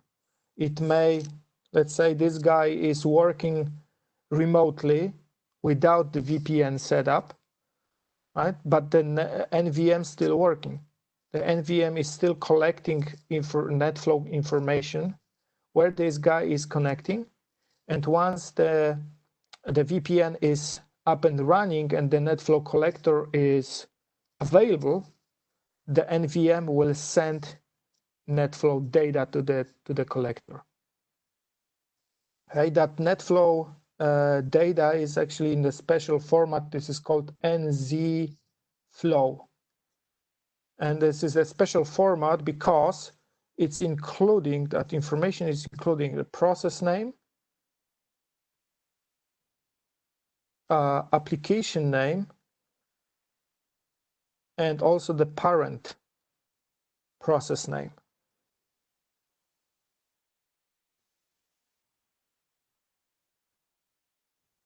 So think about this for a while. Now we don't only see information that this IP is talking to that IP and how many data it's sent. Now we see that this application is sending this data to someone, right? So if this data is malicious, okay, then we can understand that the flow was originated from that specific process on the endpoint. That's really cool. Okay. So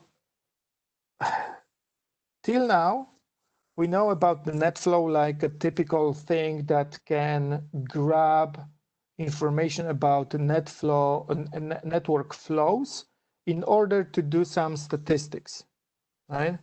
To see how many data was sent from between this host and that host. That's really cool. Nice to know about that. But we can go a little bit one step farther with this. Okay? And this is the Stealthwatch, actually. The Stealthwatch is the NetFlow collector, but it's not gathering that information only for the statistic purposes. It's using this NetFlow information for security purposes.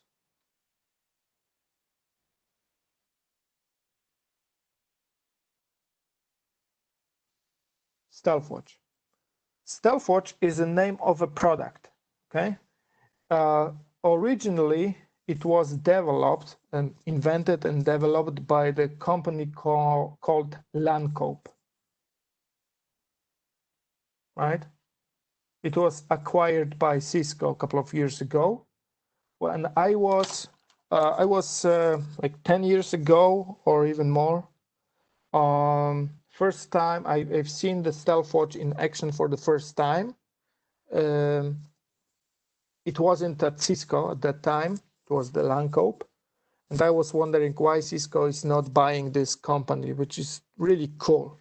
And hopefully a couple of years later, Cisco acquired that company. So what Stealthwatch does, it's actually grabbing the information or gathering the information about the flows, right? Between two hosts. Okay? We have a, let's say, server 10 to port 80. So the problem is, generally over the years, a problem with the NetFlow was one. Each exporter, when exporting NetFlow information to the collector, is basically completely separated from each other, which means that we're gonna have information like on this guy, TCP 10.1.1.1.3.4.5, okay, port to 10.2.2.2 port 80, right? If index, that's the information about the interface. Okay, if we had two interfaces where NetFlow was configured, there's gonna be two information like that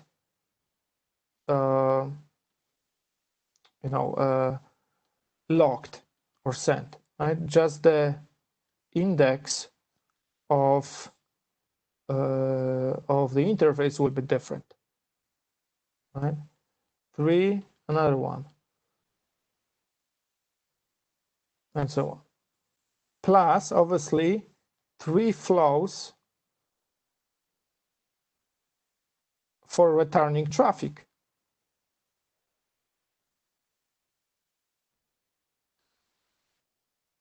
Because by nature, the net flow is unidirectional. Okay, so now what Stealthwatch collector does?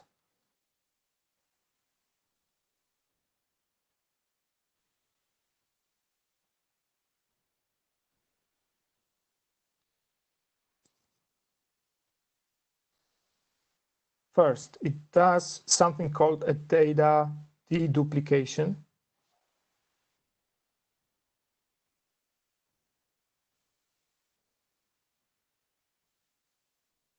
Right, which basically removes duplicated flows.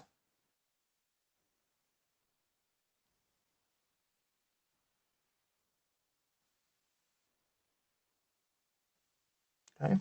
Second thing, it does the flow stitching.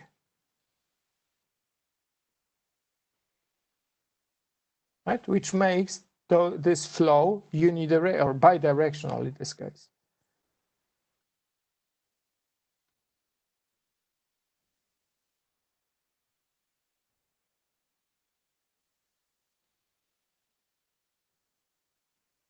Right, bidirectional. And the most important part of this is using this flow information for security purposes. So it's doing security analysis of flows.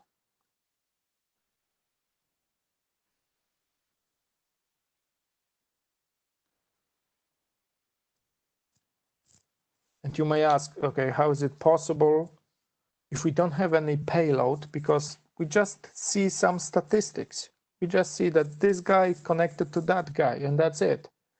We don't see any payload. We don't see if this guy is attacking that guy. So how can we use this information for security purposes? I will show you that in a second. That's pretty cool. But before I go into that, let me spend 2 minutes on Stealthwatch architecture.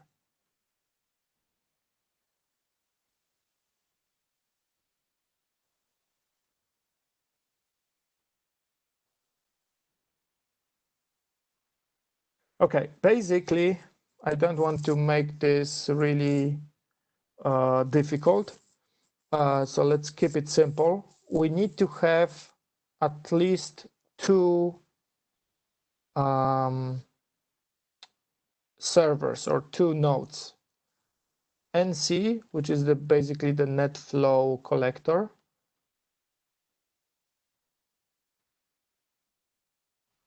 And we need to have a manager, which is the SMC, Stealthwatch Management Console.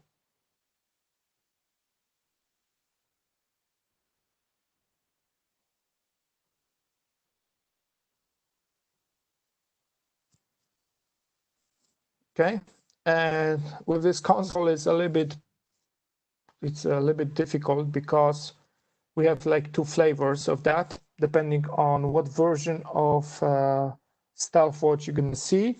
It might be just the web-based console, or it can be the Java-based console. Java-based. Web-based is mostly for analysis. Java-based is for configuration. But in the latest version of Stealthwatch, which is, I believe, 7.3 something, they are moving off Java-based towards the web-based. Okay, So from 7.0, basically, you can use web-based for analysis and configuration, at least partially.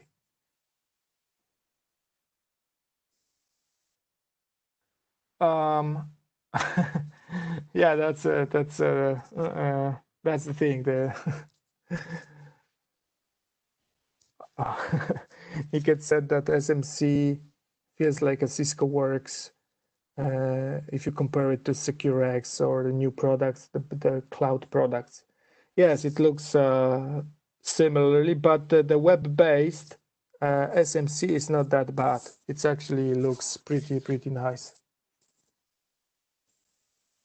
Okay, and optionally, you may have something called EC, which is the endpoint concentrator.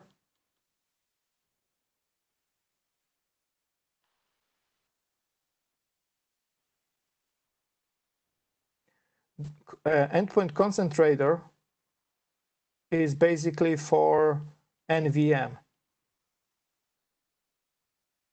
Right, so NVM points to the EC, to the endpoint concentrator, and endpoint concentrator will send it further to the network collector.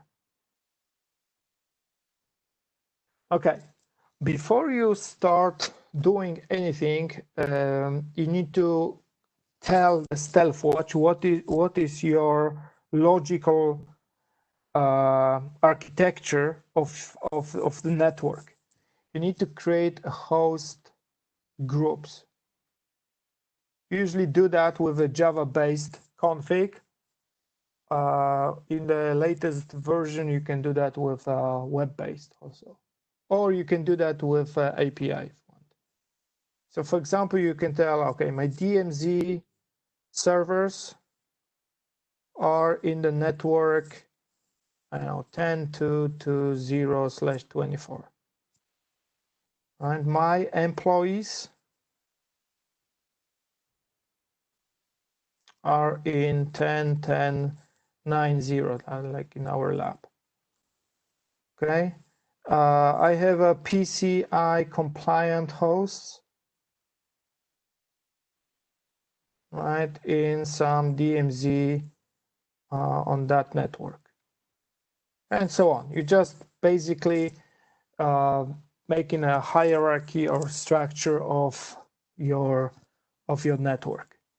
And also there are some built-in groups.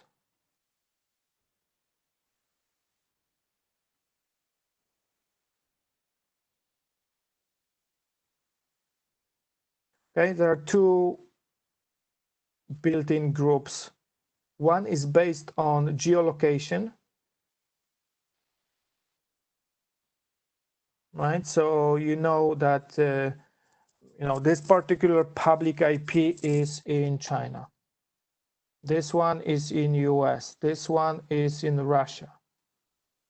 Right? So you know if someone from your local group is going to the IP address, public IP address, which is in China, you may say, okay, that is something suspicious for me. Okay. And second is based on the reputation. We call it SLIC, which is the Stealthwatch Lab Intelligence Center.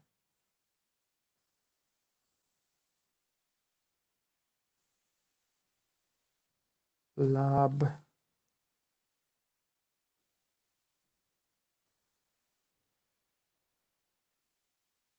Center. It's basically kind of Talos at Stealthwatch. Okay, the SLIC is the blacklist.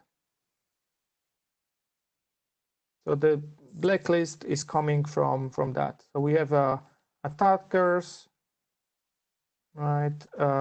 IP addresses, CNC, like security intelligence, bots, malware, right, and so on. So also when someone is connecting to one of these IP addresses, you already know that this is some malicious behavior. Okay, so now based on just the simple things like a flow information, you can understand that this is a bad or good flow. You can also use those host groups to define policies. For example, if you have employees here, and you have some DMZ here, you have, this is the internet, right?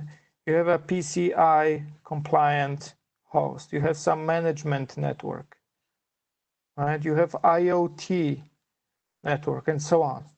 You can define a flow policies between them. So for example, you know, okay, employees to DMZ can connect. Okay, management to employees can connect. Management to PCI can connect. Management to IoT can connect. DMZ can connect to the internet, but DMZ and PCI, they cannot connect to each other. The PCI cannot connect to the internet. The IoT cannot connect to the internet. Okay, so you're defining IoT cannot connect to the PCI servers. So you're defining the policies, who can talk to whom, and then based on the net flow information, you can raise flags respectively for something suspicious or some you know, activity against the policy. So what can be, let's summarize, because there are a lot of more information, a lot of more things in Stealthwatch. What can be monitored with Stealthwatch?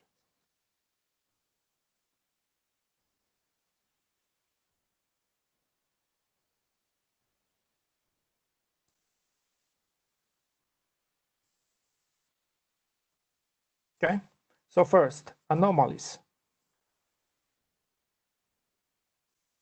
Okay, either based on policy violation. So if you create a policy and something is connecting from this network to that network, it's a policy violation. That's the anomaly.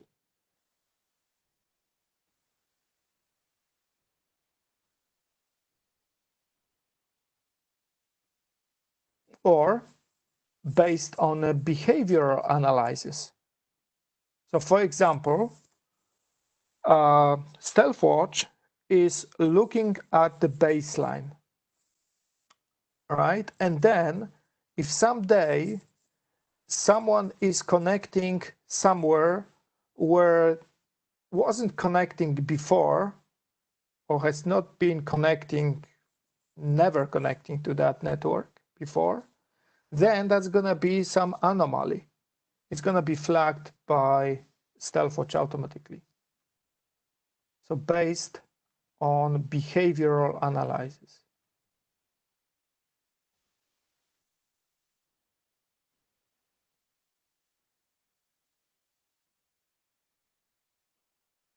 Okay. Another thing that we can catch with the Stealthwatch is a data exfiltration.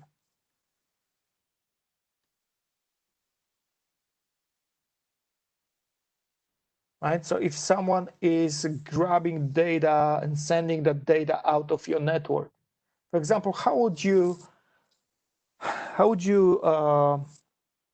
find the situation when something like some malicious process, for example, or a user is sending out some data from your network using ICMP traffic?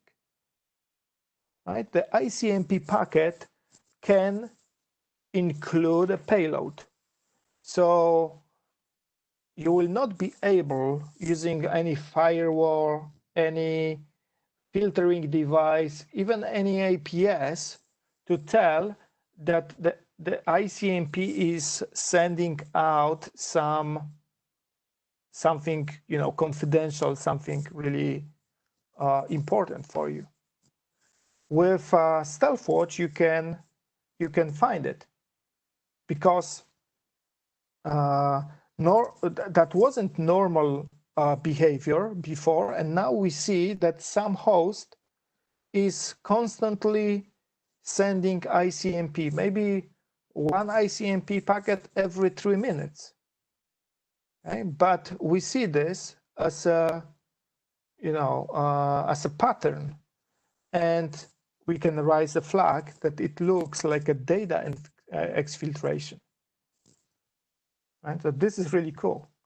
So ICMP traffic used to leak data out. Right? That's the example. Right? Obviously, the data leaking in a different way as well. Data hoarding. So data hoarding is basically an event when somebody is sending out a lot of data in the shorter time, or grabbing a lot of data in the shorter time. That's the data hoarding. Obviously, we can see the attacks or reconnaissance. Right. So if someone is sweeping through the network, checking the different ports, if they are open or not, scanning, all that stuff. And the very, very magical thing now, something called the ETA. You probably heard about this, ETA, encrypted traffic analysis.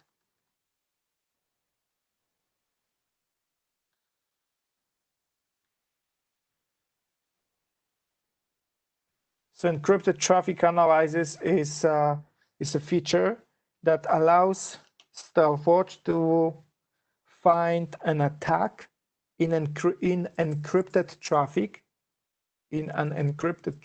without the need for this traffic to be decrypted first.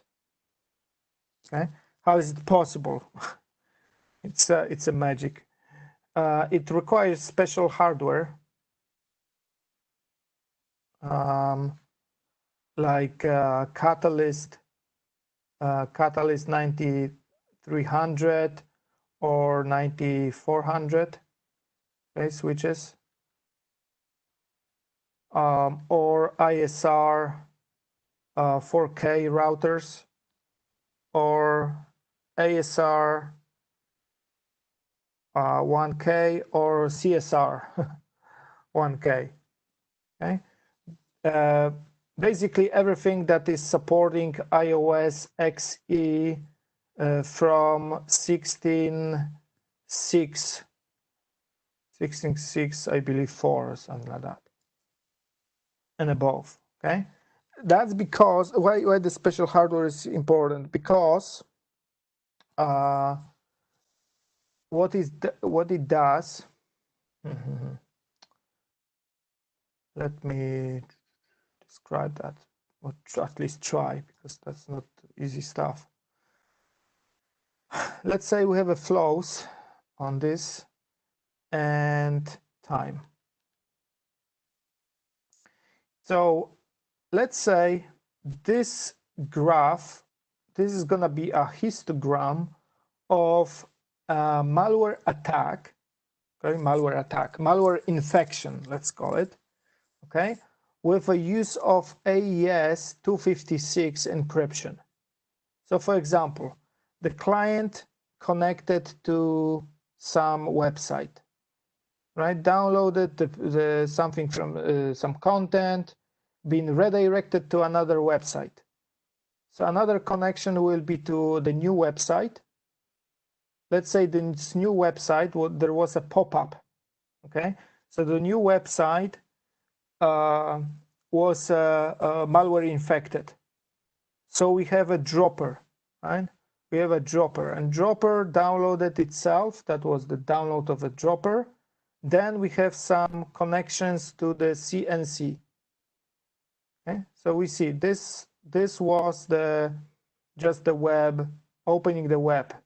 That was the pop-up, right? That was the dropper. That was the CNC connection, and so on. We are not analyzing the payload because it's encrypted, but we know how it looks like, okay, if it's encrypted with AES 256. So in order to understand what's happening inside the encrypted packet, we need to see if we have the switch like 93, 9400 between the client and the server.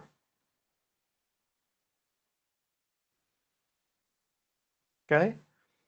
If the client is connecting to the server over HTTPS and sending packets and negotiating the SSL, okay, this switch must understand here from the SSL setup what will be the encryption algorithm or what is the encryption algorithm negotiated between the client and the server. So you know that this session will be encrypted with AES 256. So the switch will be sending the net flow data with information that this is AES 256 session. Okay? So we know based on that, and we can match the patterns. We know already this because we have samples, and we combine those samples, or compare rather, those samples with the samples that with the traffic that we see between the client and the server. But the thing is that we need to understand what is the encryption algorithm negotiated, what was the encryption algorithm negotiated between the client and the server for that session. Because each, let's say this is a kind of, you know, malware infection using, I don't know, WannaCry, okay? But it's gonna be different or look different depending on what is the encryption algorithm. If it's AES 256, it looks like this. But if this is the 3DES, it's gonna be different. Okay, so we know we have those patterns already recorded. I mean, Cisco has those patterns already recorded, or used different algorithms, and then we need to have just this information, not only the net flow, those individual flows, but also we need to have the information what was the encryption algorithm used for that flow. That's why there must be a special hardware that can intercept, not intercept, but basically see passively, right, what was the negotiated encryption algorithm between the client and the server. Once we know that, we can better understand what's inside the flow. And that's actually something that's gonna be very important in the future, because you know what the trend is. The trend is to get rid of clear text packets at all. We will be encrypting everything really soon. So and the problem is that the new protocols that we are working on, like HTTP version 3 and so on, are not allowing us, will not allow us to decrypt. So man in the middle decryption, SSL decryption will not be possible soon. That's why the only way to have an ability to find out an attack is to do encrypted traffic analysis. Okay, so that's something that's gonna be very popular in the future, in the near future, I would say. And to be honest, those guys are bragging themselves about how successful they are with this mechanism. They have like traffic or hit in like 90% or more. You know, they are pretty effective with that. So that's the magic, really.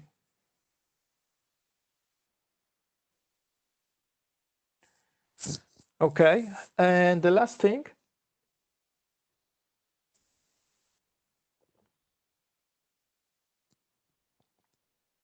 Okay, maybe before I go to that, let me show you the Stealthwatch real quick.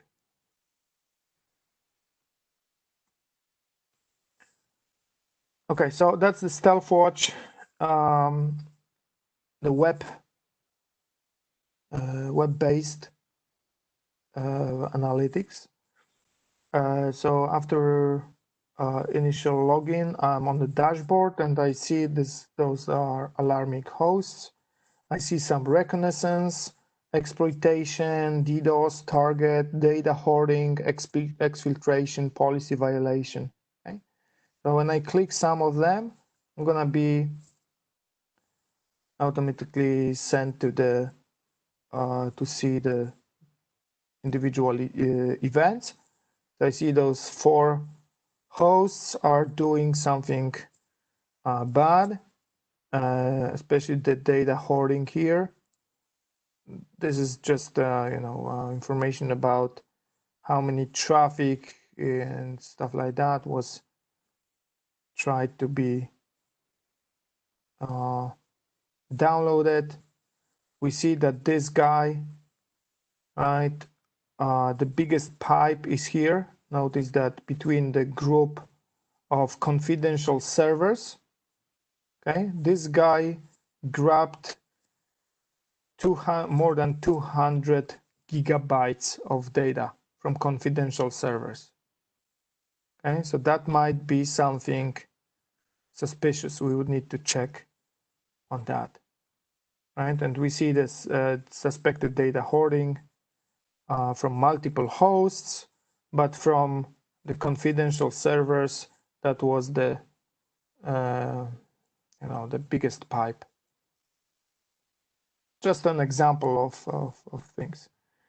If you have that Stealthwatch integrated with ICE, you're gonna see the username who is actually logged on this IP address.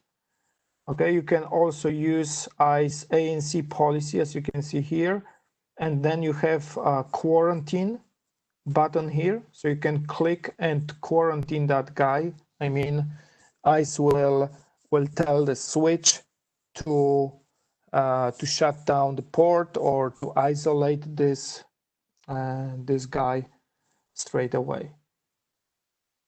Okay, so there are different things like that. I just don't want to go any deeper here. And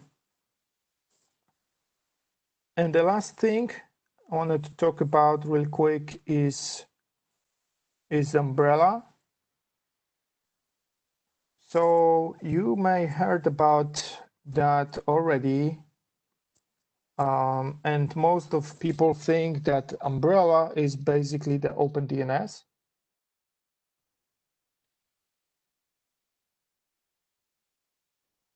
Right, equals OpenDNS. There was a OpenDNS acquisition. Cisco acquired OpenDNS, or ODNS, we call it sometimes. Okay, but there is a different, now there are 2 different things. The OpenDNS is a home or small business solution. Now, okay, Umbrella is the enterprise solution.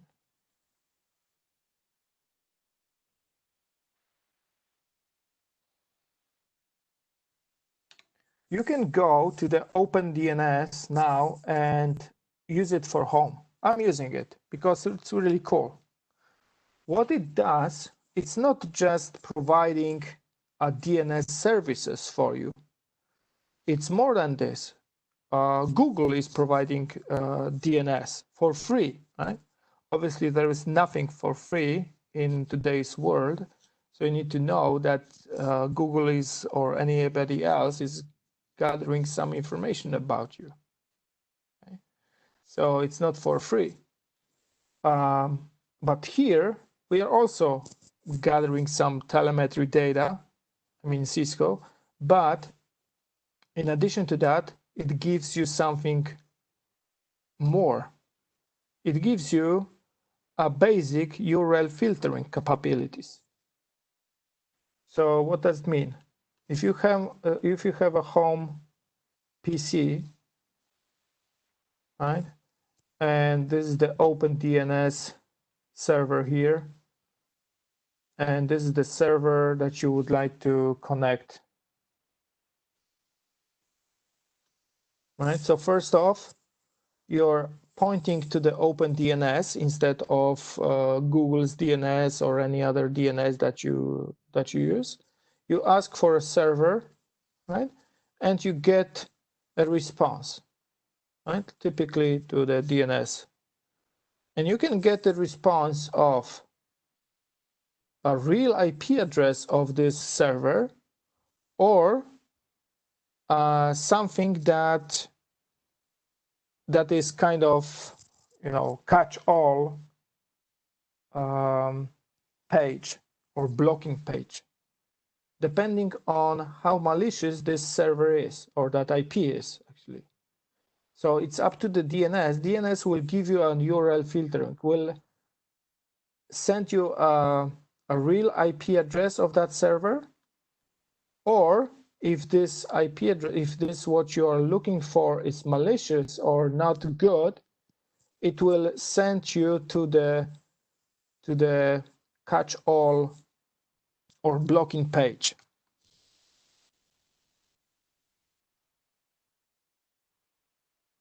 Okay, so how can I get those IP addresses? When you go to the opendns.com, notice that you have enterprise security, which is the umbrella Cisco.com, or consumer, which is still the OpenDNS stuff. Okay, and at the bottom here, you have two IP addresses that you can use for that. Let me go to my my lab real quick.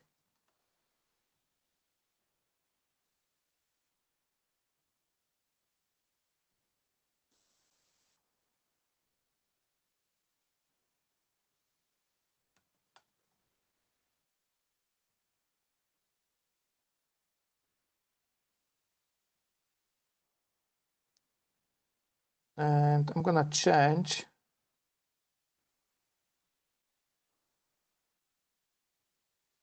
the DNS on my employee PC.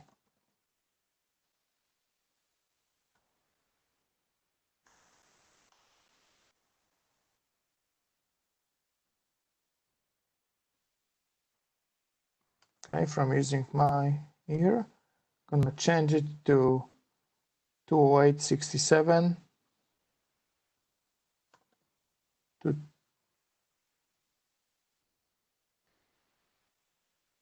67.222.222.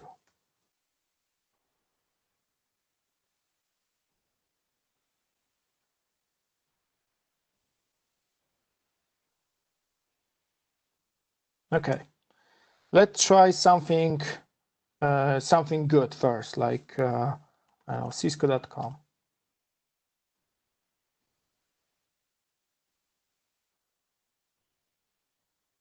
Works, right? Let's try something not so good, maybe. Like, I don't know, poker.com. This is a gambling, right? or HTTP too fast.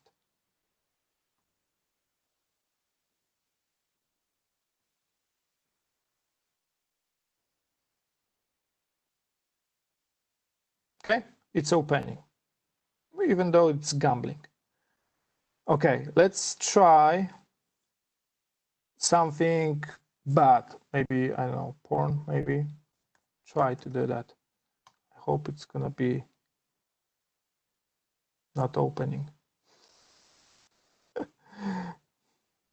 Oh gosh, it's opening. So I need to check CMD and what was the IP address. Ping or NS lookup, NS lookup. Right, it's an open DNS.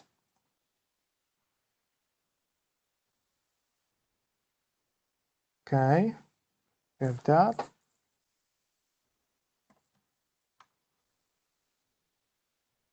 I'm not sure if those IP addresses are good or not.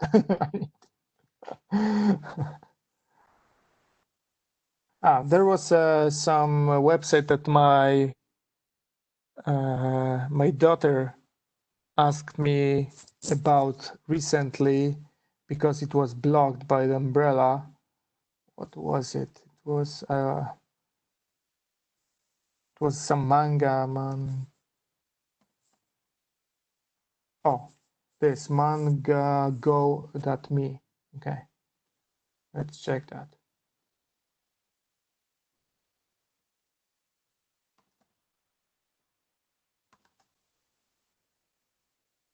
Okay, showing something here. See if that works, man.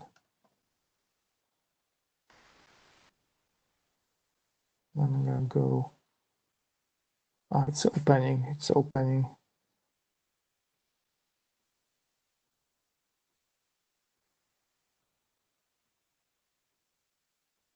That's strange a bit.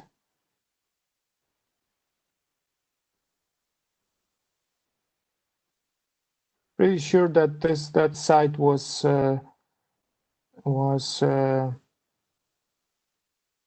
not allowed because I was at home. I had to allow it.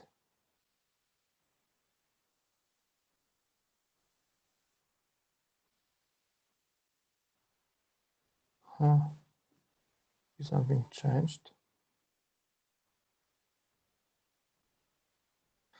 Okay, if you go to the consumer, we have a couple of options here. We can open DNS. We can use OpenDNS Family Shield. We can do OpenDNS Home. Both are for free. Basically, very similar. The Family Shield is just the setup guide, but I think this is a different IP address. Let me change this IP address to that one. I'm not sure if that's the correct thing.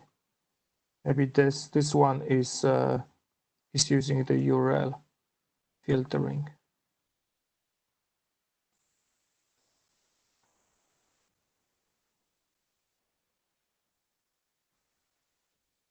Yeah, the internet bad guys, it's a Cisco site actually. That should work. Right, it was this. 7222139.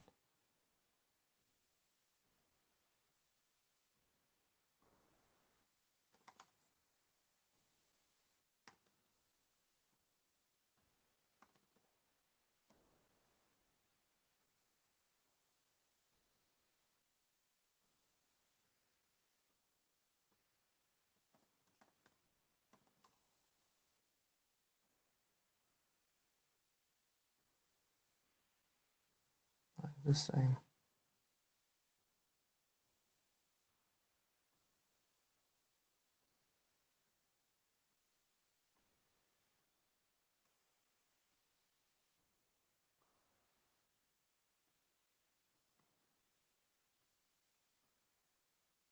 Oh, see this? Sex.com. Previously it was 1522 something something. Now when I ping it, it's 146.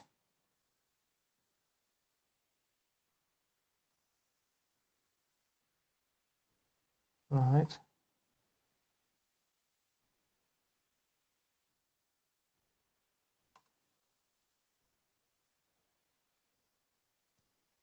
Oh, here we go.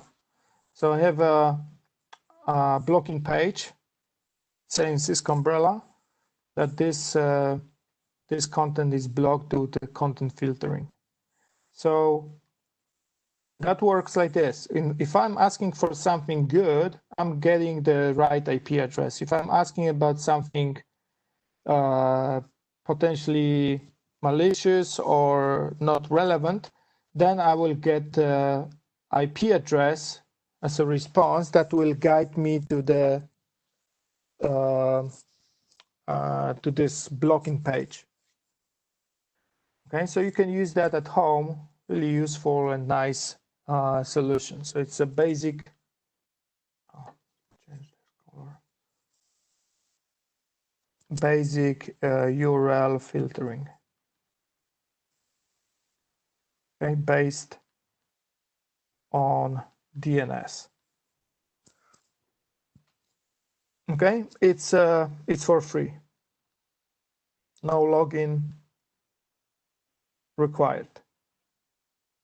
Right, but the only thing that you need to do is to configure DNS to this 208.67.222.123.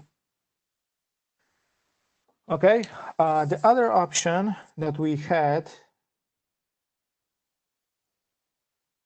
here is the OpenDNS Home, also for free, but it requires to have to sign up. You need to have a login, an account. And this is because if you want to change this behavior, so for example, the porn site like sex.com is your favorite site and you need to have access to it, you can do that, but you need to register and then you can change or allow some websites to not be blocked. Okay, and also that's important to if you have a dynamic IP address, then this will allow you to change this or notify the OpenDNS about the IP address change. Okay, that's not the thing.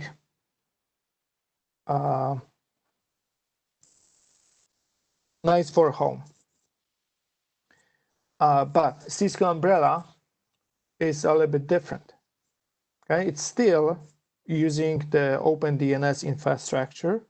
It's still just, not just, but also the DNS service that will guess, or not guess, but it will be policy based and allow you to make a decision what is okay, what is not okay.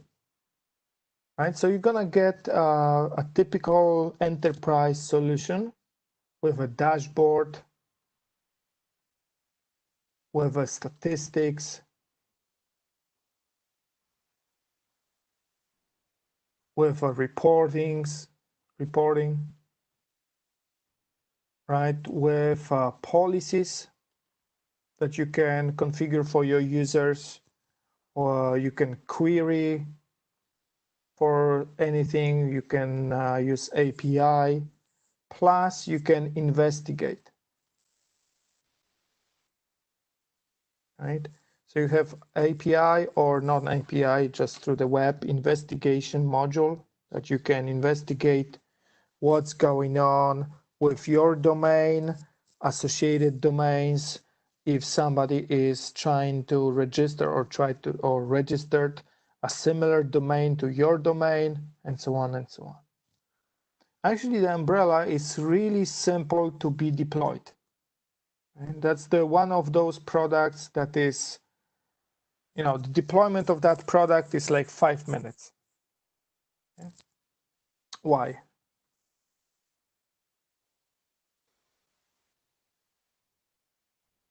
Simply because it's DNS based. So the only thing that you need to do is to change the DNS. Right? So if you have internal internal DNS server, right? And you have external DNS server that this DNS is pointing to, right? What you need to do is to change the forwarder to OpenDNS.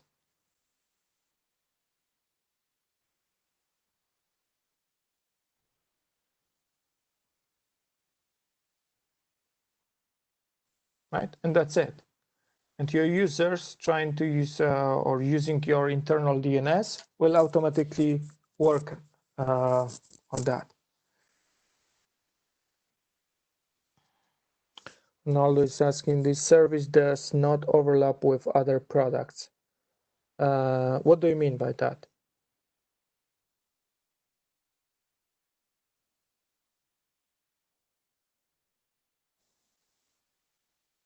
Proxy. No, the proxy is also using a DNS. With a proxy, you need to be careful, right? Because depending on how proxy is configured in your network, is it you, your host endpoint, or a proxy itself is responsible for a DNS? So depending on how, is it a transparent proxy deployment or explicit proxy? Right? But anyways, DNS is always used, so it's gonna be still working this way. So if the OpenDNS will tell you that this is not, this is a bad site, even if it's proxy asking for or trying to open that website, it's gonna be not allowed to open it. By the way, there is another thing called intelligent proxy. So I'm going to talk about this in a second.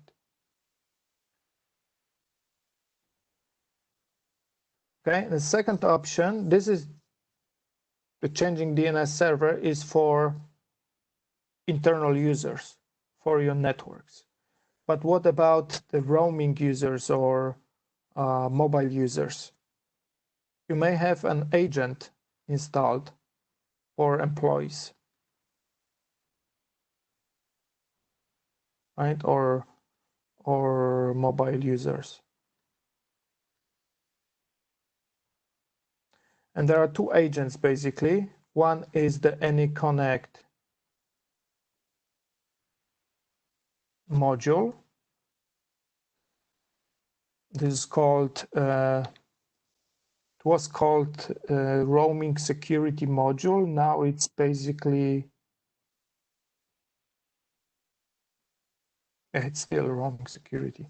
Okay.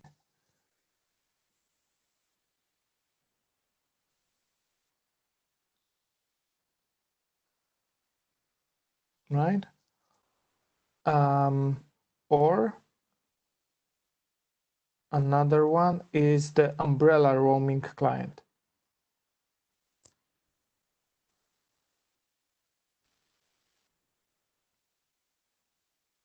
Right? So if you don't have AnyConnect, then you can just use the standalone umbrella roaming client module.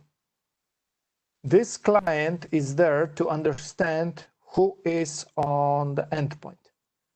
Okay, so you can apply a different policy based on a user group, endpoint group, and all that stuff. Okay, so agent is to understand who is the client, or actually who the client is. to the client. Right? It also helps you, or helps, it's actually encrypting DNS queries.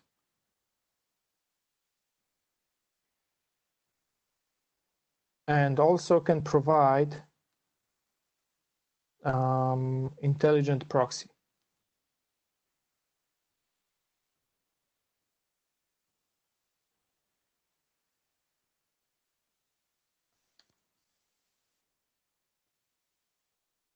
Right, so if I take a look, if I show you my AnyConnect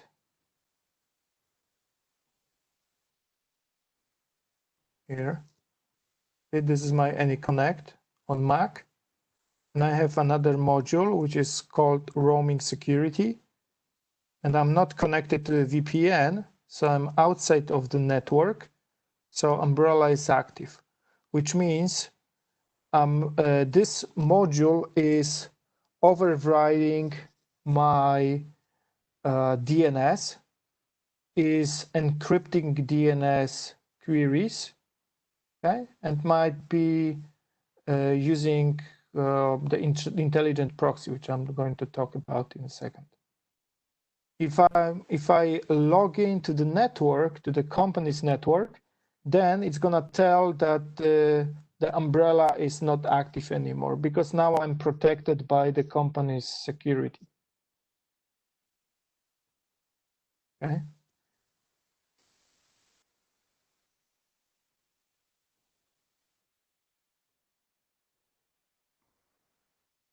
Okay, so let me tell you about this, the proxy.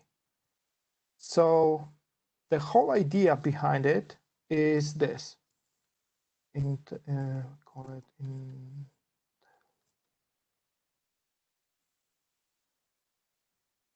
intelligent proxy. We have a client, mobile client most likely, and this client is using an umbrella.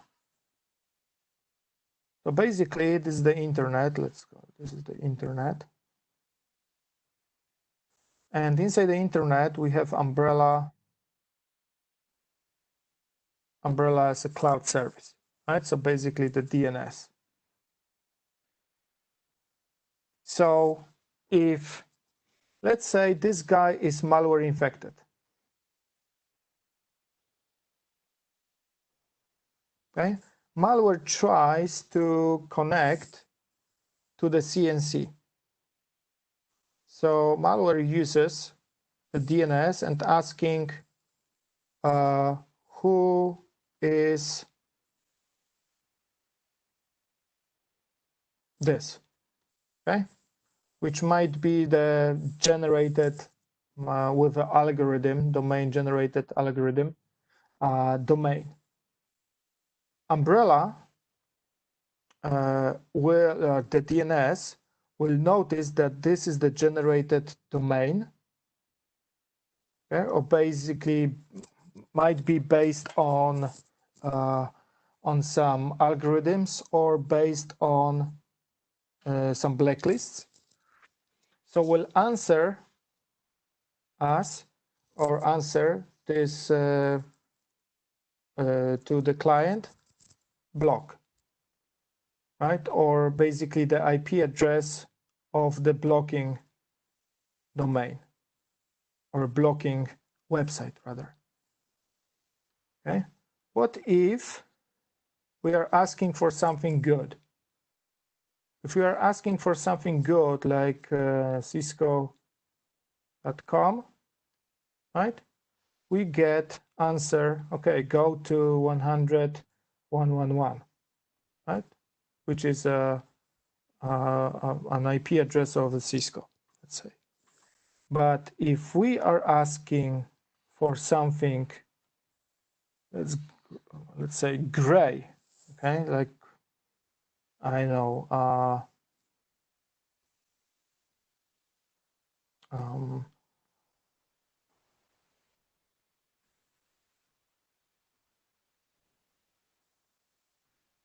some domain that we don't know that this is not a good domain or not a bad domain. So in this case, the umbrella may say, you know what, go to this IP address, and actually this IP address is going to be the proxy.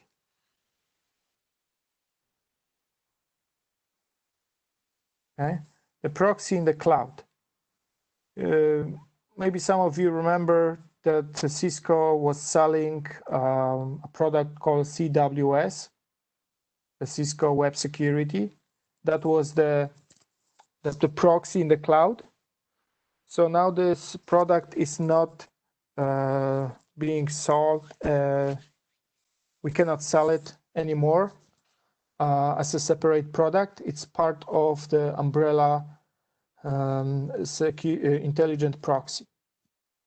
Okay, so basically we are deciding what to do based on the reputation.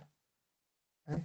If it's something bad, we block it. If it's something good, we just resolving it. If it's something gray in between, then we are moving it to the proxy.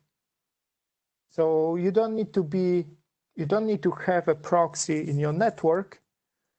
You just need to have the umbrella client, and that's it. So it even works not only for a client, for a remote client, but also for a client with the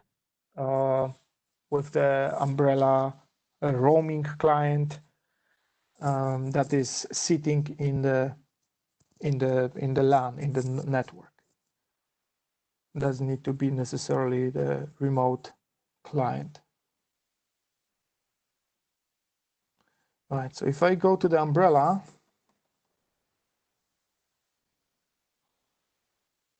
real quick, just to show you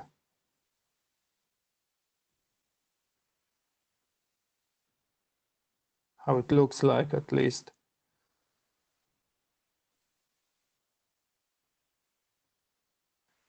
Right, so that's the umbrella's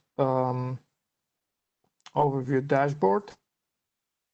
We have policies, different policies for different clients.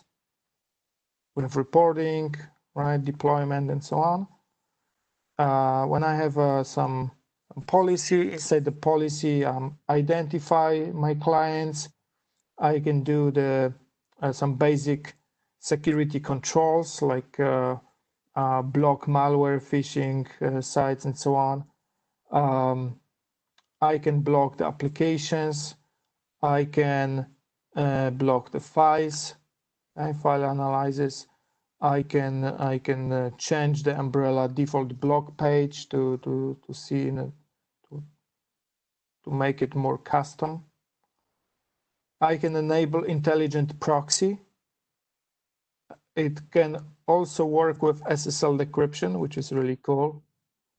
Right? We can enable safe search, which means that some search engines like Google or Bing can remove some answers, right, from the results based on if something is potentially malicious, logging, and so on.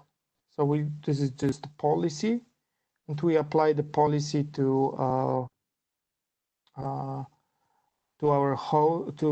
computers, basically.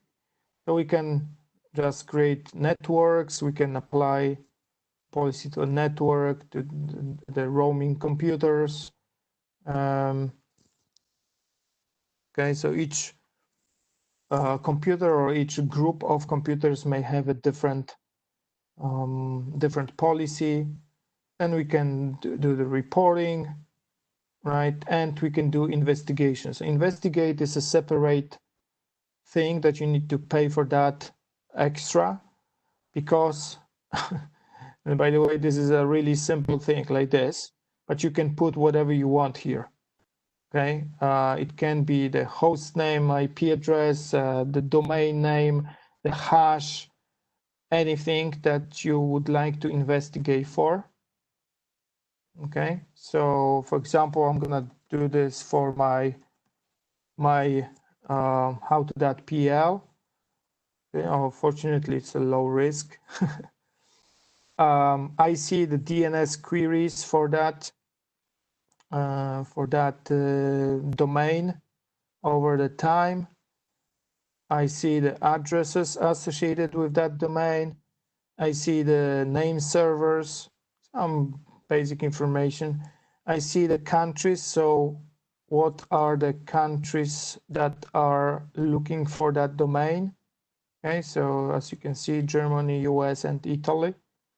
I don't know anybody from Italy. Is there anybody on the from Italy on this call? Some additional information. I see the subdomains. Okay, what are the subdomains configured? What are the co-occurrences? That's something really cool. If you see an attack, maybe not an attack, but if you see the malware infection, malware was downloaded from some domain, right? So you know about this domain for sure, but the really important thing is what happened before that domain, because most likely my user connected to some website, and this website redirected this user to this malicious website. So the co-occurrence is the DNS query just before this malicious event. So we know who was the redirecting, what was the redirecting page. That's really, really cool.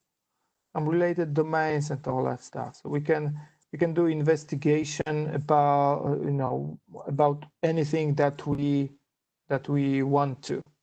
Domain, hash, file name, anything that you can imagine, basically. And also Investigate is having its own API that you can grab that information without even going to this GUI, which is really, really cool as well. Okay. Okay, any questions, guys? Because I think that might be it for today. What time is it? Okay. Right, so as I said, for other things like SD-WAN, SD-Access, I'm gonna send you a separate invitation so you guys get the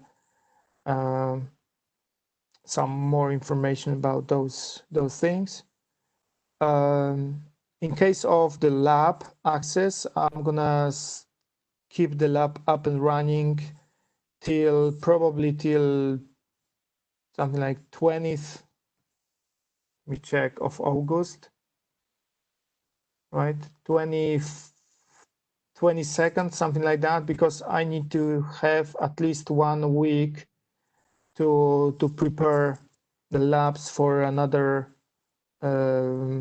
Zero to Hero edition. So yeah, you're gonna have access to the lab for 1 month from now, at least. If you have any questions, I'm gonna keep the Slack up and running. I will not kill the channel. I will take a look at this channel. I'm getting some emails if you send some message. So sometimes, because sometimes I'm not getting those emails and I don't know what is happening there. What about videos? So as I said a couple of times already about videos, normally videos are available 1 month after the class ends, but usually it's more than this, depending on how much space we have on the WebEx server. So I would guess that it's gonna be like even 2 or 3 months after the class ends.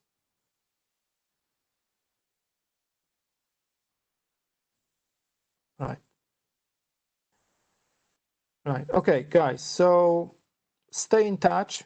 We will be having in week 10 remote access task, how to enable internet access without using split tunnel.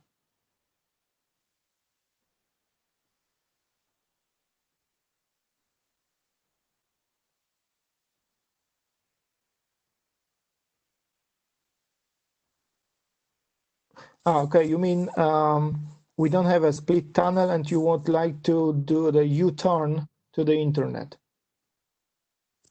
Right, so yeah, so the first thing you need to have the same security traffic permit intra interface, right? Because you need to do the U-turn and then routing to the internet and the NAT. So you need to NAT your clients, the IP address pool that you assigned to the client to some internet IP address or to the outside interface, and that should work. Sure. Okay, guys, so thank you very much for being with me for such a long time. I hope you enjoyed the class. Right, so feel free to ask me for any other things. If you have a question, just use the Slack channel or just send me an email directly. Stay in touch. You guys can also stay in touch and use the Slack channel to exchange some thoughts and ideas. Yeah, let's stay in touch. Thank you very much and have a nice rest of the weekend and see you soon. Bye now. Thanks.